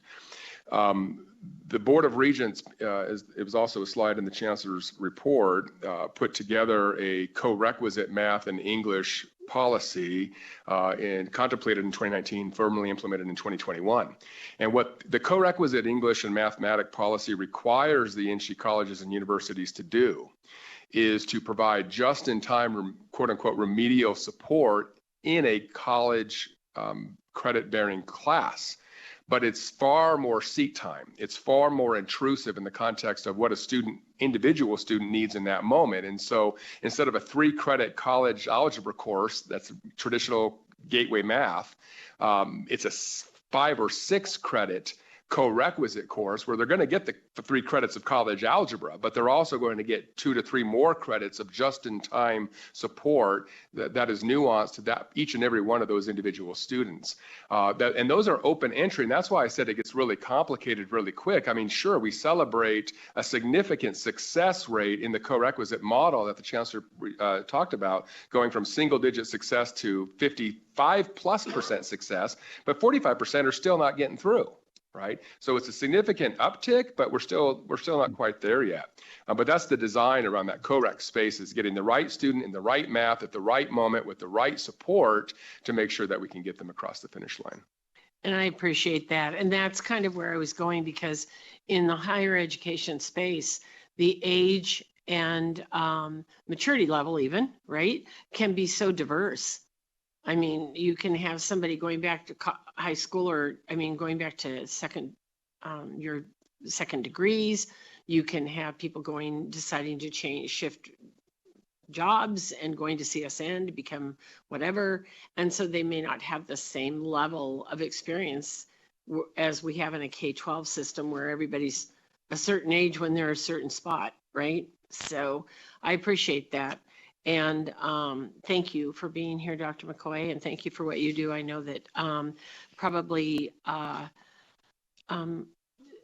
putting students on the right path is not an easy job when you're in a secondary, like I said, situation where we have all different kinds of experiences and levels of understanding. I may think I'm a great math student, but I may get there and find out I'm not. So I appreciate that. Thank you very much. And thank you, Madam Chair, for letting me jump in. And Senator and Chair, if I could add one more thing, I just want to make sure everybody knows this is not just a Nevada phenomenon. This is a nationwide issue. And I think there are probably a lot of factors. I'm sorry, I'm going to jump in and just remind you, give us your name when you speak. Oh, sorry. I know it's Matt McNair, awkward, Chancellor. but every time, yes. Thank you so Yep, much. sorry. Please go ahead, Mr. Chancellor. It's okay. Thank you. Yes, Matt McNair, Chancellor of NC, for the record. Like I said, this is a nationwide issue. It's not a Nevada issue. There have been a few articles that I've seen recently about UCSD in San Diego. It's a very good institution. They're having a big issue, just like we are, with a significant number of students, not just adults who have taken 10 years off and might have forgotten the math, but directly from high school who are going into these co-rec classes. And so I just want to make sure we know this is not a Nevada thing. I've already talked to the superintendents about how that we can work with them to address this, but it's a nationwide issue. Yeah, it's really important that we do, not only for the success of students, but for the success of our institutions. I remember way back, because I can go back a few years in the history of Nevada, when somebody I know was a regent, Ms. Turner in the audience, and I remember when you couldn't transfer from UNR to UNLV and take credits, right? They didn't transfer across lines. And I heard that same thing this morning in the presentation. So I was kind of surprised to hear that we still couldn't transfer credits, because I remember that specifically being worked on, I would say in late 90s of some sort. So I'm glad that we're still working on that. I was just surprised to hear that as well. Thank you, Senator, and thank you, Mr. McCoy, and thank you, Mr. Chancellor. I would agree that the matriculation amongst our schools in our state, we certainly want to make sure we get that worked out, because we know we're one of those states where our students do that often. They do that often. We certainly want to encourage them on their path, so that they'll keep going. But thank you for working on the co-requisites. Even though it's a longer class, that's been a conversation, the remediation from students one way or another. So the more we can do with that, the better. I do know Assemblymember Mosca has several questions. So Assemblymember, thank you for your patience. Please go ahead. Thank you so much, Chair. First, I'm pretty sure I want to welcome the Chancellor. This is his first ever meeting in the legislature, so thank you. And I really appreciate my colleagues really talking about questions around the P20 system and how we're making sure it's efficient for students. I had some questions for the system itself. First, we all know what has been in the news. We really appreciate all the institutions working very hard to try to shield our students as much as we can. I know that in the committee that we had from last session, we've really been talking about funding formulas. You can see in K-12 that was here before, everybody has the same language when they talk about, we have the Commission on School Funding, we know where we're trying to get with funding, and we know where people are trying to advocate for. Would love just to know what's the update on what we are trying to do to revamp the funding, to know what we want potentially for the state impact to be, and to just hear more about that on the record today. Sure, thank you. Yes, Matt McNair, Chancellor of NG for the record. We started working on the budget last fall and thought we were getting a nice head start on it. And then we had some issues come up that derailed us, but we're catching up now and getting back on track. We're working with some outside consultants who you probably know, Applied Analysis, to help us put together a formula that right now we're looking largely at keeping the existing sort of corpus of funding the same, and then adding a new formula for any additional funds that would come in, because we want each institution to be held harmless essentially for what has happened in the past, and is that fixed amount that we've gotten so far. And we will be, working over the next several months with LCB and the governor's office and the president's, of course, to talk about what that formula would look like and make sure that every one of our institutions can live with it and benefits from it. The colleges, I know, were particularly hard hit the last couple of years, and so we want to make sure that the colleges get what they need, because the workforce development and CTE work that they're doing is really important to diversifying the economy. So we are in the next, I would say, 4 months are going to be spending a lot of time working on that formula. I have seen a preview of it. I couldn't really explain it in detail. Applied Analysis is going to help us do that. And then, like I said, talk to the presidents about that and then eventually make a presentation to all of you. Thank you. Yes, I think that's very helpful. I think the more shared language that we can all use around what is adequate, what is optimal, just like they have in the K-12 sense, all my colleagues that worked on that way before I was here. I mean, I think it's really helped move. And I know that I think that could help with higher ed. And so would love to also, I know you talked about enrollment numbers and how it may hit us later. Would love to just know, because when I'm talking to students, it's the issues that they're talking about really have to do with what's happening at the federal level with federal cuts, what are happening with the diversity programs that we've had for a long time that now the federal, issues are impacting, and then, what we really think the impacts of the increase in tuition may be. Yeah, sure. Matt McNair, Chancellor of NG for the record. There's a lot there, so if I miss part of it, you can remind me. I guess starting with the federal piece, that's something that we're keeping a very close eye on. Going back, I guess, close to a year now, it looked like there was a lot of our funding that was going to be at risk. Thankfully, we did not lose as much federal funding as we thought we might. The challenge has been not the loss of funding, it's been the disruption and the distraction from the fear around whether those programs would go away, because many of the programs that we thought would go away ended up remaining. So that's been one of the challenges, is just the ongoing distraction and trying to conduct ourselves in a way where we're following state law and federal law and the Constitution, so that we are assured that we're not going to be a target for any funding cuts. Like, we just want to play by the rules, keep our heads down, keep teaching students, keep doing research, and stay off the radar, essentially, because we're doing our jobs. The enrollment, I guess the first part of the question was, I think, we've benefited from a lot of in-state migration. We're still in the top 10 states for people moving here, thankfully, and that's helped us. But in the next 10 years, we expect that the enrollment cliff actually might start to affect us. And we're going to be talking with the presidents about how to deal with that. Obviously, we want to continue to target more students and look for non-traditional students and adult learners in ways that we might be able to, bolster our enrollment numbers, but also be prepared if the enrollment cliff does hit us, how we're going to be responding to that for staffing levels and all sorts of different things, but be prepared if and when that comes. Thank you, Chancellor. Just my last question is, I know that it is a different, it's a different government entity. I know that the regents approved the increase, but if you could just talk about what you think the increase in tuition will impact enrollment, at least for the upcoming school year. Thank you. Yes, Matt McNair, NC Chancellor, for the record.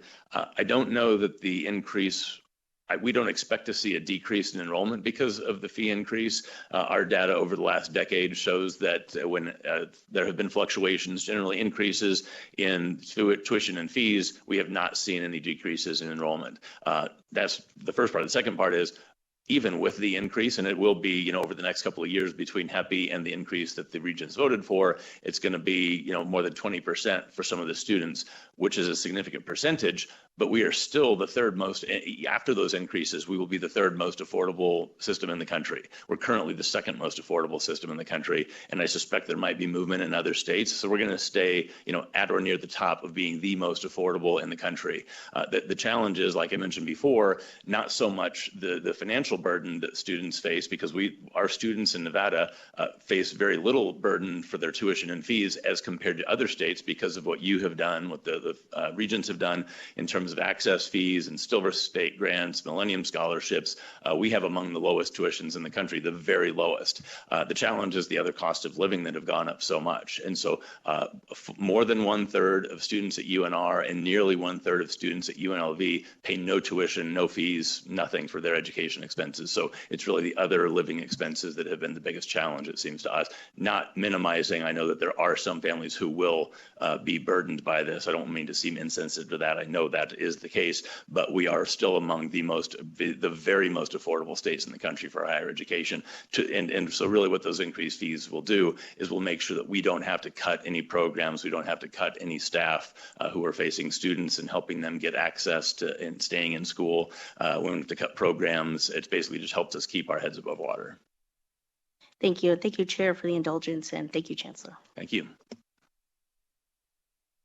Thank you, committee, for all those great questions. And Mr. Chancellor, I know that this is your first meeting and there were plenty of questions, but you had plenty of friends around to do a phone a friend. So we thank Provost Thompson, we thank Dr. Heavey, we thank Dr. McCoy. I'm trying to catch everyone. We thank Ms. Davis. We thank all of you for jumping in. As we know, again, the Chancellor's been on the job probably 5 minutes, and it was good to have some help to answer those questions. We know there's other business that's going to come forward. We do have, in fact, we have another question that Vice Chair has. You want to jump on that, Assembly Member? Oh, thank you, Chair. I'm not sure if you're the other, me or Vice Chair. Selena, not Selena. Oh, yes. Okay, Assembly thank you. Member LaRue Hatch. Yes, sorry. Yes. Thank you so much, Chair. I did have that second question, so thank you for coming back to me. I just wanted to ask about the status of collective bargaining with the graduate assistants. We heard a lot about it last session. We've talked about it when we have met. I just wondered where you are at in the process of recognizing that bargaining unit, and whether or not you think you have the authority, or you think that we as a legislature need to give you that explicit authority to do so. Yeah, Matt McNair, NC Chancellor, for the record. Thanks for that question. We're still in the process of evaluating the rationale and to understand the problems that we're trying to solve through that. We understand that the request has been made.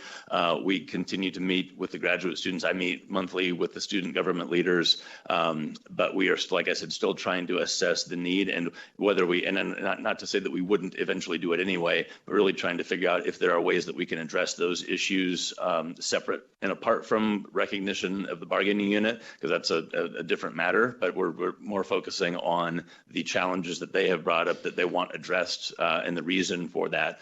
So that our first order of business is really trying to figure out how can we address, I know that pay obviously and cost of living is one of their big issues and something that we're trying to address. Part of the challenge is that a lot of the funding for graduate students comes from the federal government through grants, and it's limited to that. And we don't have other pots of money lying around, unfortunately, to supplement their income, even though we know that those grants don't give them enough, based on housing expenses in Las Vegas and Reno to really live well. But we are in the process of trying to address those issues with them. And so just to follow up on my second part, it sounds like you think you do believe you have the authority to recognize the unit. You just haven't gotten there yet. Or do you not believe you have the authority and we need to make a legislative change? That is a question I don't have the answer to yet. I apologize.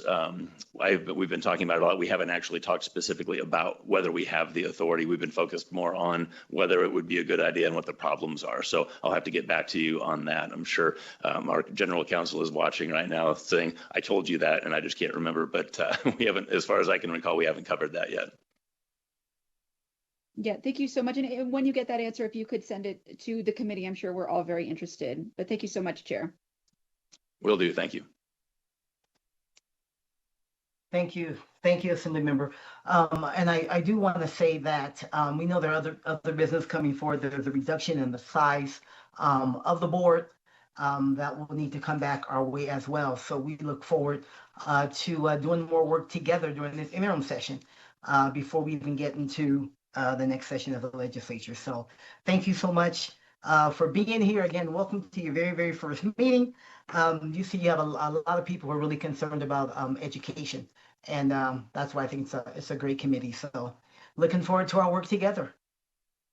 Thank you, Madam Chair. Thank you, everybody.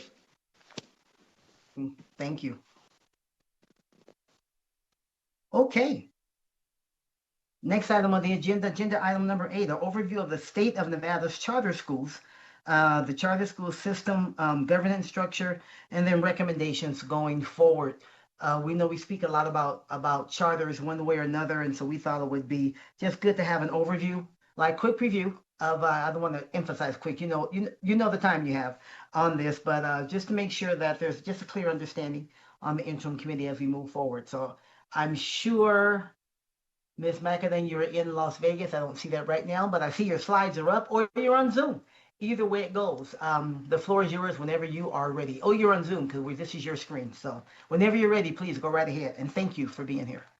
Okay, thank you. I am in Northern Nevada, so I am today, and I see a lot of familiar faces. So for the record, Melissa McAdam, Executive Director of the State Public Charter School Authority. And some of these first slides I'll move through very quickly because, again, a lot of familiar faces. As a reminder, NRS 388 established 3 primary purposes for the SPCSA, authorized charter schools of high quality, provide oversight, and serve as a model of best practice. As you know, we have a 10-member board, which includes 9 voting members and 1 student member. The agency has 42 full-time employees this year, while 43 in the second year of the biennium.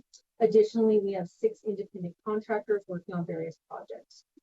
We have 4 directors who oversee our teams, which include finance and operations, school support, monitoring and evaluation, and charter school authorizing. We have 3 offices, and we oversee an estimated right around $50 million in grant funding that will pass through to our schools this fiscal year. The SPCSA has 70,534 students enrolled as of October 1st. With that number of students, the SPCSA is the second largest LEA or local education agency in Nevada, trailing only Clark County. This is mainly due to the transfer of 6 existing charter schools from Clark County School District to the SPCSA sponsorship on July 1st of 2025. When you remove those 6 Clark County schools have 5,400 students. So when you pull that out, it does change our growth significantly. This slide better shows that. Again, if you pull out the 5,400 students that transferred from Clark County, our percent increase from 24 to 25 was 2.3%, which demonstrates controlled growth over recent years. This slide includes all new charter campuses that opened, meaning new charter schools and charter school new campus amendments.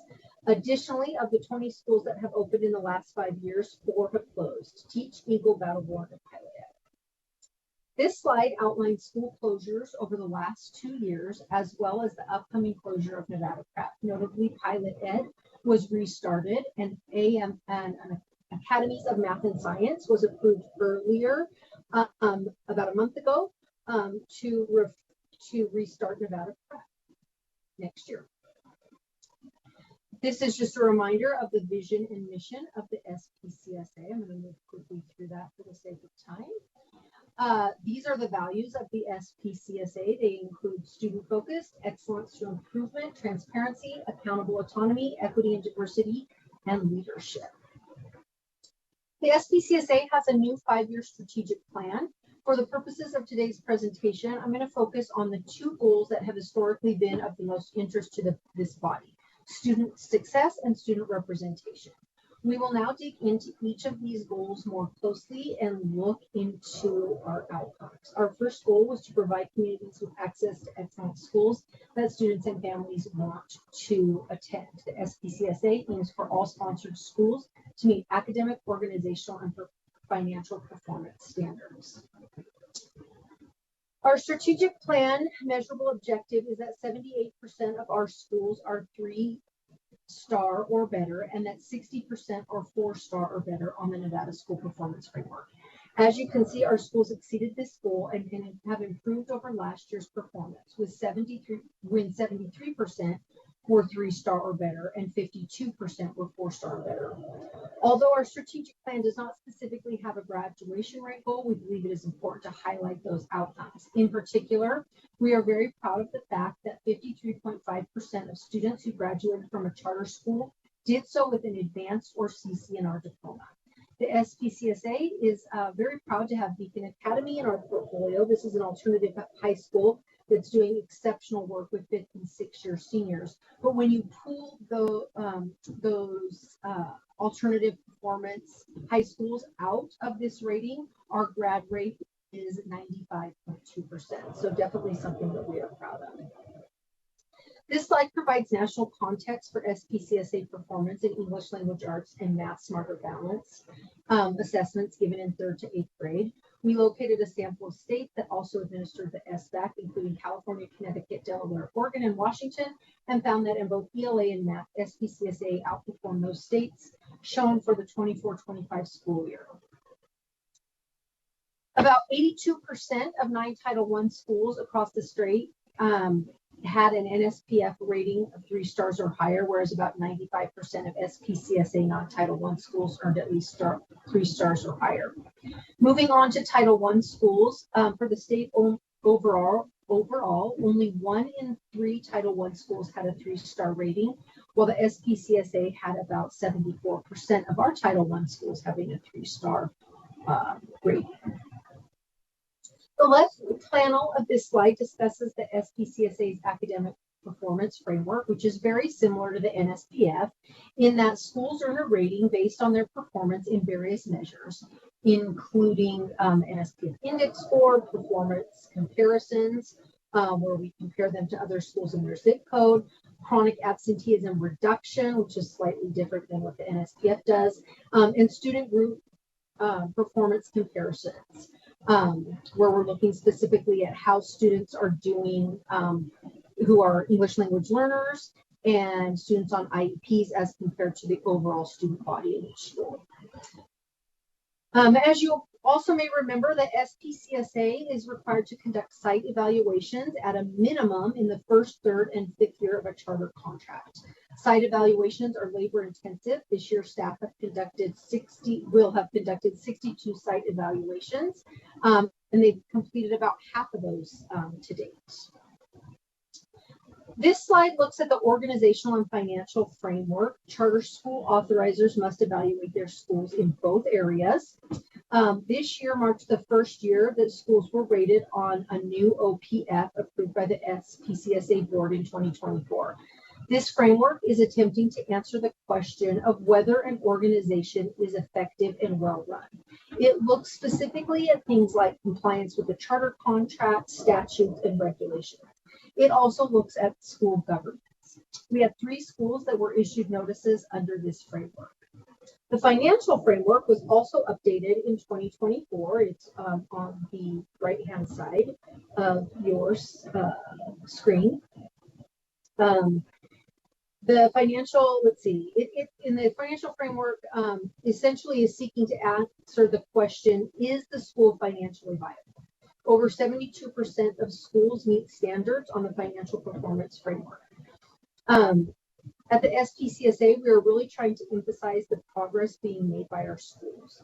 With that in mind, our second measurable objective under this strategic goal is that 85% of schools in the organizational and financial performance framework will be returned to good standing or not escalated. So we are slowly monitoring that and making progress in that regard. The second goal that we want to talk about is equitable access to charter schools. The SPCSA aims for sponsored schools to serve a student population that is representative of the state in terms of race, ethnicity, and other student groups. The first measurable objective under this goal was that the percent of Title I schools in the SPCSA portfolio is at or above the percentage of statewide Title I schools. This objective was met for the 2025-26 school year. About 61% or 55 out of 90 SPCSA schools operating in the 25-20 school year are Title I, as compared to 55% of schools across the state. The second measurable objective was that new charter schools opening under this strategic plan will have an ELL enrollment rate at or above their district averages. This goal was not met for the 25-26 school year, as only one new SPCSA school had an English language learner enrollment rate at or above its district enrollment rate. Combining schools under this respective district also did not result in the SPCSA meeting this goal, as new SPCSA schools located within Clark County had a combined ELL enrollment rate of 9.2%, whereas Clark County is at about 15.7%. The third measurable objective was that new charter schools opening under this strategic plan will have an average enrollment rate of students with IEPs at or above the state average. This goal was not met for the 25-26 school year. None of our new schools that opened this year had an IEP enrollment rate at or above the state average, although D&B Arts Academy did. The Arts Academy and Wiley's are doing really well at 10.8%, the state average being at 14.7%. We still have a little room to grow there, and this remains an important goal in our 5-year strategic plan. Recent initiatives and state legislation, starting back in 2019, many of you were around for that, have resulted in more strategic authorizing centered around the demographic and academic needs assessment. There are some positive trends towards the SPCSA serving a population more representative of the state. You can see, for example, that in schools open since 2020, they actually have a higher ELL rate than the state. I would also point out that the state rate for free and reduced lunch is significantly inflated as a result of community eligibility rules. These rules allow any district whose direct certification rate is 25% or more to claim the entire student count of the district as qualifying for free and reduced lunch. This chart shows enrollment rates for the state, SPCSA, and SPCSA schools that have been approved post-implementation of the aforementioned needs assessment. Overall, these new charter schools are serving a population more representative of the state. This slide, going back to what I was just talking about, the inflated free and reduced lunch rate, we've really started looking at direct certification rates at the SPCSA to see, to get a truer picture of where we're at in educating a representative population. And you can see the SPCSA, we're sitting about 30.4% qualifying for direct cert. You can see, the state's at 36.4%. So while there's still room for improvement, the disparity is not as great as the previous slide may have indicated. All right, I know you asked for updates on recent legislation. So AB 398 allocated approximately $19 million per year during the biennium for charter school teacher and education support professional salary increases. The bill also required that the Interim Finance Committee approve those plans. The SPCSA allocated the funds for all charter schools in the state, regardless of sponsor.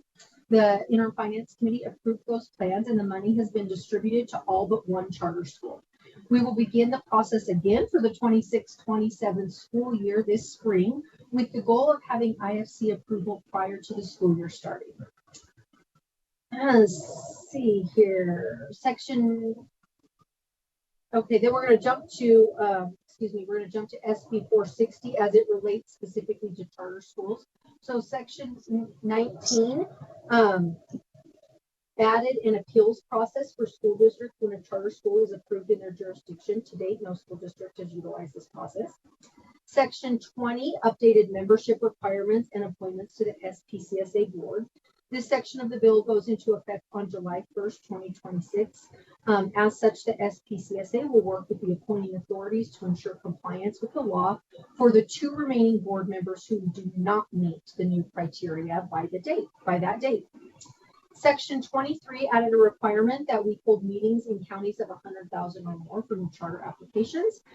This provision was immediately implemented with the SPCSA having physical locations in both Park and Washoe County when approving new charter school applications. So we've done that. We'll continue to do so. Section 25 added language regarding public hearing for amendments. The amendments that fall under this provision of the law include expanding grade levels, increasing enrollment, reducing enrollment, adding facilities, and consolidating. The SPCSA was already doing this, so nothing about our practices changed. Section 33.1 allows the SPCSA to designate innovation schools beginning in July of 2026. And we look forward to getting the regulations from NDE and exploring this opportunity. And lastly, I know that you have asked for challenges and solutions. And so I bring forth a few of those today. The root cause of most struggling charter schools is their facilities. Facilities, especially affordable facilities, are difficult to find, which leads to too many pupil-centered funding dollars intended for classroom use being spent on leases. Until charter schools have access to equitable facilities funds, this will continue to be a problem. One viable solution is expanding bond financing availability for charter schools by investing more in the Nevada Facility Fund. Moving on to multiple authorizers, as this body is well aware, cities and municipalities are now permitted to authorize charter schools. After completing our first charter school application cycle with multiple authorizers last year, we identified several issues that need to be addressed. For example, the cities and municipalities were given about half the amount of time to review their applications as the SPCSA has. And that obviously, is not necessarily reasonable. I mean, if it takes us 120 days to do it, they should have 120 days as well. Our law also did not contemplate a single committee to form applying to multiple authorizers. So we're anticipating some cleanup language in the, in the upcoming session. And then as far as school closures, we're definitely starting to do some things this year. For the first time, the SPCSA used a provision of the law that's been there for a long time to solicit proven charter school providers. Through this process, we were able to find a charter school operator to restart a charter school following the non-renewal of its contract. This is really important because this allows students in that school to remain there should they choose to do so. As we've gone through a few school closures in the last few years and the restart process, we have identified some weaknesses in statute that we are hoping to address to ensure timely, legally compliant, and a transparent process. So those are sort of the big challenges that we see and some of the solutions that we see coming up in the next session. And then do not worry, I'm not going to go through all of these appendixes, but I included them because these are the questions that we get asked a lot by you all. How are the schools in your district doing? So what these do is this lists out all the new schools. That's another big question we get asked from legislatures. What are the schools that have opened recently? So we include those. We've also included the star ratings, a lot more detailed information for you. And then slides that specifically get into so you can look up schools specifically in your districts. And then again, these are really cool slides. I know a lot of you have asked me in the past about specific subgroups at charter schools. And these graphs look at 3-year trends for every single subgroup for both the SPCSA and the state on the SBAT. Then you keep going further and you'll see them for ACT data as well by subgroup. So these, we just included these more because, and then we have graduation rates, because these are the questions that we commonly get asked about. And so we were hoping to provide you with a one-stop presentation that you could reference back and get the information that you are looking for. And with that, I will pause and answer any questions that you may have. Ms. Magadan, thank you so much for the appendix, and you've probably saved 15 minutes today from people asking those questions that, as you said, you typically get. And plus, it's great information to have. So thank you so much for just being preemptive, I should say, not even proactive, but preemptive. This is good information, especially as our districts and subgroups and so on. Really good information. So thank you so much. Looking to see if we have any questions from committee members at all from Ms. McAdin.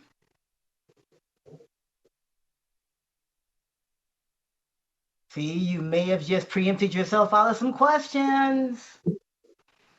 I think, look at that smile. I think you have, because you have absolutely answered every question I ever remember hearing asked of you. I can certainly tell you that.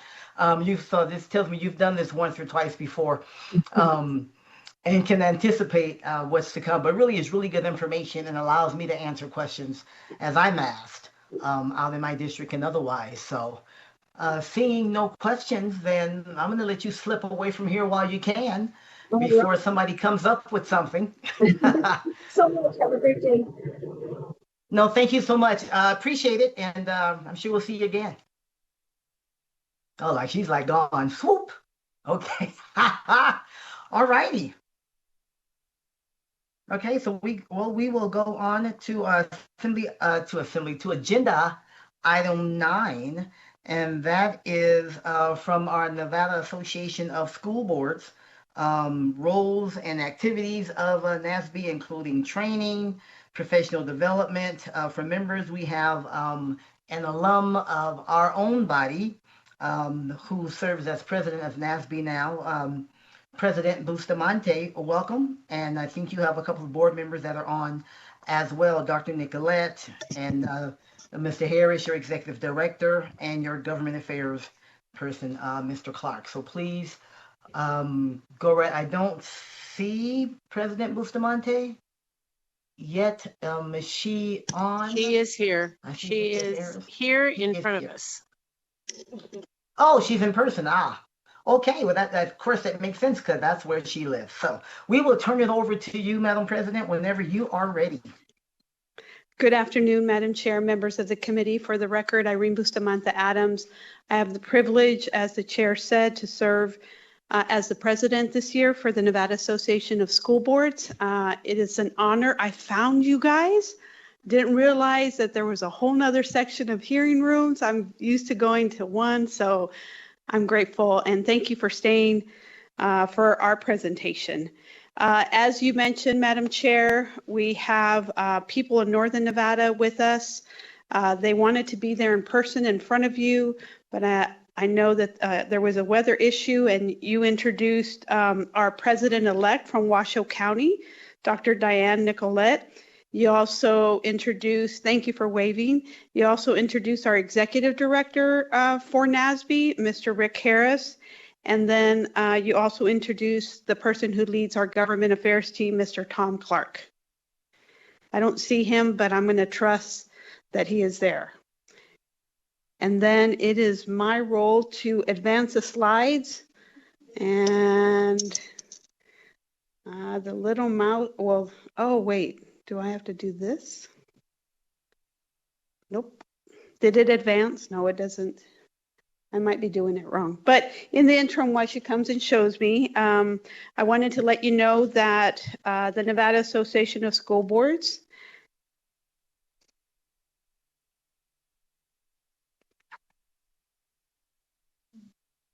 The Nevada Association of School Boards, also called NASB for short, One of the beautiful things is that we represent all 17 school districts. And I can't tell you what a privilege that is, because every voice is heard. And I am grateful to be able to serving in the role that I am today. Our focus is on strong public education, training leaders, and ensuring the success of every student through effective governance. Thank you. There we go. And so, in addition, I just want to thank you personally for making us feel heard as trustees. We do have a role within the education ecosystem.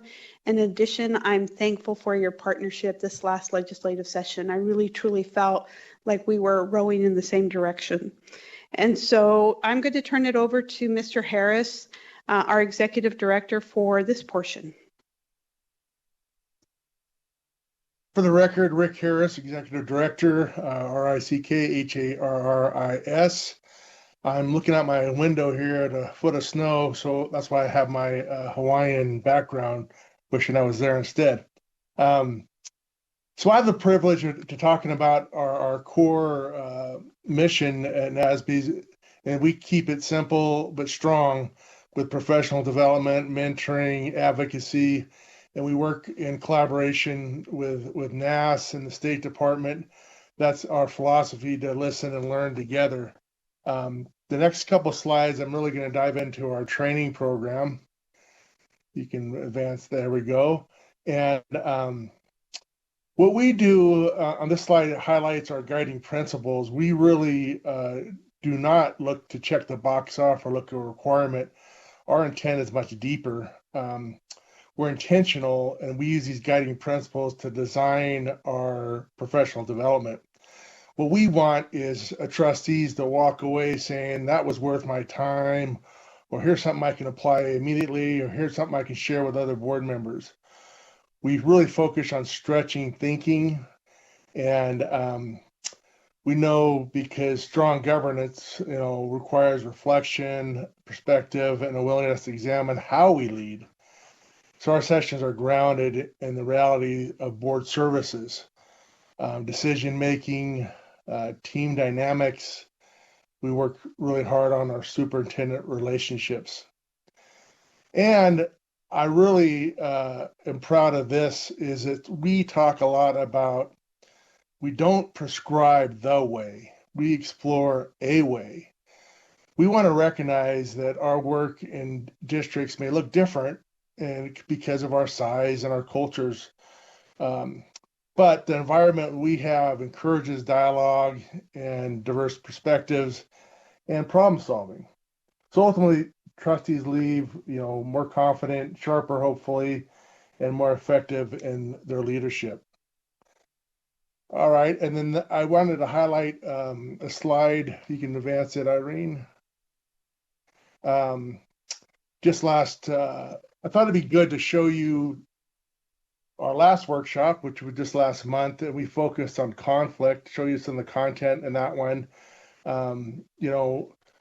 We think conflict, we know conflict is there, so we don't hide from it. And but we really want to work with our leaders. And whenever you have leaders to handle conflict and to lead through it, when you have people that care deeply about students and budgets and policies and expectations, you're going to have different viewpoints, and it's going to happen. So it's healthy to have those conversations, but it's really important that you lead through it. So that slide kind of shows you how we did that last month. And then this next slide that we have is a little bit of content for a workshop we're really excited about this Saturday, where we host a workshop with all of the board presidents in the state. And we'll be down in Las Vegas and talking about a lot of different things. But one of them that's very important to us is that president-superintendent relationship, something that we believe in strongly, and we need to have that relationship grounded in trust and clarity. So we really spend a lot of time with that and have great conversations.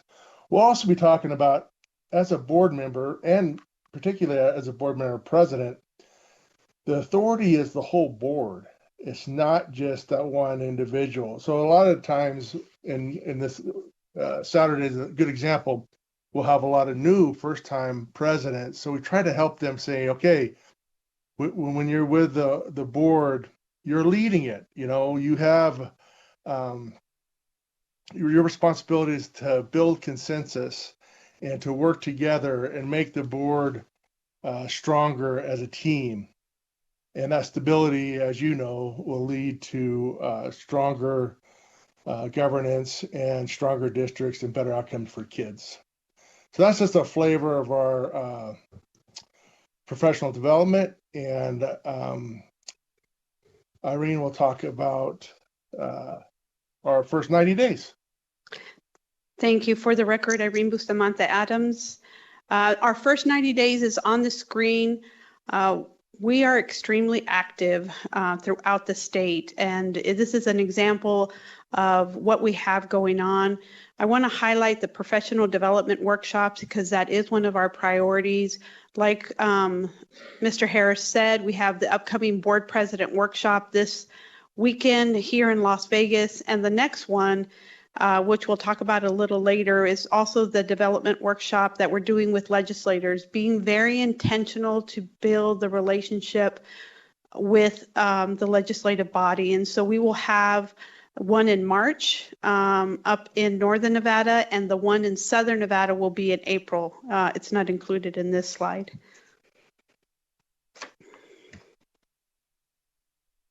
And then I just want to touch on our goals. We have an executive board. As I shared, we have representation from Washoe County for the president-elect. We have representation from White Pine County, which will be the first vice president, and then Elko County from the second vice president. So I really appreciate that this group makes sure that we have representation, whether you're urban or rural. And our goals focus on making sure that we have high quality learning opportunities for the trustees, make sure that we're advocating and building relationships with you as a legislative body, but also with other state and federal levels. Mentoring, I get assigned a mentor in my first year, which I still use heavily, especially since I was the school board president of Clark County last year. I use that a lot to make phone calls, 911 sometimes for the things that were happening. And then building the leadership capacity, making sure that we focus on effective governance.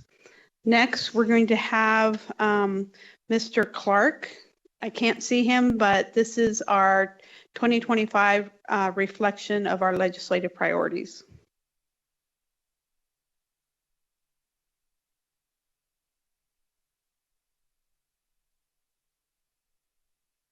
Hey guys. Hello, Madam Chair, members of the committee. My name is Tom Clark. I'm here on behalf of the Nevada Association of School Boards. It's been a long, fun day up here in Northern Nevada. We did want to just kind of go through some of the priorities that we had from the last legislative session. And I know a lot of you all were part of these bill hearings and stuff with us. So we just wanted to kind of touch bases briefly on what those legislative priorities were. And we had a really good legislative session last session. NASB's performance as far as being advocates for all of the school boards went along really, really well. We had a lot of really good meetings with both chairs and all members of the committees as we were going through these different policies. And we're pretty pleased with the way that things came out in 2025.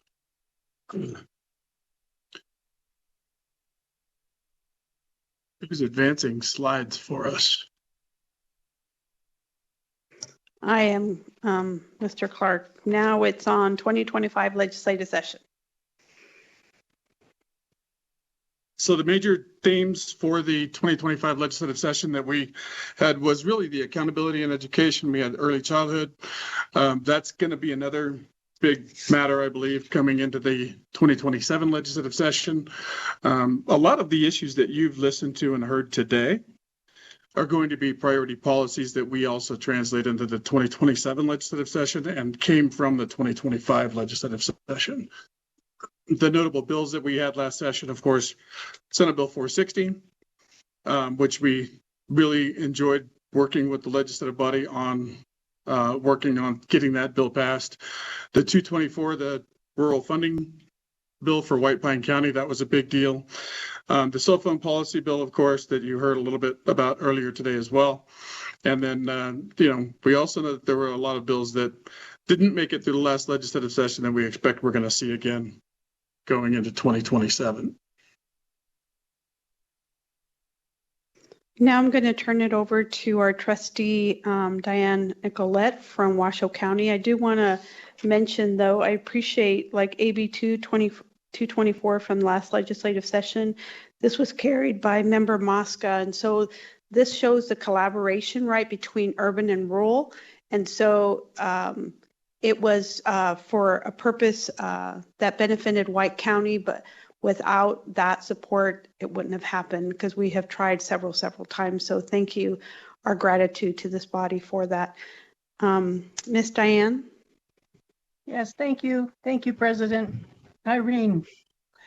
So I have the dubious distinction of sharing with you my trip to Washington, D.C. on February 3rd, where I spent the day on Capitol Hill. And I'm smiling because our conversations during this meeting were so reflective of the conversations that happened with the staffers, the legislative policymakers, the staffers that I had and my colleagues had.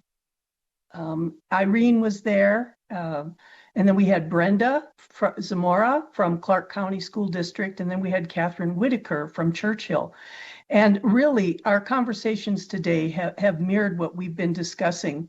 For example, the IDEA and special education, the 40% by 50, a little tidbit is in 1975, that under a different name was first earmarked to have 40% of federal funding go to our schools throughout the United States for special education.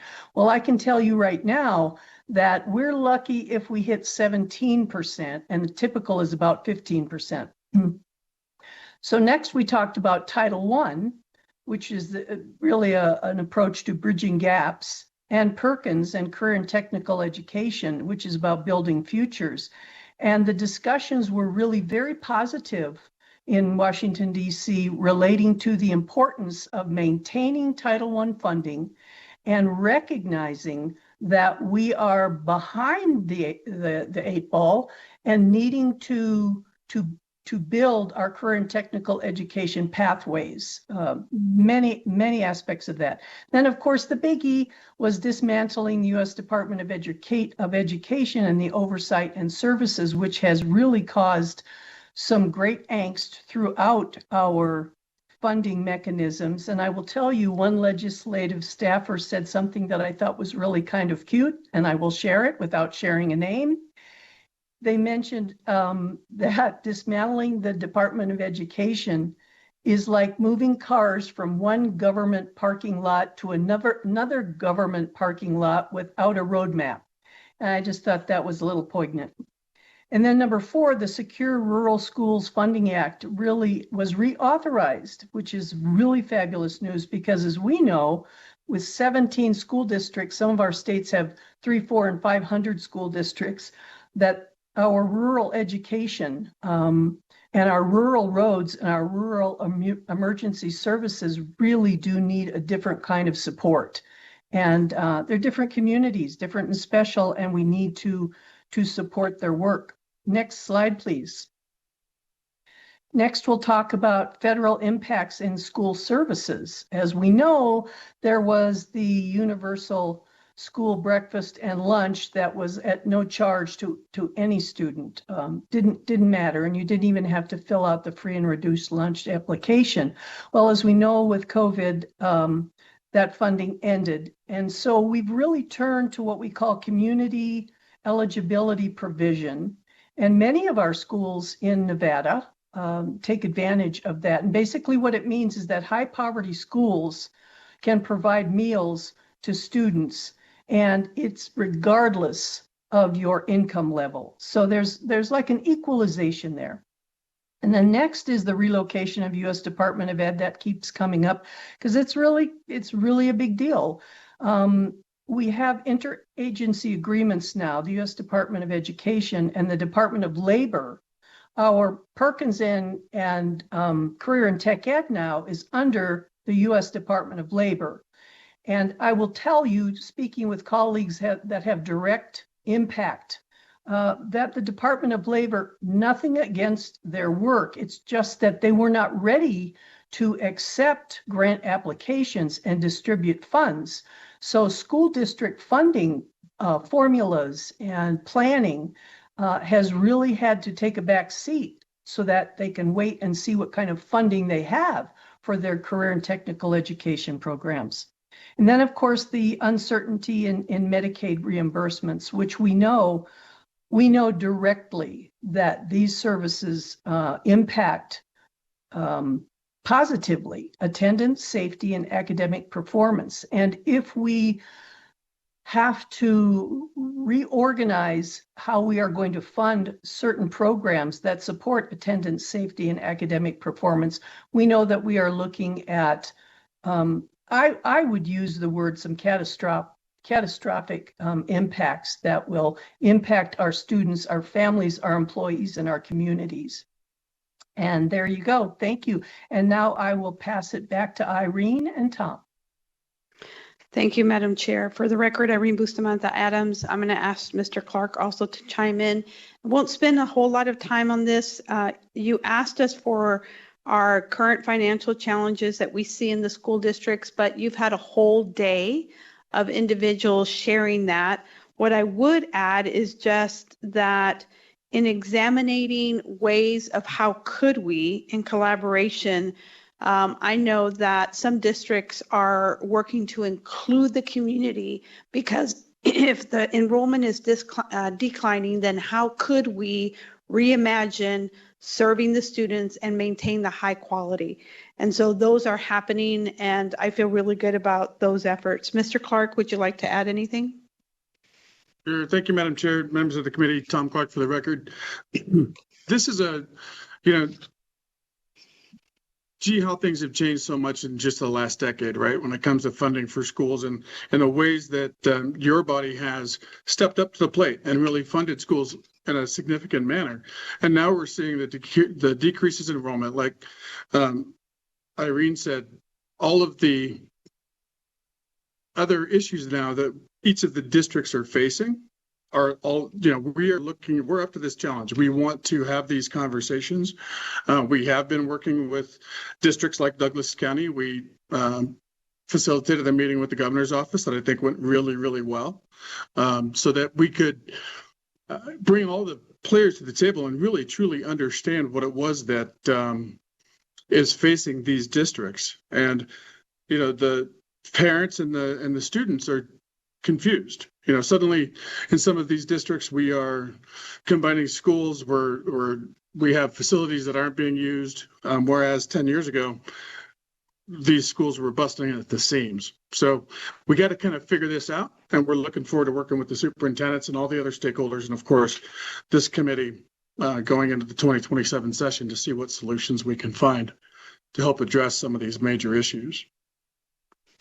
Thank you. For the record, Irene Bustamante Adams, Madam Chair, in preparation for our closing, one of the things you also asked us is potential areas of policy interest for us. And Mr. Clark, I'm going to ask you to chime in here. And so what I would say is, did I skip a slide? I might have skipped a slide, sorry. The pupil-centered funding is also obviously of great interest to us. I do want to be able to mention the fact that some funding issues, even though the phenomenal effort that it took, and thank you for those that served on that. We know that everything is not perfect when you pass legislation. Some of the issues that still may be of interest are quarterly enrollment revenue adjustments, created issues with annual employment contracts when revenues decline, and also increase whole harmless percentages, take away needed safety nets for school districts. Mr. Clark, I'm going to ask you to chime in here on the potential areas of policy interest, since you will be leading us in our strategic planning efforts, both in Northern and Southern Nevada. Thank you again, Tom Clark, for the record. We have the list of some of the issues, and again, you've heard a lot of these throughout the day, the falling enrollment. We want to capitalize on some of the successes that we've had in previous sessions too, including that rural school funding bill for White Pine County. We know, based on the surveys of each individual district, that there are more rural districts that are going to be running into capital issues down the road. And we need to really, truly look at ways that we can find opportunities for permanent funding for those rural school districts to be able to either rehab the schools that they've got if they need them, or to build new schools. Now, I just mentioned that some of these districts are going the opposite direction. So how does that align with our 17 counties going forward? And we do want to do a survey of parents to find out where their issues are at. We really need to communicate with our parents in every district and have them communicate back to us. So we will be doing that as part of the strategic plan, doing those types of surveys, working with each individual district to understand truly what those issues are. And then you can see some of the other, mental health is always going to be a big issue. And it's one that we are just seeing more and more areas, rural and urban, that we can help students and give teachers the tools that they need and administrators the tools that they need to address the mental health issues that the kids are facing. AI is going to continue to be something that we are going to see, whether kids are using it for all the wrong reasons or districts are using them for all the right reasons. And there's starting to be a more and more evidence-based AI relationships between the education environment and the students and the teachers and the parents. So we'll be pursuing those things as well. Thank you. And then Dr. Nicolette, if you could close us out. Absolutely. This is an invitation to breakfast, conversation, and friendship. So Saturday, I'm going to get these dates right, in Reno, so this is Northern Nevada portion, in Reno, March 21st, is breakfast with legislators and school board trustees. We've done this before, and I have to tell you, it was illuminating and it was fun. And we had some, I would say we had some conversation that was rather deep dive, heartfelt, and we didn't always agree, but that's sometimes the fun part of it.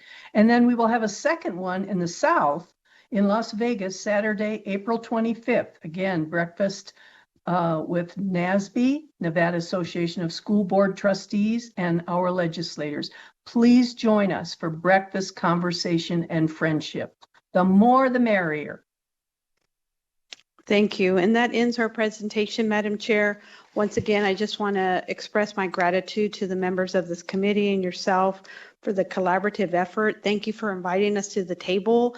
Thank you for helping us to feel heard and to pass legislation that's important to trustees and the school districts.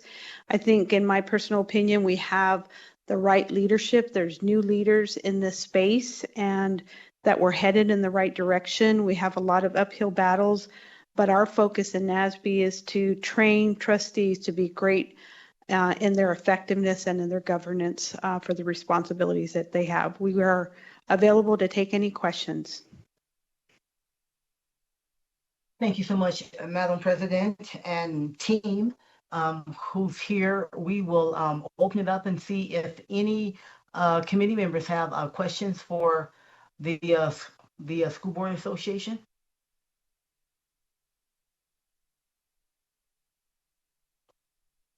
I think you might be benefiting from being at the end of the agenda.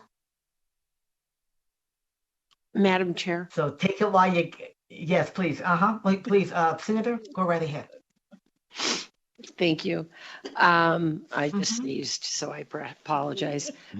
Well, God bless you. Trustee Bustamante Adams, thank you so much for being here. Can you talk just a little bit? I know we're not a funding committee, but when you talked about the rural school funding and a permanent pathway in Nevada, how will that be different than the pupil-centered funding formula? Thank you. And I'm going to ask Mr. Clark to chime in here for that question. Did you hear the question, Mr. Clark? A permanent funding solution for the rules. Can you hear me, Mr. Clark? Madam Chair, for the record, Tom Clark, if you could repeat the question for me, Senator, that would be great. Yes, I just want to make sure you can hear me. When you talk about a rural school funding, a permanent pathway in Nevada, how is that different than the people-centered funding formula that we currently have? Can you give me a little more, embellish that a little bit so I understand? Thank you for the record, Tom Clark. Really what it comes down to is more on the facilities side of the balance sheet for these school districts. So as you know, they rely heavily on the property tax to be able to do the improvements and to build new schools and to do things. In White Pine County with 224 that came this last legislative session, it was using the state's bonding capacity to be able to fund the construction of those schools and how those bonds were repaid. Some of those other rural districts are going to be running into those types of concerns 5, 10, 15 years down the road. And so that comment was intended to be, how can we find the resources for these rural districts to be able to build schools or rehab existing schools long-term down the road? Because those resources come from a different bank account than what goes into the pockets of the teachers and the administrators and the districts themselves. So it's really those capital improvement projects that we're talking about. Okay, thank you very much. That helps. You're good, Senator?